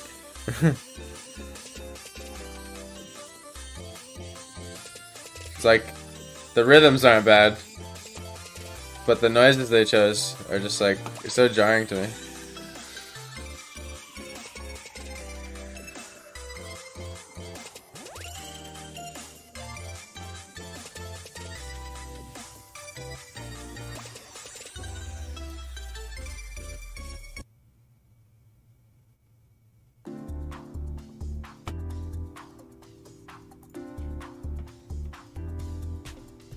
She needs something that like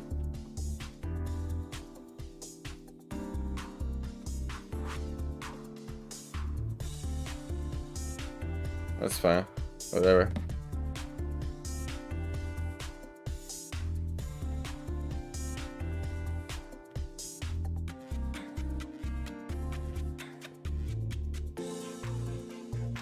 And we're gonna see the underside of this. Let's have a guy standing here.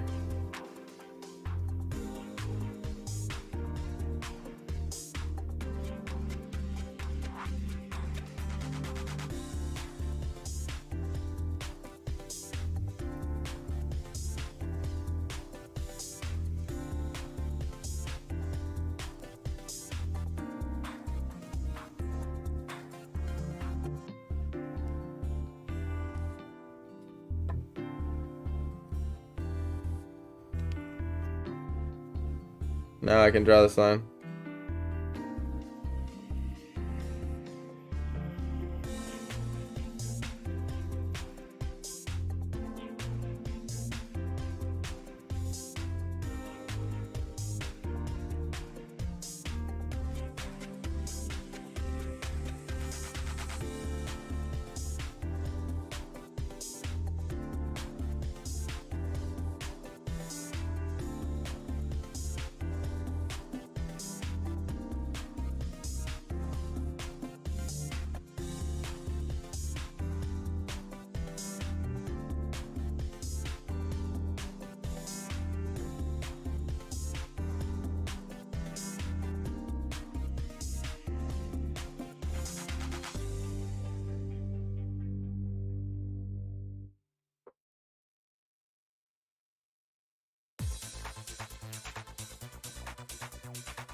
Just checking on my ant trap.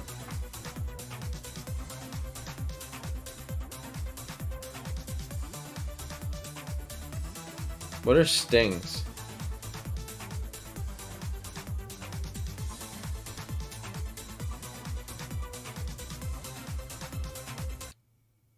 Oh, they're just like short, super short clips. Let's see.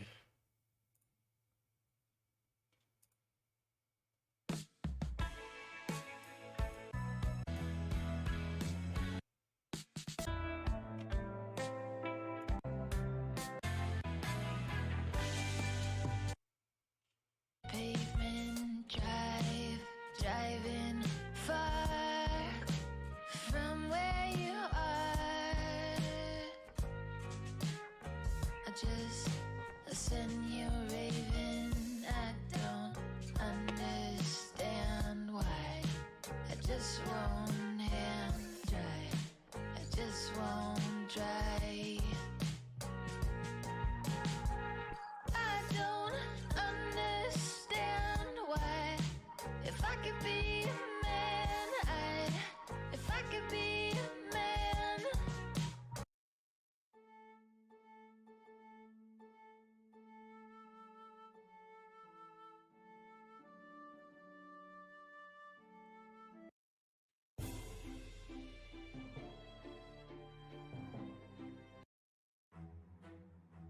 How is this stuff that cheese, bro? Man. Oh, you like? Oh, what's up, Dad? What's going on, man? Doing a little town today. Little like Skyrim-y, fantasy towny thing. It's been taking me a while to make it up because it's just towns and architecture and stuff are difficult to just like pull out of your ass. I mean, they just require more thought, I think, than nature.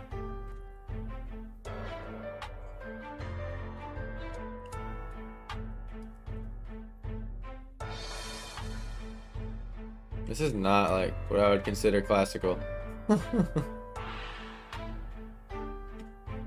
Oh boy.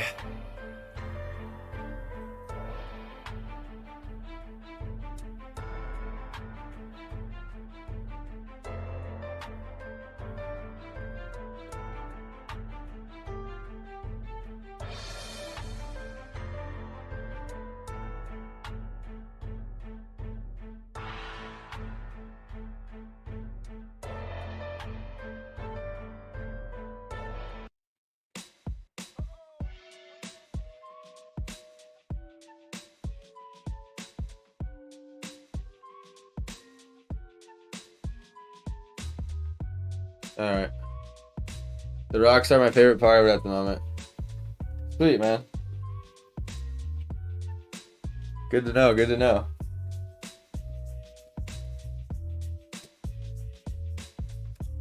Alright, I've settled on this music for now.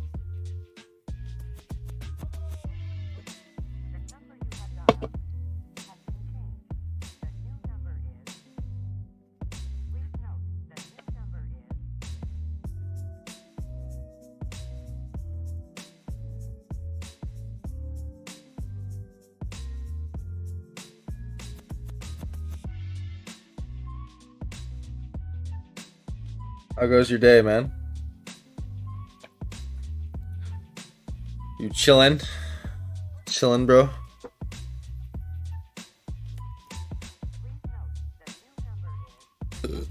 Bring a little more definition to this tree here.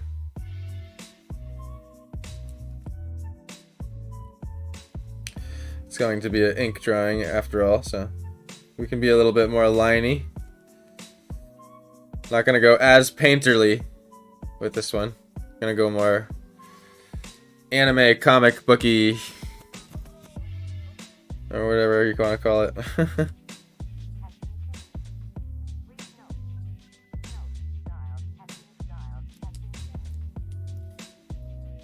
And I'm kind of being vague about what's going on back here. Maybe a couple people.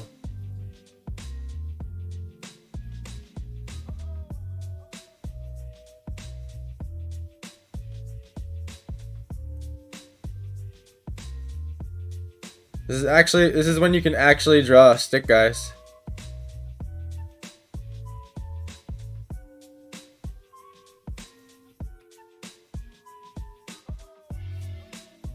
My day was great. Awesome, dude.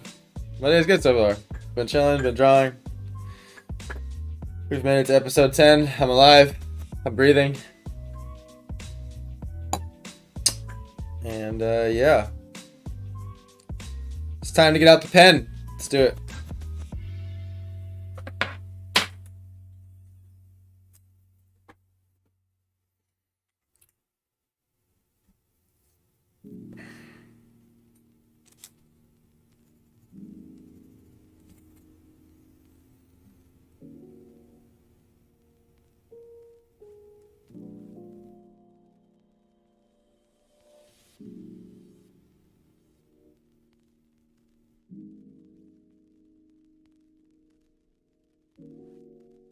And on this stage, I sometimes will just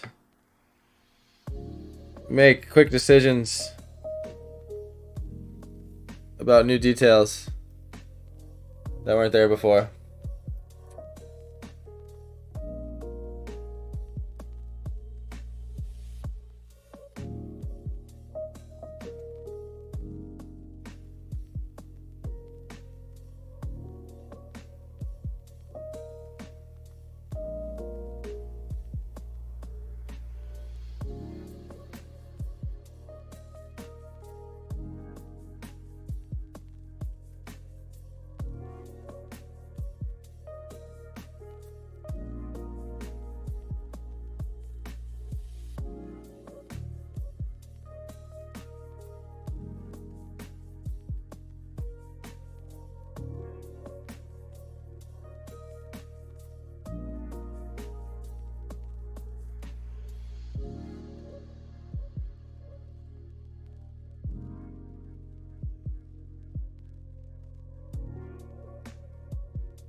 Turning my pen over to get the finest possible line.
These parts I find is very relaxing when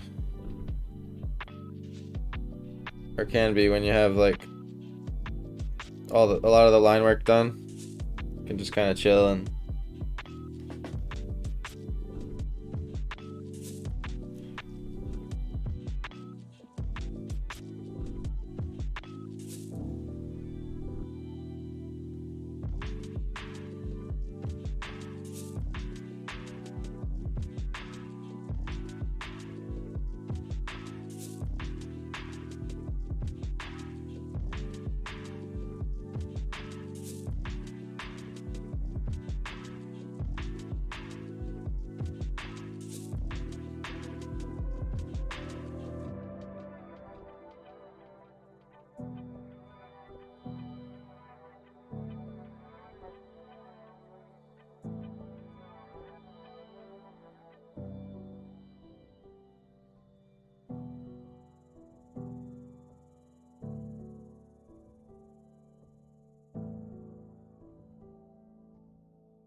I always try to pay extra care to little intersections like this over here where rocks or lines go really against other lines. It's always your opportunity to make things read very clearly. If there's all these little moments in a drawing that it's wise to slow down for a second and just work out things that are important to readability.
I'm still not.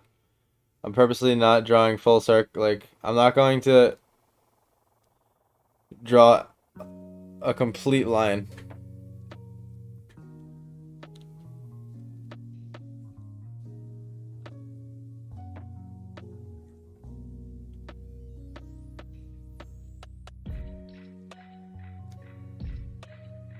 Just, I guess, more complete C's.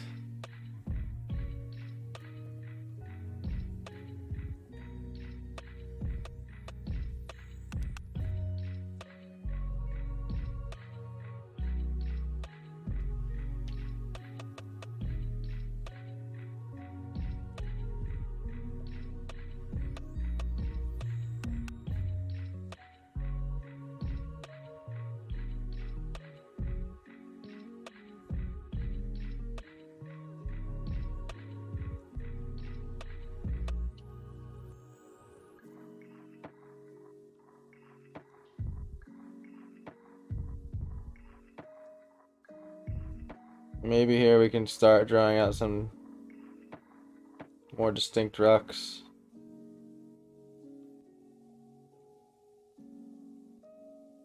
But still not like solid lines ever, I would say. Unless you're going for that style.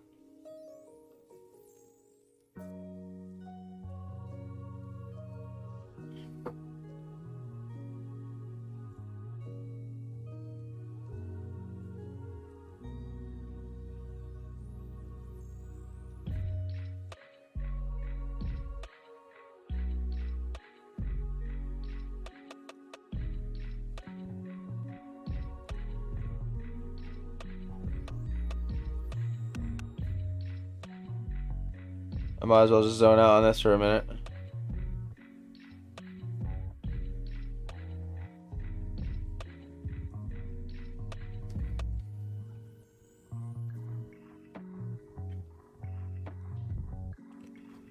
If anyone just hopping in or doesn't know, or just needs a reminder anyway, my new website is up and running, planetjokum.com. It's got all my prints, all the drawings from original to the print versions of them of all the drawings of the day that have happened so far. And yeah, be happy if you just took a look even. And until May 20th, you can type in happy accident at the checkout to get 10% off any order if you decide you like something. So I figured, I know obviously once you watch the stream once, you know about the code, but I figured a small gift for watching the stream. Little discount, you know?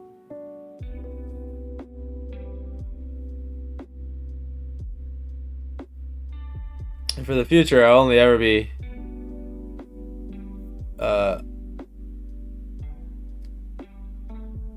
giving away discount codes on stream. So if you do want something, want to save some money, come watch the streams and never know when I'll be giving out deals.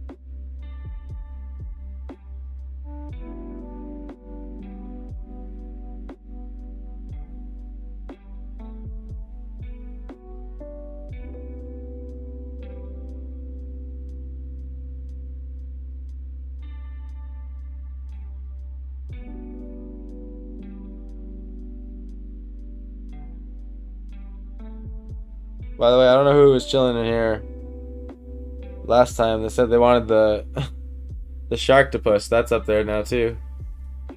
I know there was a guy saying that his son would have loved it. So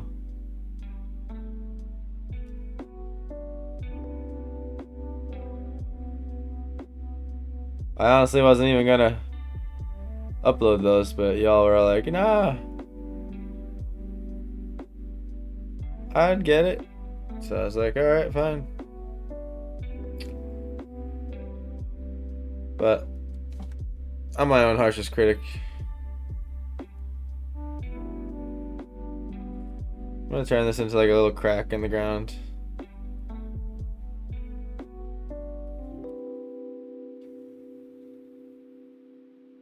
You have a lot of patience for detail. I do not. Definitely have to relax into it a little bit.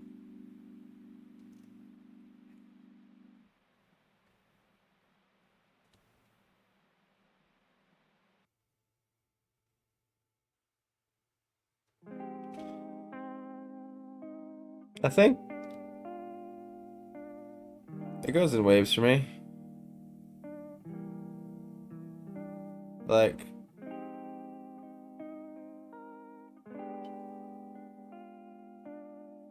I'll have times where I'm struggling to be in the moment, and I'm just looking forward to when the artwork's done.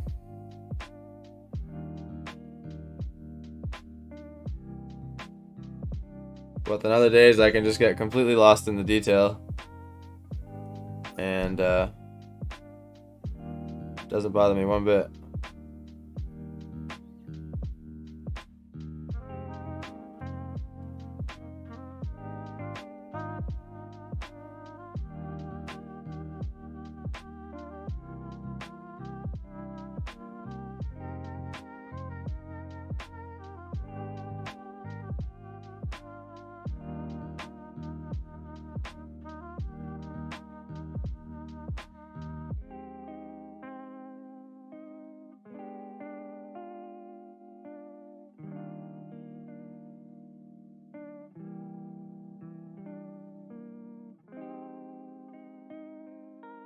I honestly went and I detailed them a bit too much, but I'll keep it that way for now. It's the way we're rolling.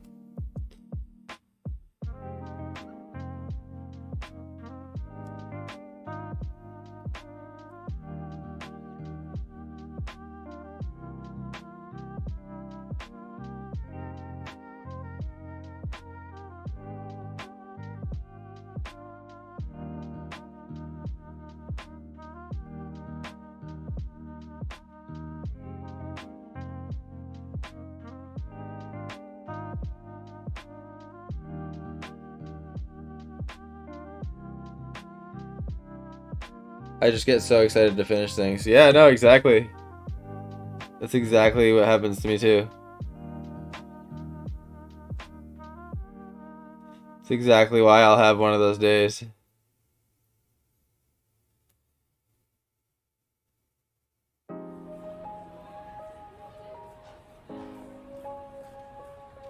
Like, I think it was maybe early on in today's stream I accepted my fate of I remember openly accepting my fate of the cobblestones.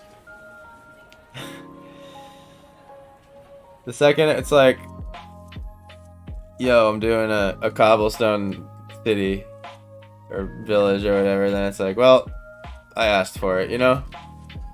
Because I could have just made this dirt, or could have made it pavement.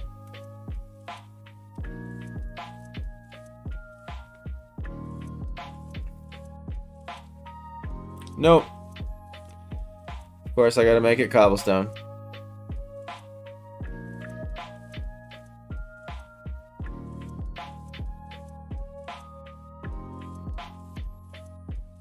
Oh.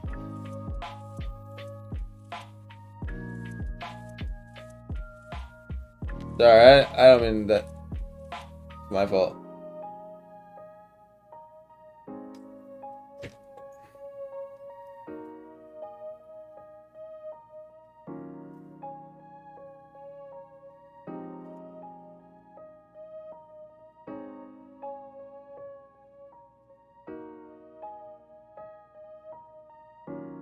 And I'm not even following my pencil lines, really.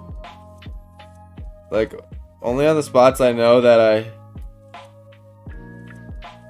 I had to work out.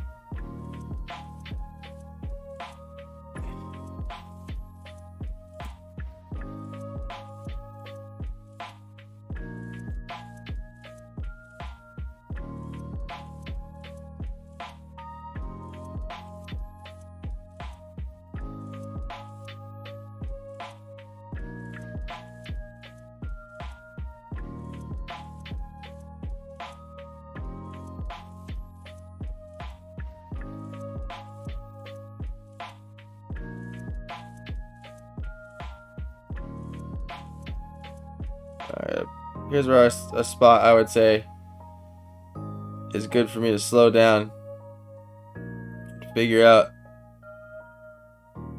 exactly how these stones sort of go over this little, like, depression in the road, or whatever you want to call it, little slope, slant.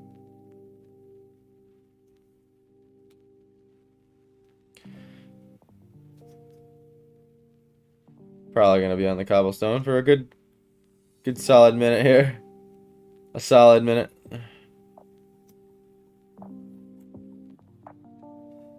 I'm trying to just not make these all the same, you know?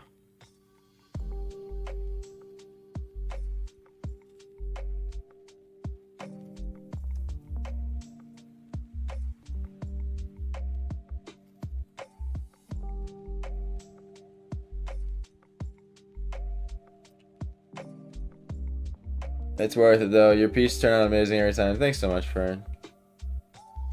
I especially like when you do landscapes. Good to know. Landscapes are my strong suit. It's what I have the most hours in.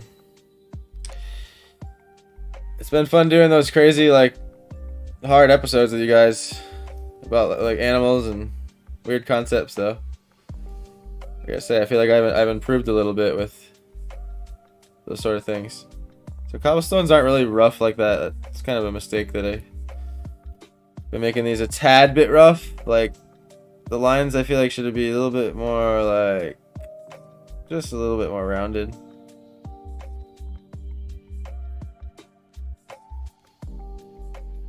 I'm going to exaggerate the size of these even more so we can really get the perspective shining through here. Like, the way I like to think of it is like, when you get to these points in a drawing and things need to be exaggerated, exaggerate it and then like +2. Throw it a couple more. Like up one notch and then a couple more. Kind of reminds me of like acting or trying to make videos. It's like when you want like a certain emotion to come across on camera, you have to like overact everything, and then it, like the camera always takes like shaves away off like 2 levels of intensity. It's like in the inside you act out something, you feel like you were giving it your all, you watch it back, it looks like you were emotionless. It's hilarious.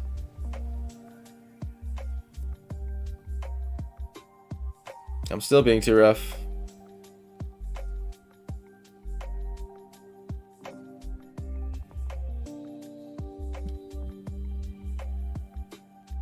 Wow, the cobblestone. Thanks, Steph. They are my weakness, haha. I like drawing people. You're really good at them. Your weakness is my strength. Your strength is my weakness. However, I have been going all out as much as I can on improving my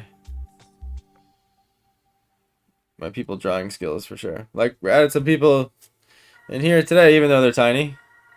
This guard up front is gonna require some attention for sure.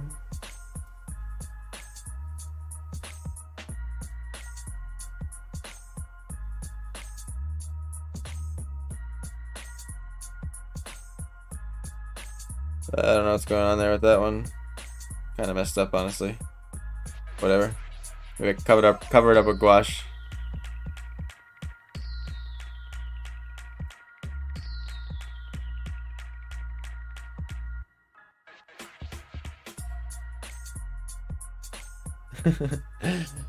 The emoji after that, Fern. I like drawing people.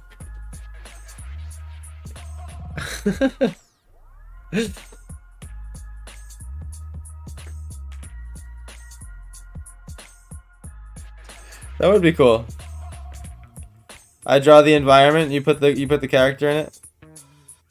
Can kind of do how like Attack on Titan looks, you know? Or like just how anime looks in general. How they'll have like that like hyper rendered background and then like just super quality anime characters on top of it.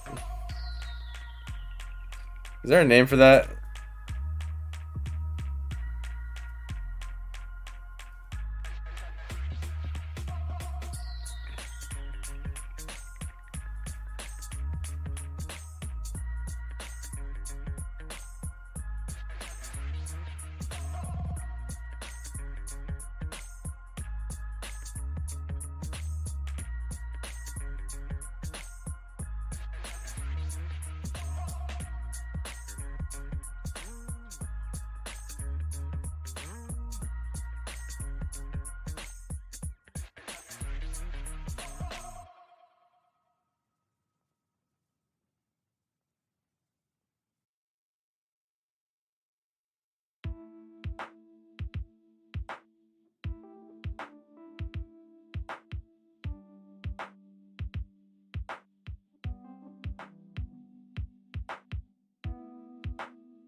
Would be cool if we could do.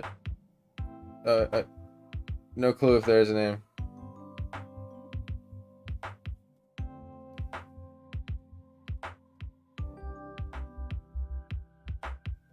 Yeah, we could do like just think of like the universe and the story and the prompt.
Really trying to keep in mind the perspective of these as I draw them. How they would kind of unfold. Where they would end up overlapping when your eye level got too low.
And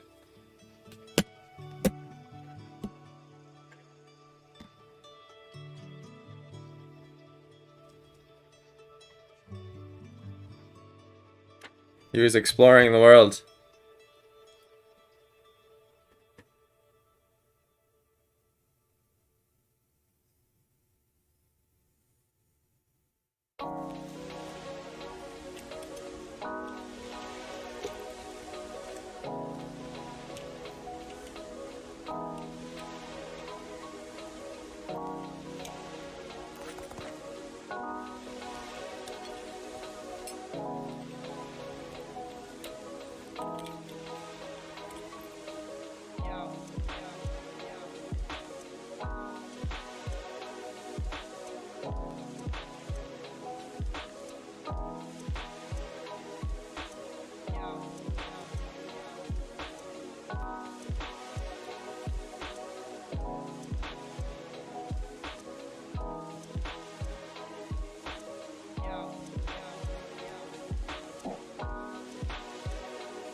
I could have been a tad more minimalistic with the cobblestones here, to be honest.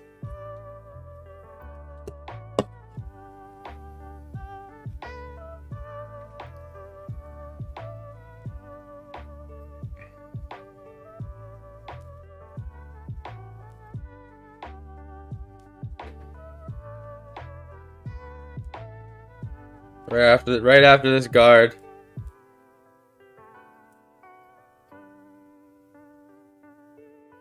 Is where the minimalism is going to really start happening.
Kind of tweaking this until it sort of all feels connected.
Oh no, did the music stop?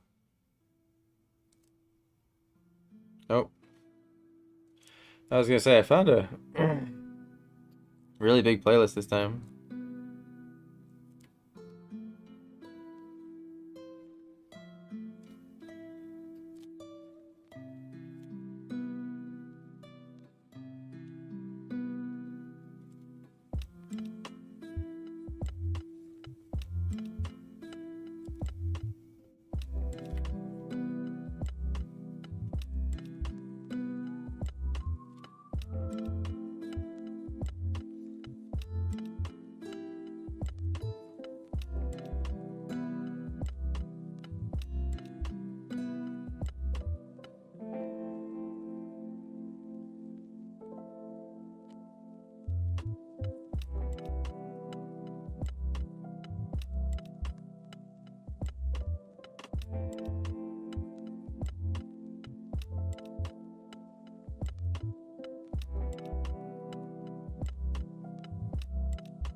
Working out that texture.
Alright guys, I'm gonna take a little leg stretch and a bathroom break, and we'll continue right off making this here drawing. Thanks so much for hanging out so far, and I hope you're enjoying yourself. I know it's been kind of a quiet jam for a little bit, but just kind of had to get lost in the detail there. And yeah, so keep on going here. Not 100% happy with all the little cobblestone marks here. Got a little heavy in the center here, but I think coming back can fix it.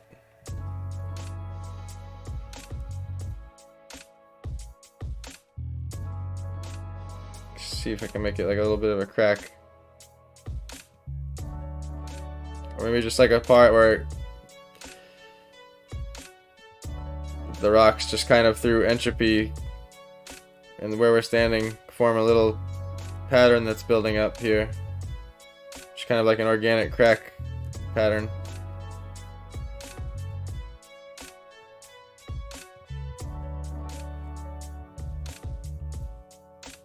And then it probably maybe follows up here.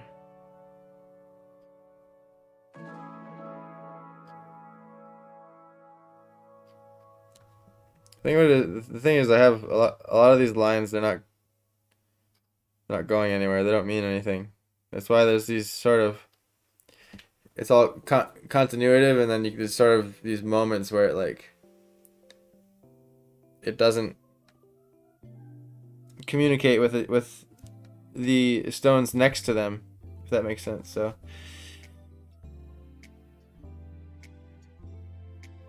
I'm just trying to make them hold hands.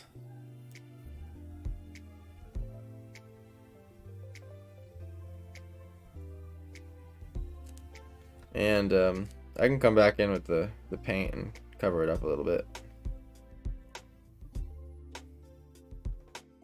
And the value will help things pop, like the guard and stuff like that.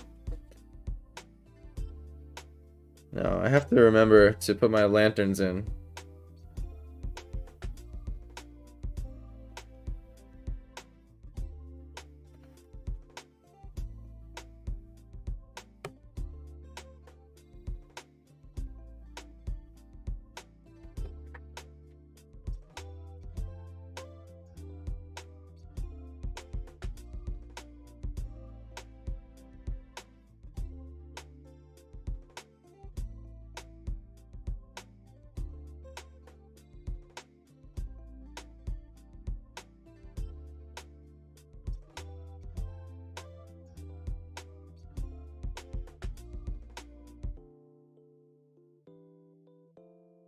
Put a lantern there, and have another lantern here.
Doing little ambient inclusion spots.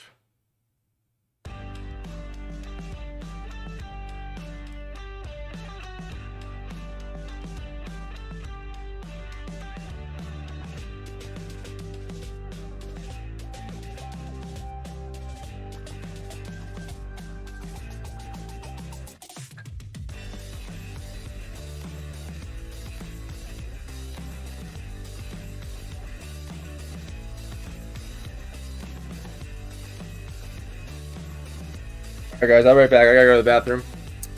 Thank you for hanging out so far, like I said, and I'll be right back. Oh, my mouse is so sensitive, I can barely use it.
Hey, thanks for sticking around. Supposedly, I'm supposed to get severe weather today. And, excuse me. Basically, so the power could cut out. I could lose internet. You never know. Can you continue trucking on this?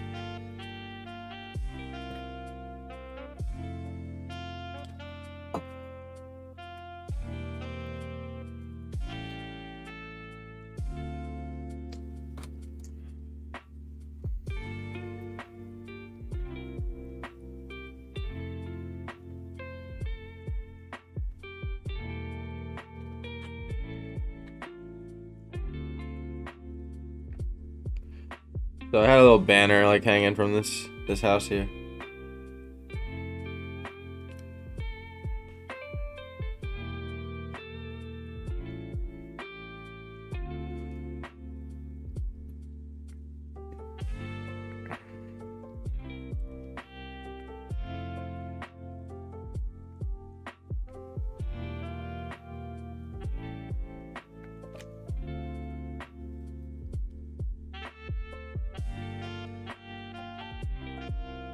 I drew his door here.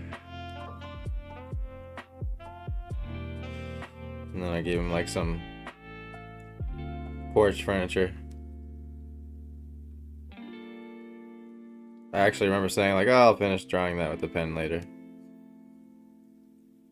Maybe I'm wrong. I should be careful saying things like that because I am recording myself, so anyone could check. Gotta be absolutely sure.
I hear thunder. It's happening out there.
I have to move my body instead of the sketch pad, so I can keep the camera on it.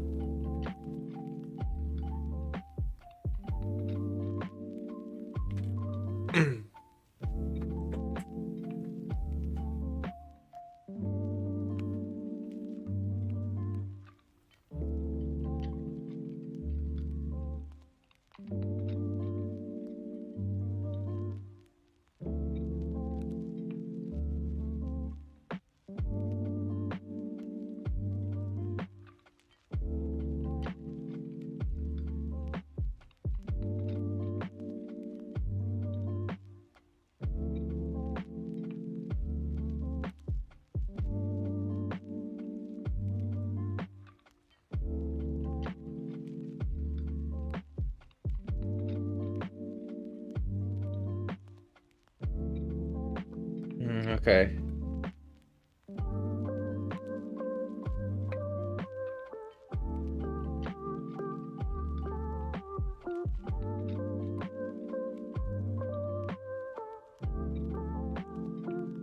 We got this bridge. Now I remember this was a part that I decided I was gonna come back and try to do first try with pen, not mess it up. Let's see. So basically, let me set these up first.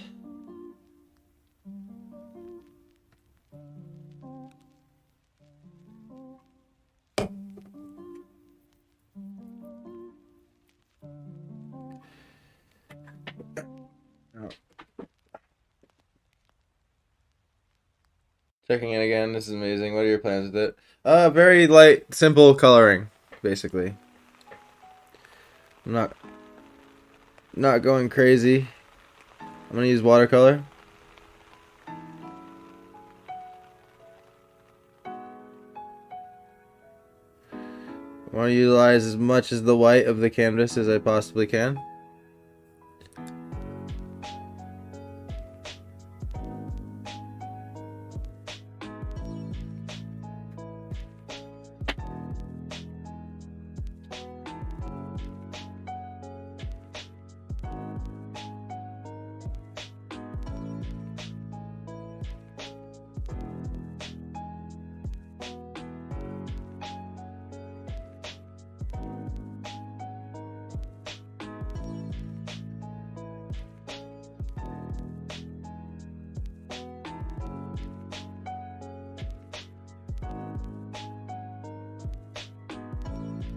It's medieval looking. Nice.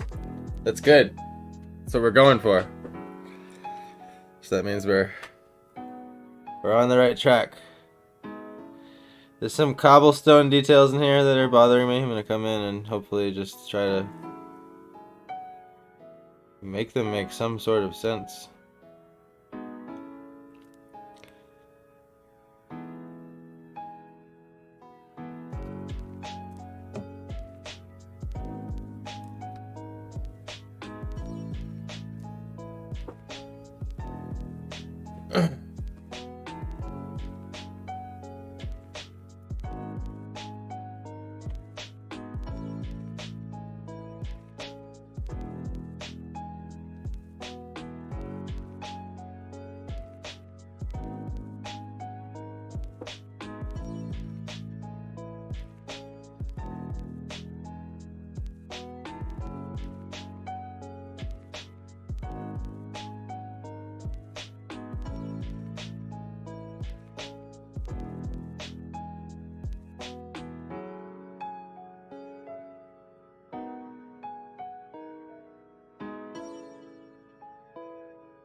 A lot of these lines don't make sense because I rushed them, so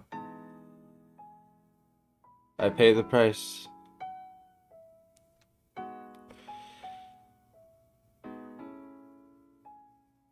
It'll be a little busy. Oh well.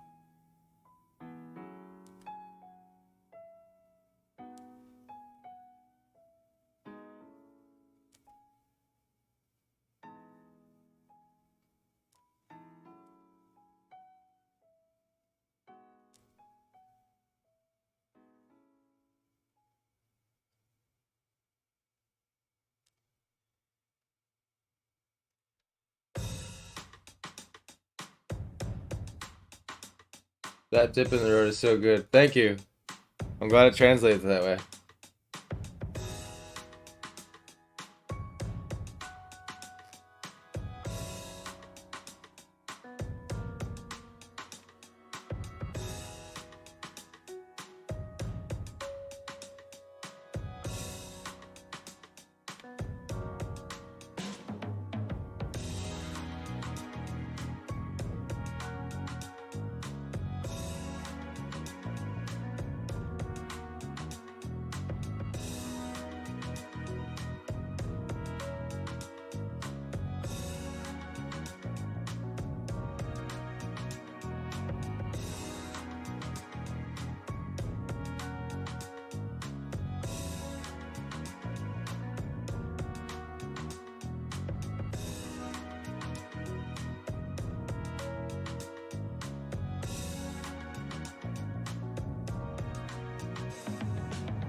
I gotta break up this line over here.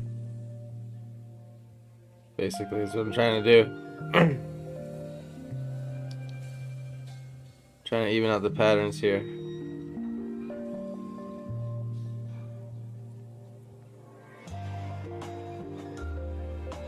It's close.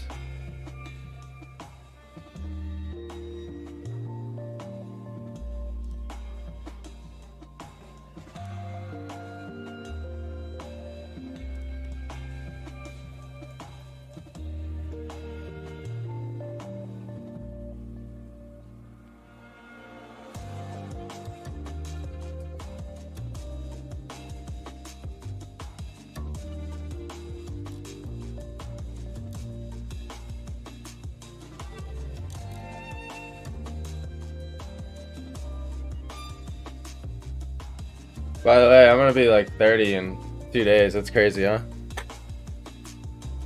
That came quick.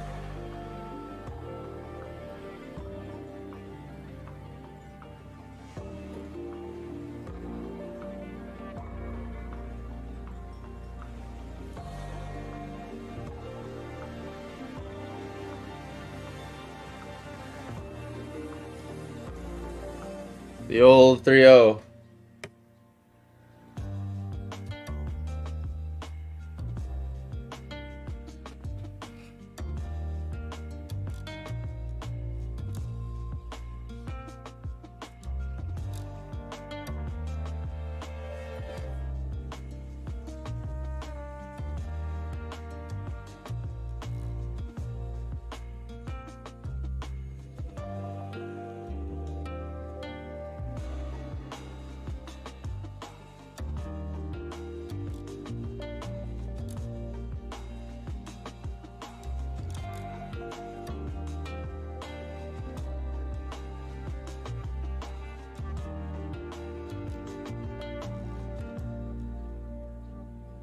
One of the big birthdays.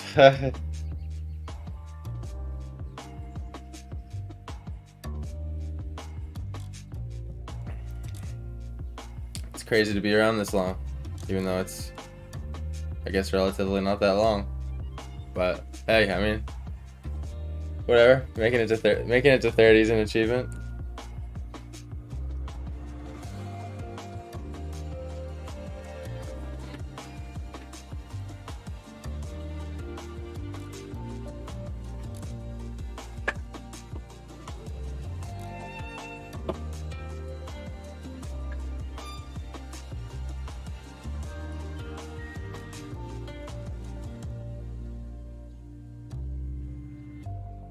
Not much left to do here.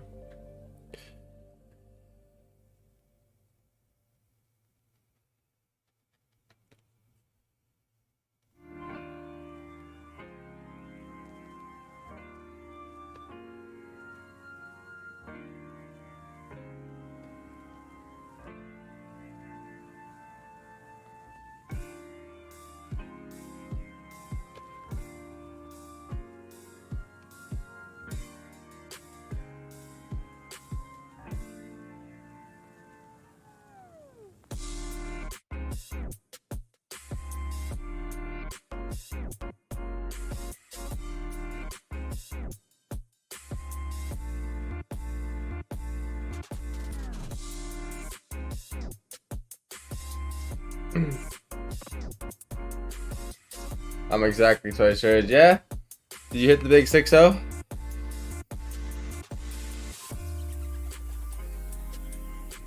Congratulations. The checkpoint. I mean, you think about how many car accidents happen a day. It's debatable that it's lucky that we're all here past 30 years. If you get in a car more than 3 times a week. So just to make it to 60 driving all this time is, you know, an achievement.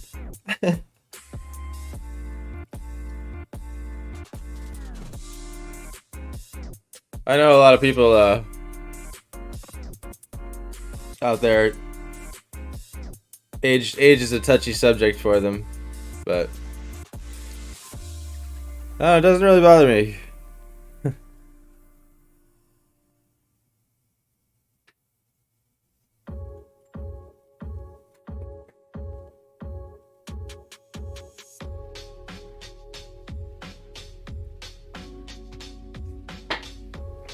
I'm happy with my impending death, whenever it may come.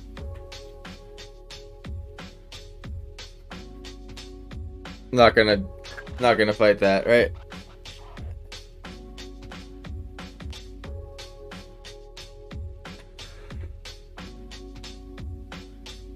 I accept it.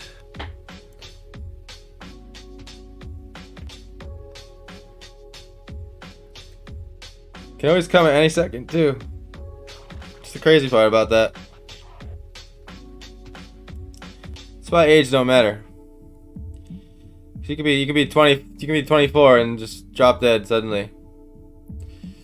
All those aspirations for when you were 45 didn't matter. It's alright though. I find myself in a lot of conversations where I realize I take things way more lightly, and can take that for bad or good or bad, or however you want to take it.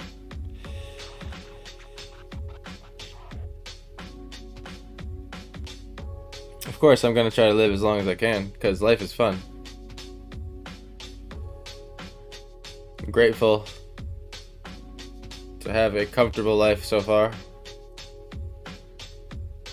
Of course, I've had struggles. We've all had struggles, but overall, I can't complain, and I'm very grateful.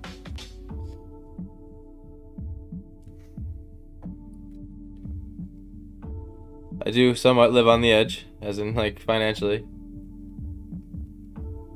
Don't know how I get it month to month sometimes, but hey, we're here, we're talking, having a good time, drawing some art. Whatever.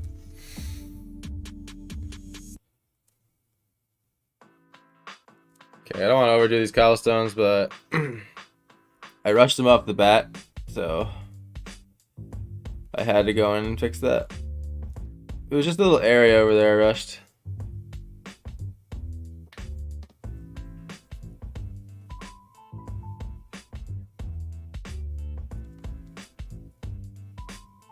And value might save the day.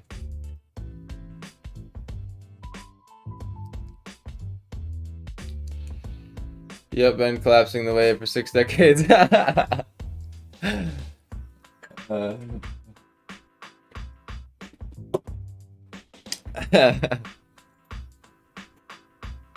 Age never bothered me much. Yeah, same.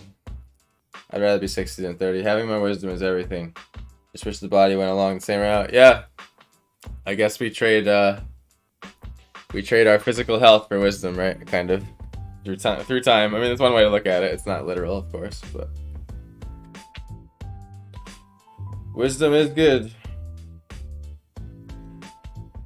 I guess that's one thing I'll say I like about being 30 or almost 30. Two more days. I'm 20s in my 20s for 2 more days. But yeah. Definitely make way less dumb decisions.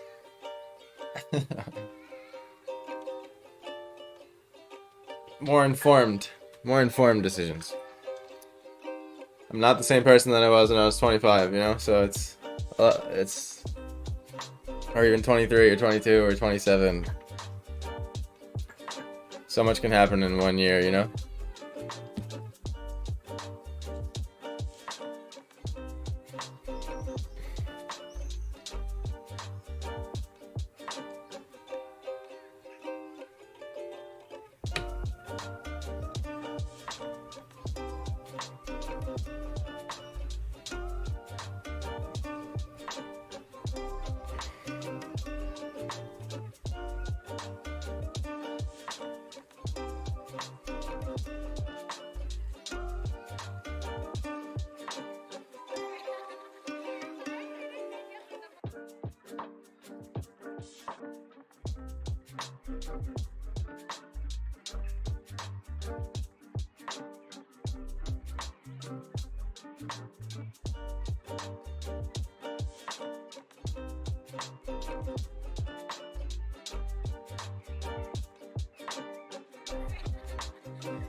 I'll never forget your birthday. It was brutal. Jump of subject, but yes, it's I'm sure I'm sure every mom out there can relate to that in some way. That's had to do it the old-fashioned way.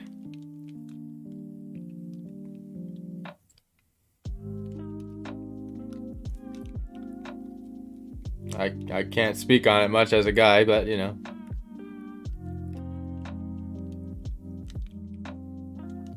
I've seen the tapes and it doesn't look comfortable.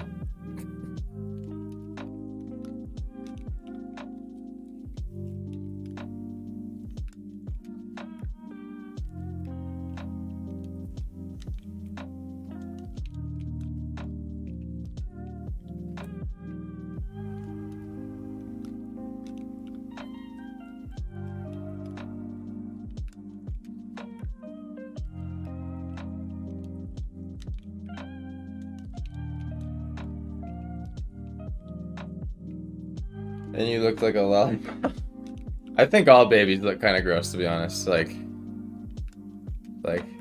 I think baby animals are cute, but like, baby humans are kind of ugly looking naked aliens to me. And they all kind of look the same, more or less skin color. Yeah.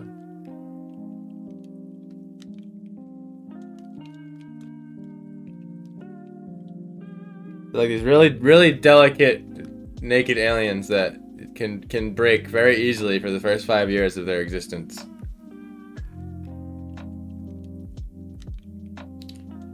You were trying to come out face first, and that was never gonna work.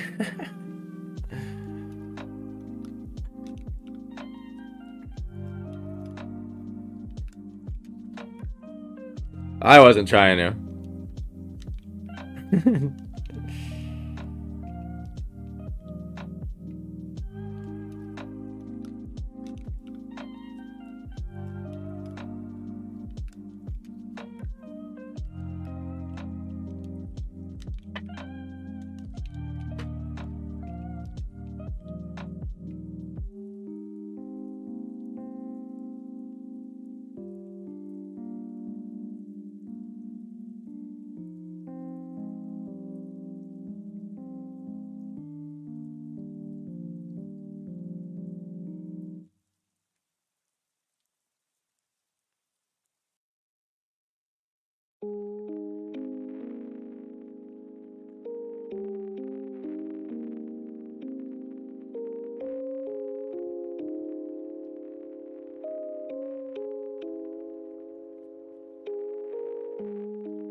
I guess you wanted to see where you were going.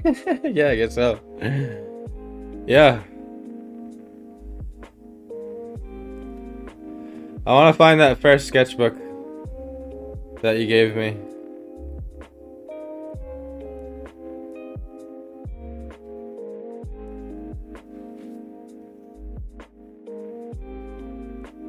If it even exists. I don't know if it still exists.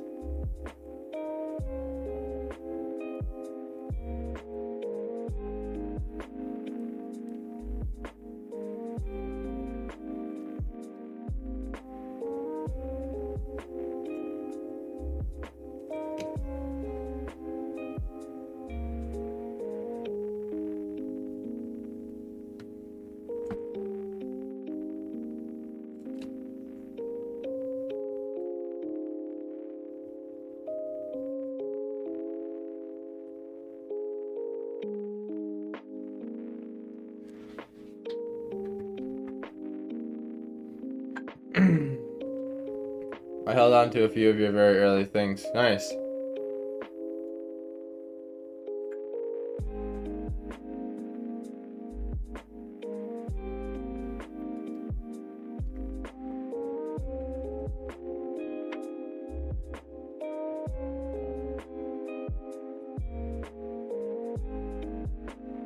Be fun. It would be fun to look at that.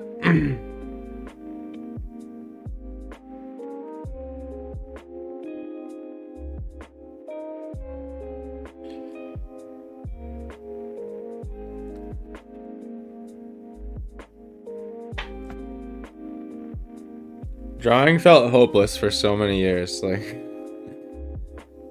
I can't express that enough. Like the ability to, I'm saying. Like, just felt hopeless for years and years and years and years and years. It was frustratingly hopeless.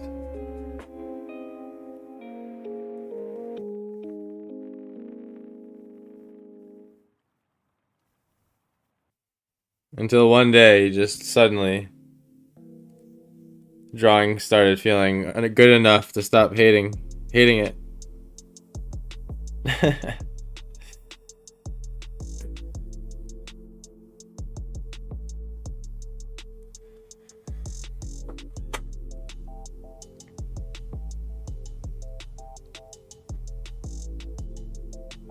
Oh, so many years. It's still the day you die. It's not even, I mean, like, yeah, you get it to a point and then it's much more consistent.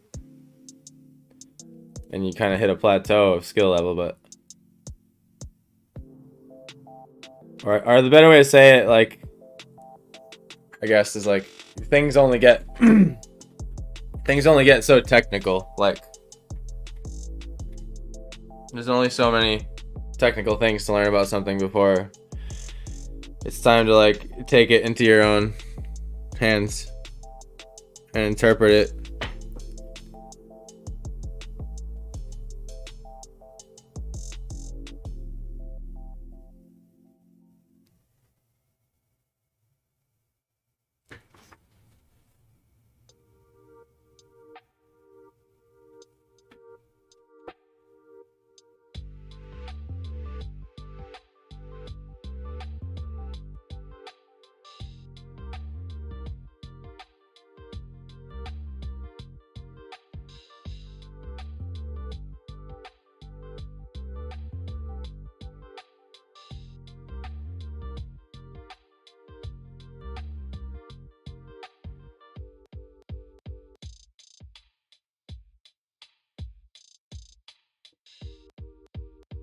Self-taught. I mean, yeah, in one way.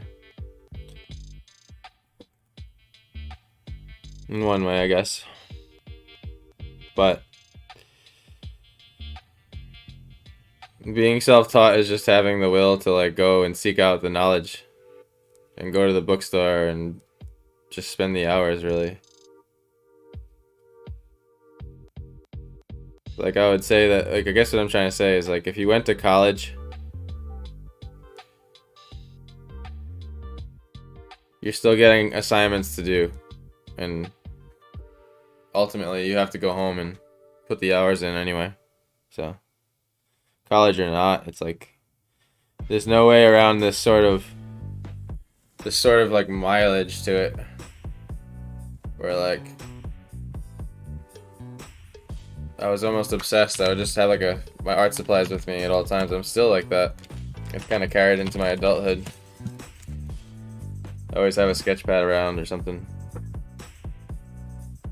I guess that got me the hours I needed. It's all hours, it really is. Like, that's really what it comes down to. Like, you can sit here and debate all day, like, people having the it factor and stuff and talent, but I feel like I worked for every bit of understanding I have. Like, it doesn't really feel like it came to me at all. Like, it really doesn't. Like, I'm not gonna sit here and claim any sort of ease to the whole process, like the growing pains of it.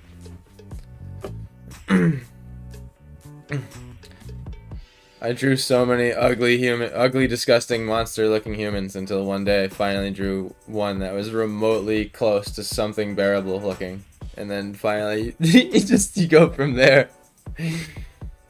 Like, and I'm still on the I'm still quite not. I'm almost there. I'm more there than I ever was with the human thing. Like, I can actually feel okay about drawing them in front of people now.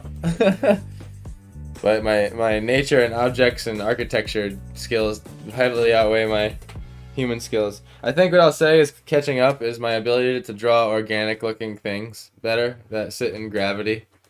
But I'm still going through the process of memorizing ratios and different muscles and the bones and the different planes of the face and stuff. It's the more and more I do it, it's like eventually it's like each time I'll remember that one more thing that will help me draw it better that I didn't remember last time, and that just keeps compounding on itself and exponentially increasing. Like, honestly, I was terrified to do the combo animal episode the other day. Episode 8. We were throwing out like 2 animals. And animals are humans because it's all the same physics. Like with muscles that retract and bend and bones and the way they're set up, and whether you're on 4 legs or 2 legs, or where your eyes are. It's like there's all these things about animals that that like tell you how to draw them, basically. Like, if it's a vegetarian animal, they all like most vegetarian mammals like share the same features, and like most carnivores share the same features, and like jaw strength and positioning, and it's like stuff like that is more valuable than studying like exactly what a giraffe looks like. It's better to be like, okay, like a giraffe has these kind of ligaments and it walks like this. Like, how does it walk? What does it eat? Every drawing teaches you something, yeah. And that leads right into what I had to say, like, because I think it can be a bit overwhelming being like, oh my god, like, all right, like, you set out into the world, it's like, I want to be able to draw anything out of my mind, right? Because that was my quest. I remember one of the earliest artists that blew my mind was MC Escher. I don't remember what age I saw him, but it was so young. And I remember just being like, holy shit, like, I want to draw out of my mind like that. So I set out on the quest, and it can be overwhelming to be like, I want to draw everything. Where do you start, right? Where do you start studying? And basically, after all these years, I would say the best way to do it is to just take it one project at a time, because there's no possible way to do it all. You have to just be like, okay, I'm drawing a horse, and like today I'm learning about horses, and you just like sit down and learn about horses. And for me, I realized it ended up accelerating. Like, the more I submitted to just sitting down and going through the struggle of studying a new object and learning how to draw it, it would always be worth it. Like, and it got easier and easier to just force myself through that process. And it just gets easier and easier. But yeah, by no means. Like, if there's someone out there that claims like, oh yeah, I don't know, I just picked up a pencil and it was like magic, then they're a mystery to me too. Like, I would look at them, like, I would bow down to them with you guys and be like, Yeah, I don't understand that.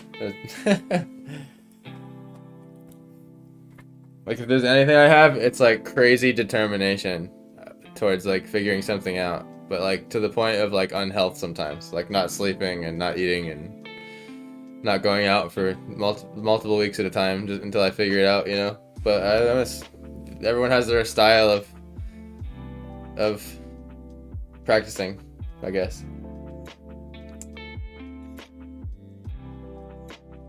Well, Da Vinci actually, yeah, you know, it's funny. I actually watched a documentary recently on that. I was talking about how he did that. It's crazy. Imagine that's it. We can just go on Google and look up muscles, like, but he had to go dissect them.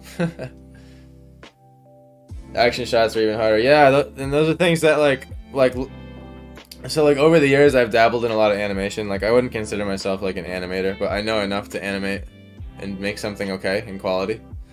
And like basically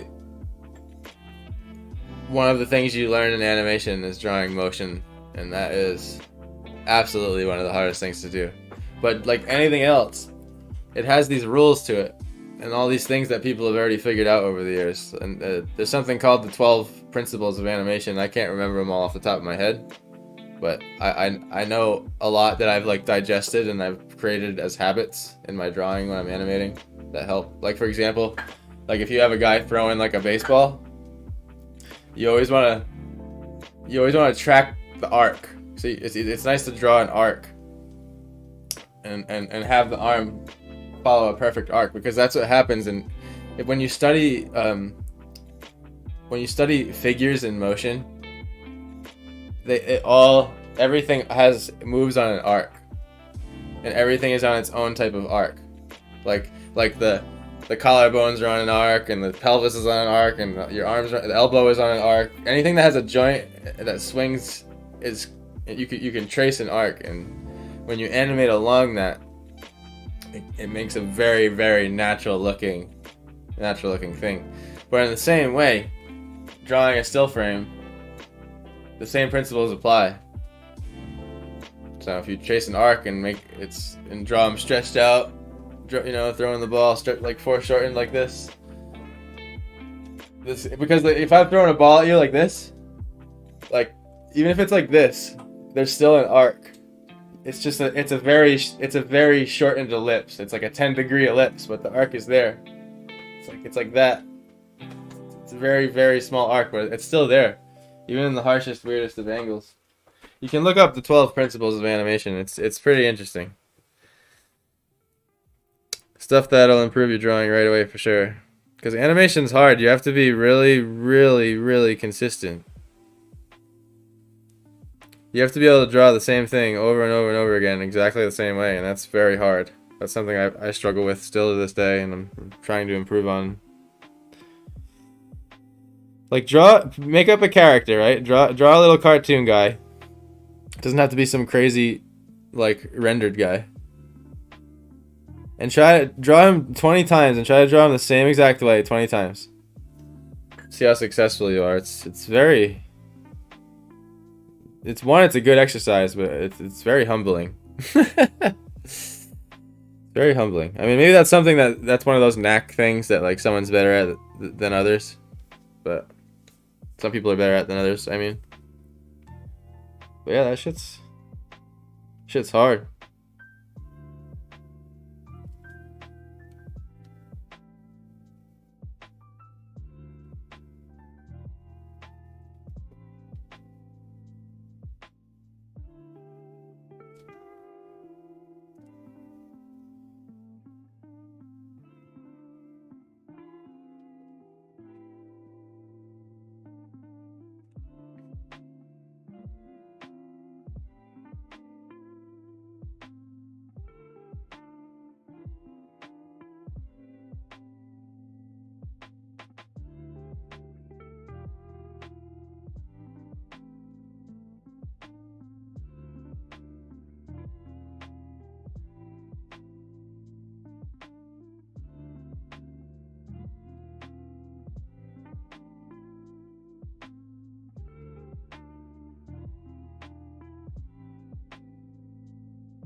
Yes, I remember you discovered Escher. You can see that influence in your art.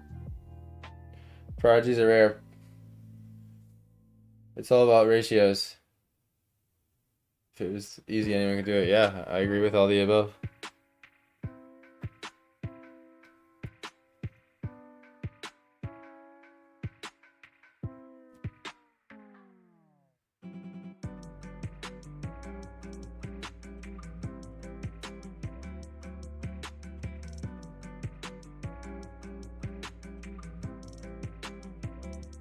Drawing is a lot to do with understanding things and how they came to be and how they're made.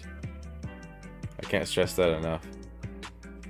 Like trying to draw a character without a story or without a culture or without location or diet, habits, like good luck. It just comes out like kind of discombobulated and random.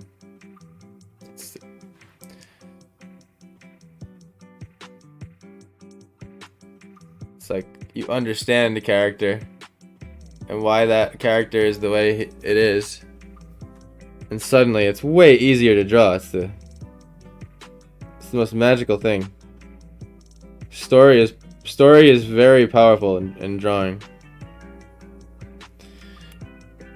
I'm always talking to myself while I'm drawing and making up little stories in my head.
Oh, big thunder.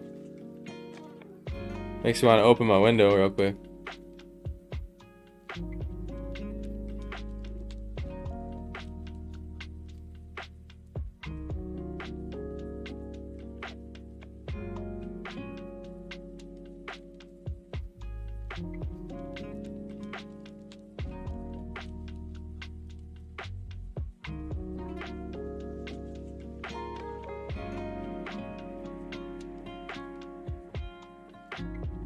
It's almost like I'm starting to love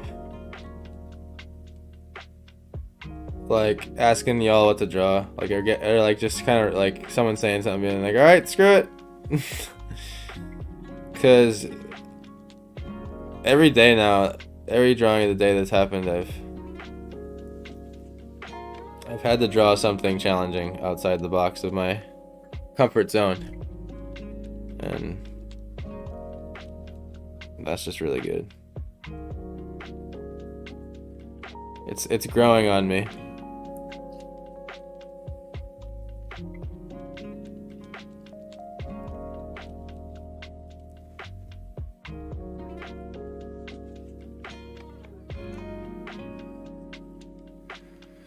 Cause like little by little,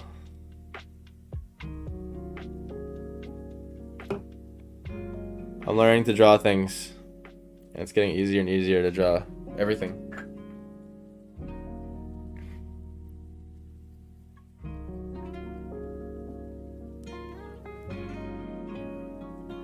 All right.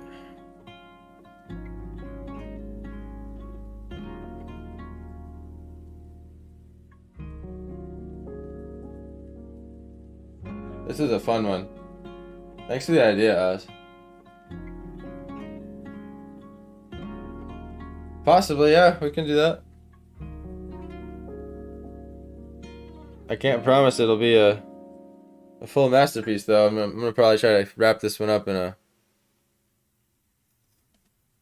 little bit here.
The static, that's the song.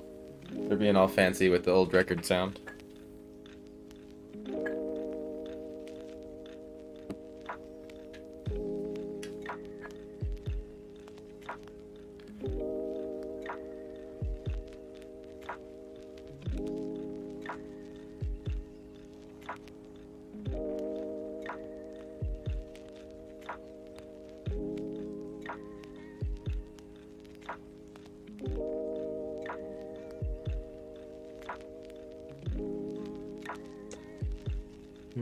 Do a slight indication of shingles here.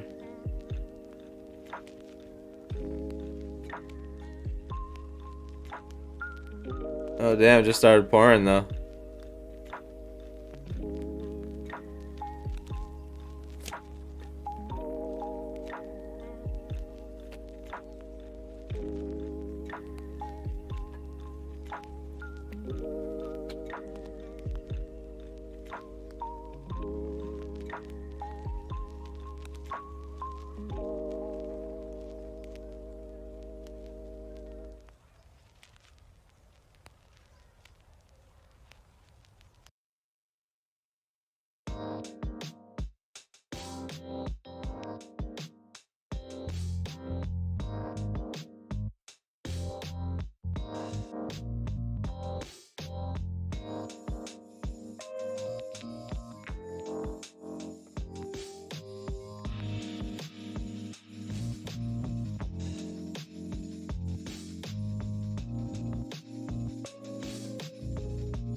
Hey, Steph, what's going on?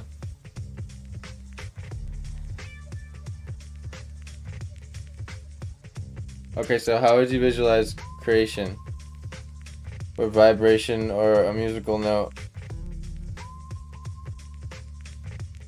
Or a word becomes manifest? Well, I mean, my first attempt at that was my painting the holographic universe. But I could think of a handful of ways probably if I sat there for a minute. It would probably have to do with drawing an actual wave that like morphed into something interesting. That's one idea. In a creative way. That was trippy.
Yeah, have to get the yeah. Yeah, that's why I was talking. That's why I was going with the whole camera concept, and how the camera filming is the one creating the 3D plane, and the information that's behind the camera is the waves, giving it the whatever you want to call it, material, matter, wave, energy, particle, consciousness, whatever you want to call it. Higgs boson.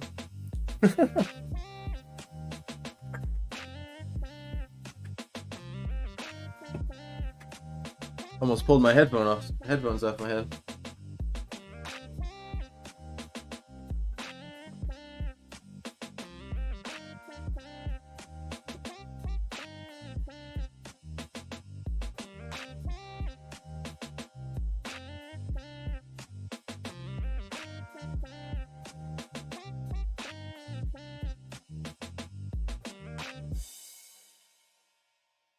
All right, guys.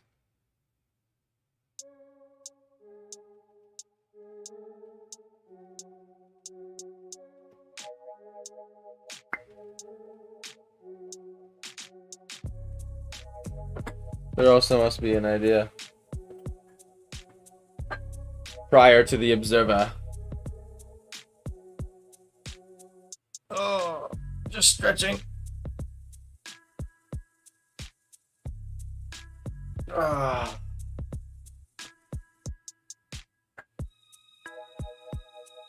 The idea is then thoughts and then manifest. Yeah.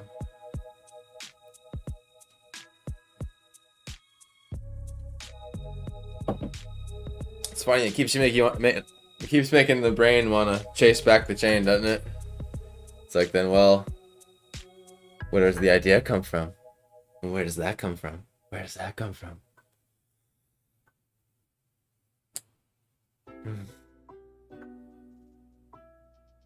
Oh yeah. Oh, I will. I've been thinking on it for many years, so I'll be adding all that into it as well. And your book that you're working on gives more than enough visual for anyone to draw. It's amazing. Alright, guys. We're doing the gray pens on this one today because I gotta call it.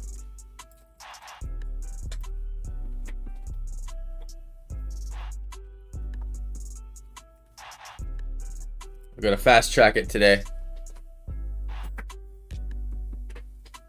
And there's nothing better than the gray pens for capturing some vibe quickly.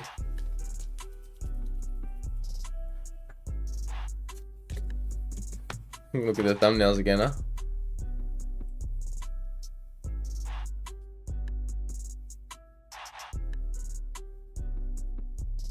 Okay, that one's good.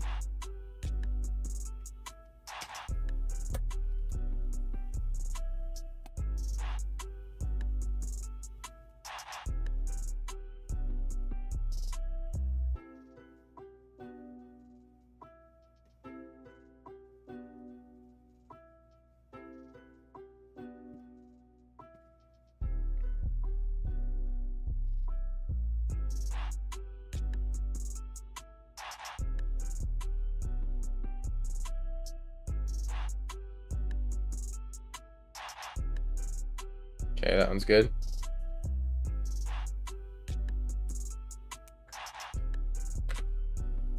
I'm doing better than earlier. I am pretty sleepy, but it's more that I have to go drop off a painting to somebody, and I told them I'd be there by a certain time, so I'm like forcefully forced to finish this drawing. But it's okay.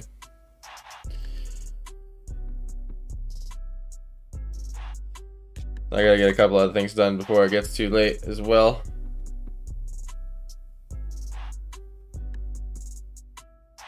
Oh no, some of the bristles got ruined.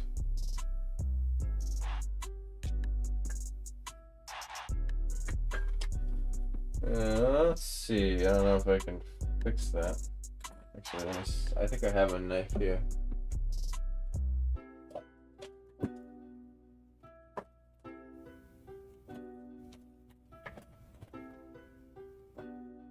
Basically, I just have an X-Acto knife,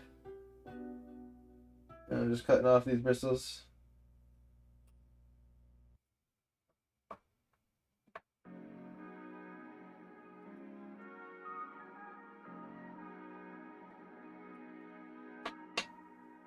Big old thunder going on out there. Makes you want to go outside and look at it. Look at the lightning. All right.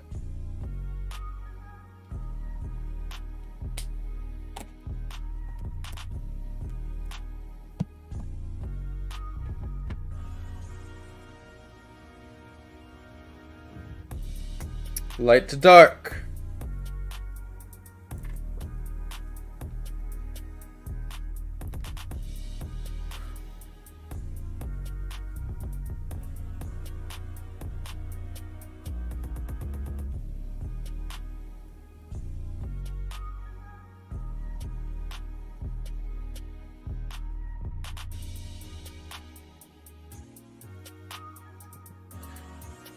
See how much I can preserve the white.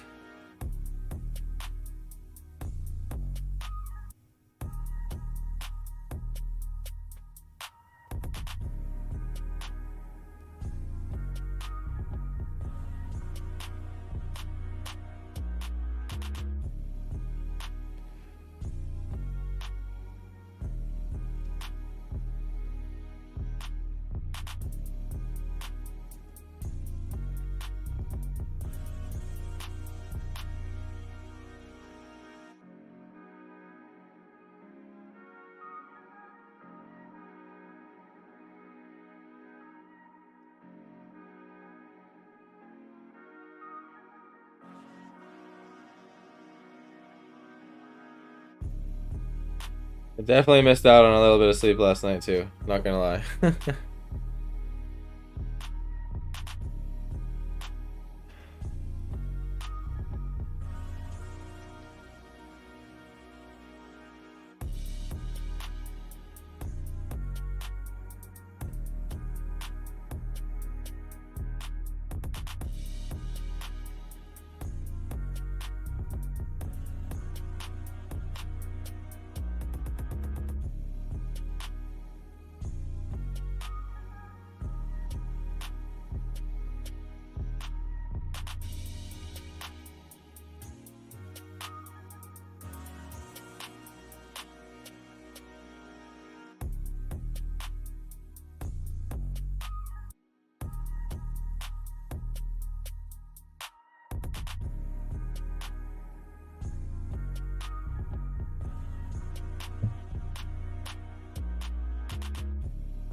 Trying to get some lantern light going there.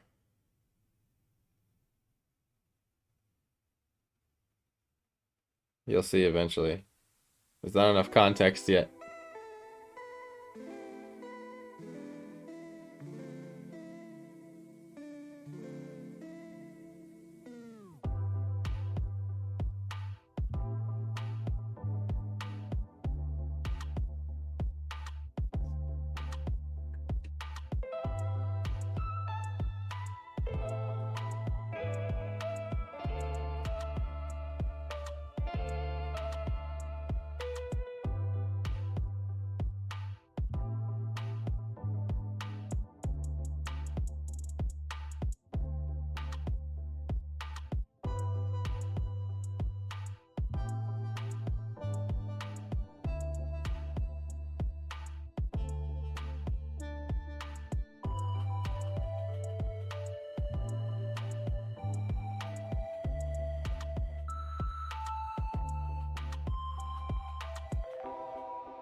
And this ink, it acts very similar to watercolor, except you just can't reactivate it really.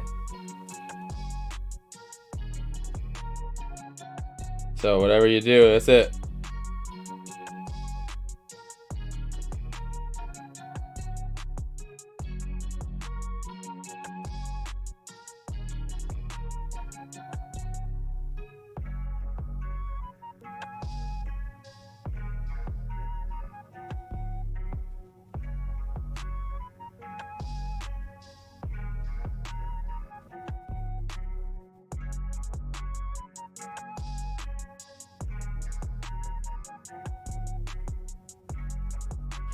So in my opinion, it works the best when you get something, you can decide what you're gonna do for your mark and just do it in one stroke. Comes out the best. And what I mean by that is like this rock here, just like shoot, that's it. One stroke like that. One,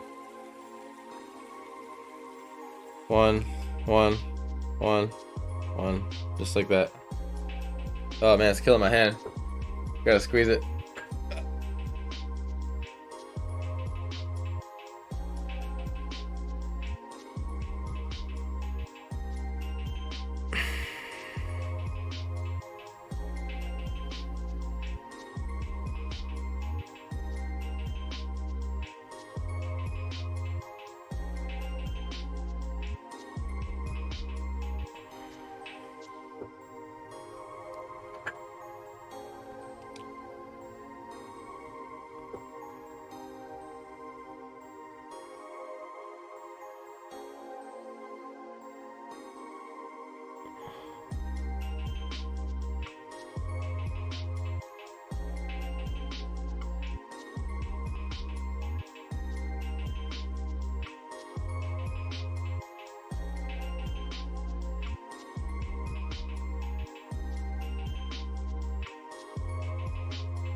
As these get farther away, I'm less concerned about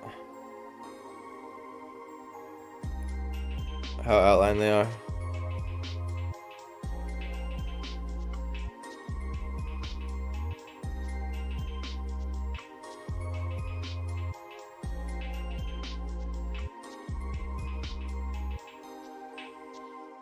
And more concerned about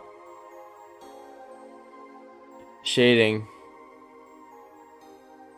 the dips in the terrain.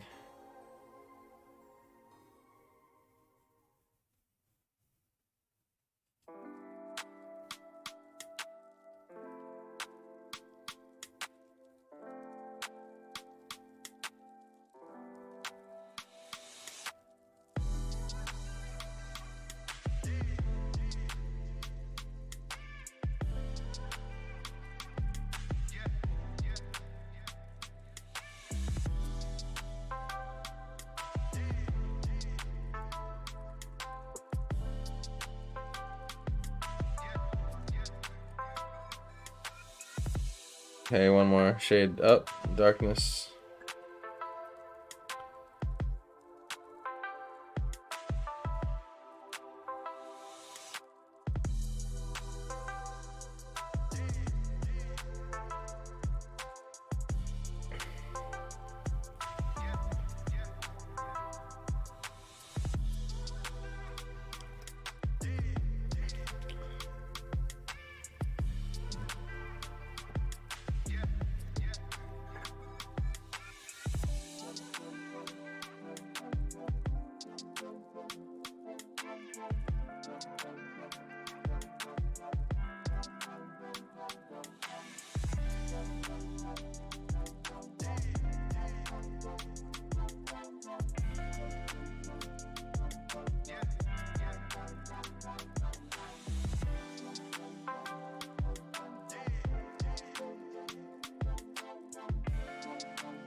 Out of the darkest gray.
Excuse me.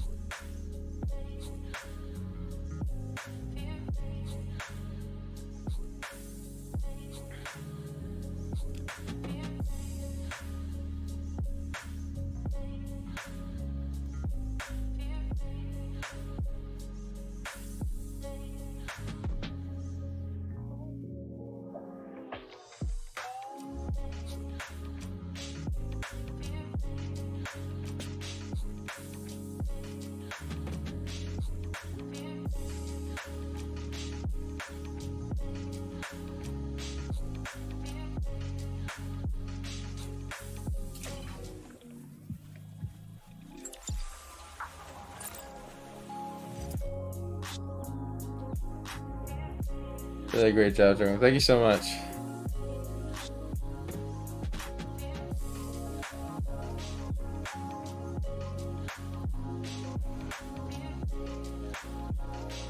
I'm glad it's looking like something.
Anyone just hopping in that may not know, I got a new website up and running. PlanetJokum.com right above me here. And I got a discount code running for all my prints and originals. 10% off, shipped right to your door. Till May 20th. So, at least go check some art out. It's also got a link to all my socials. Go follow my YouTube, my Twitch. Follow all of them if you will. Those are the ones I prefer you do, but whatever you will.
Oh, it's almost 6, went by fast. I know, that's what I'm saying. That's why I had to resort to the gray pens. It's just I can't. If I tried to make this a full color right now, I wouldn't be being responsible.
This would take another day to color.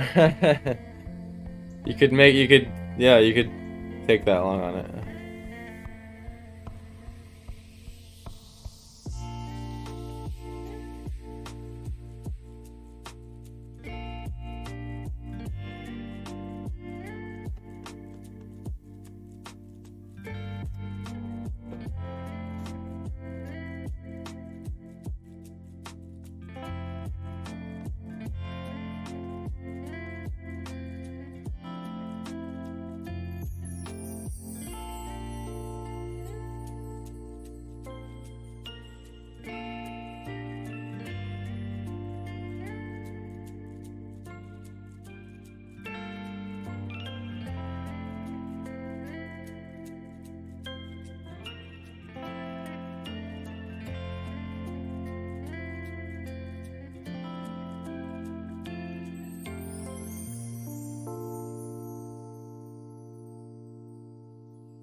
Hey, what's up, boss?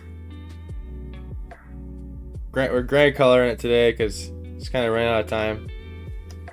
But it's just kind of the Skyrim-y city we came up with.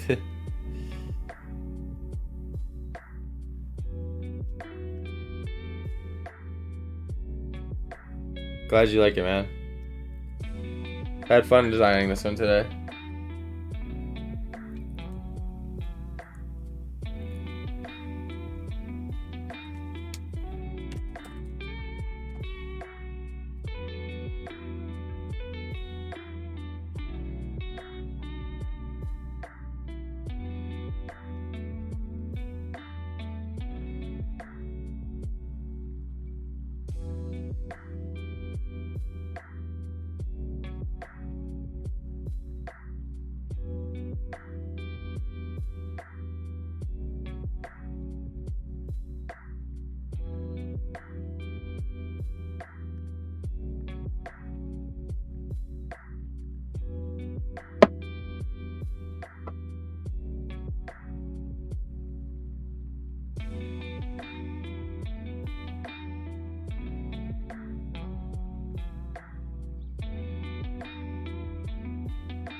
Cannot believe how fast the time went by today, guys.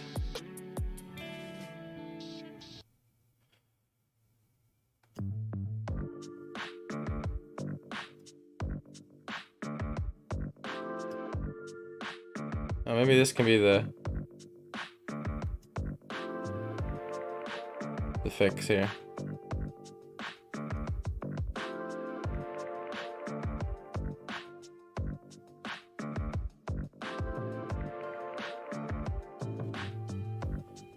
It's just different colored rocks.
Alright, guys, there it is, pretty much.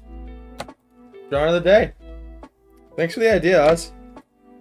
The kind of medieval city, like Skyrim-y thing. It's a really fun idea today. Just a ton. I didn't think I would be able to come up with anything like that great and convincing looking.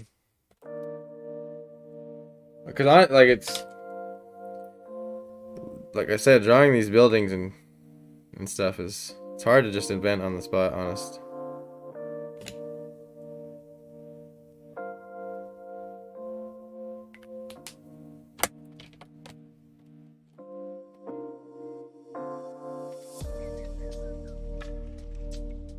This will be available by tonight on my website.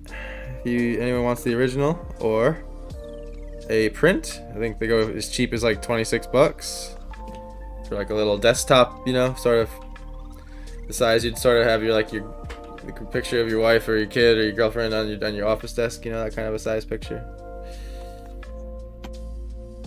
And that's shipping included. Don't forget to use the 10% off because it's not going to be around forever.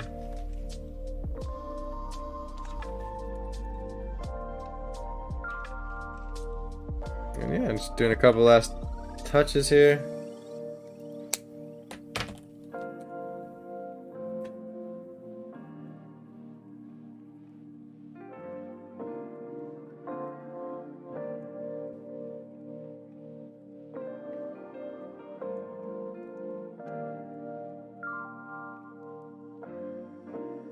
Love you too. Thank you so much for hanging out.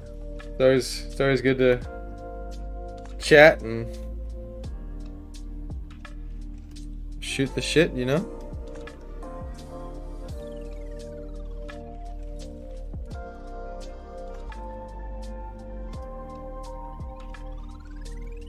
I hope you have a good day. I hope writing goes well.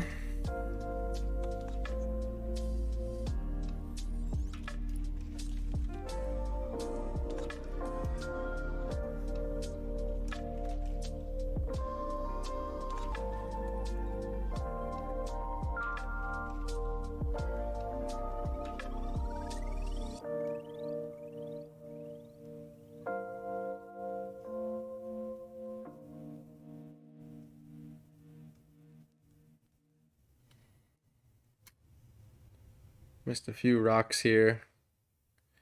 Important foreground ones. We're gonna peel the tape and sign it.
Sweet dreams. You too.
So the way I fixed that texture issue over there was making some rocks black, different colored.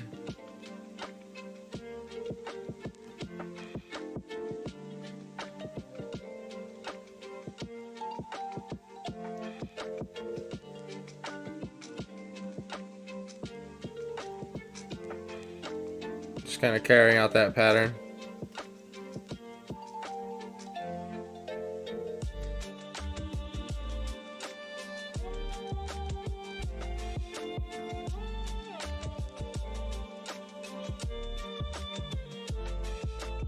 Just one of those ways that's like you can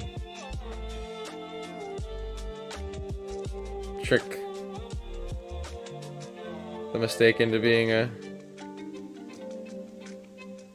happy accident.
May not be the most perfect of fixes, but to me it sort of spreads out the eyesore.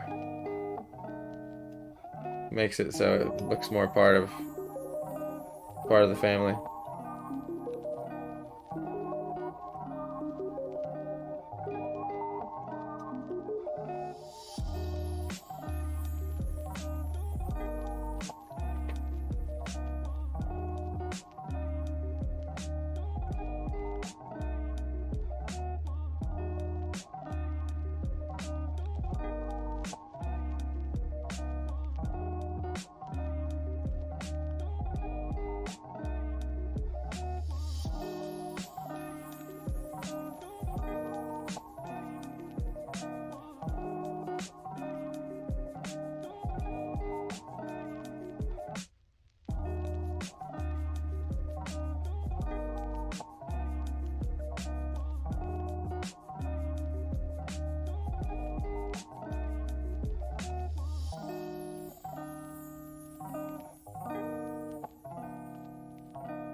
Let me see if I can erase some pencil off this guard. It'll make them a little bit brighter.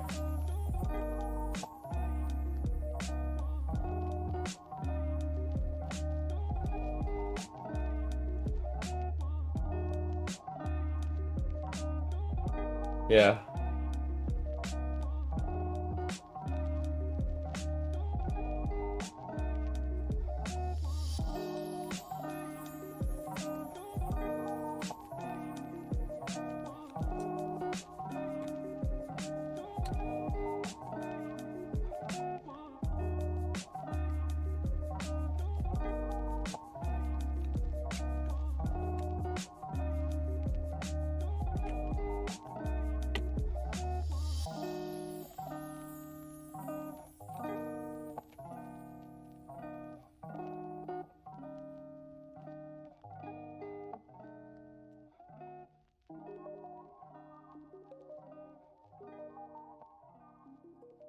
All right, let's peel it up.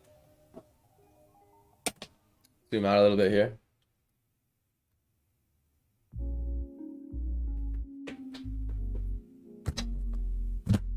Let's see. I think the last side I put on was the top, so let's start there.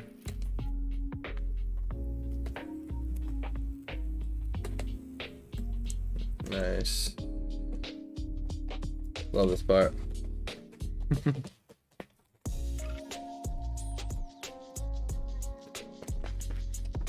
Clean edge number 1.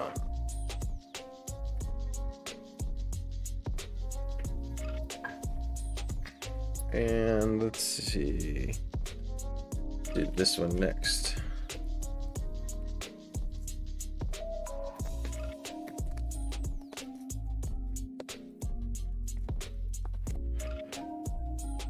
Get it around the edge here. All right.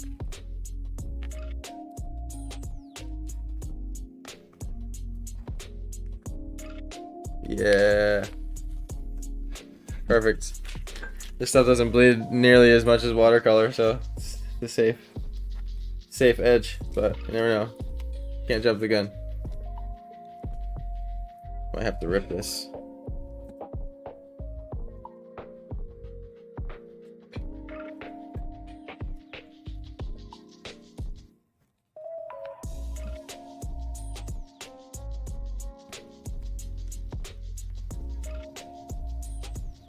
Come on. There we go. Nice. Taking a little bit, got a little bit of paper on that one. There it is.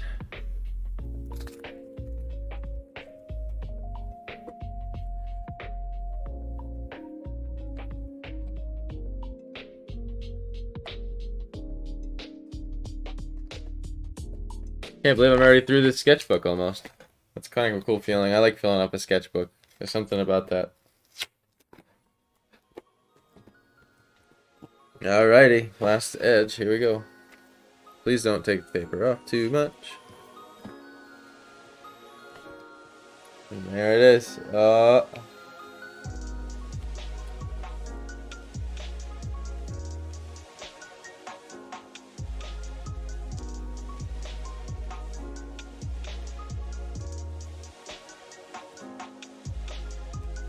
Boom. There it is. The drawing of the day. Thank you all so much for hanging out. Now we just have to sign it. This one was fun. Definitely gonna do more towns. I like inventing a town. It's very challenging to just like think of an arrangement and toss it in there and have everything connect and have this be up to a bridge and, you know, just all that kind of stuff. Perfection, beautiful, thank you. Alright, let me sign it now. Gotta get the pen going first.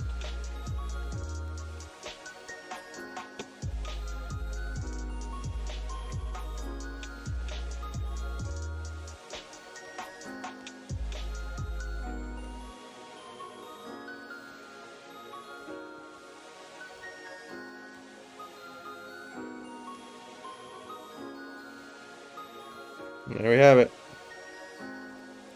Drawing of the day. Episode 10. I can't believe it. Already episode 10. If y'all think of a name, leave it in the comments. Otherwise, I'll be naming it. I usually just think of something on the spot.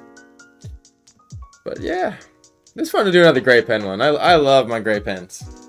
It's just, I mean, look how it comes out. I mean, I know it's not color, but like the amount of like the speed that you can fill out a drawing with those things, just love it.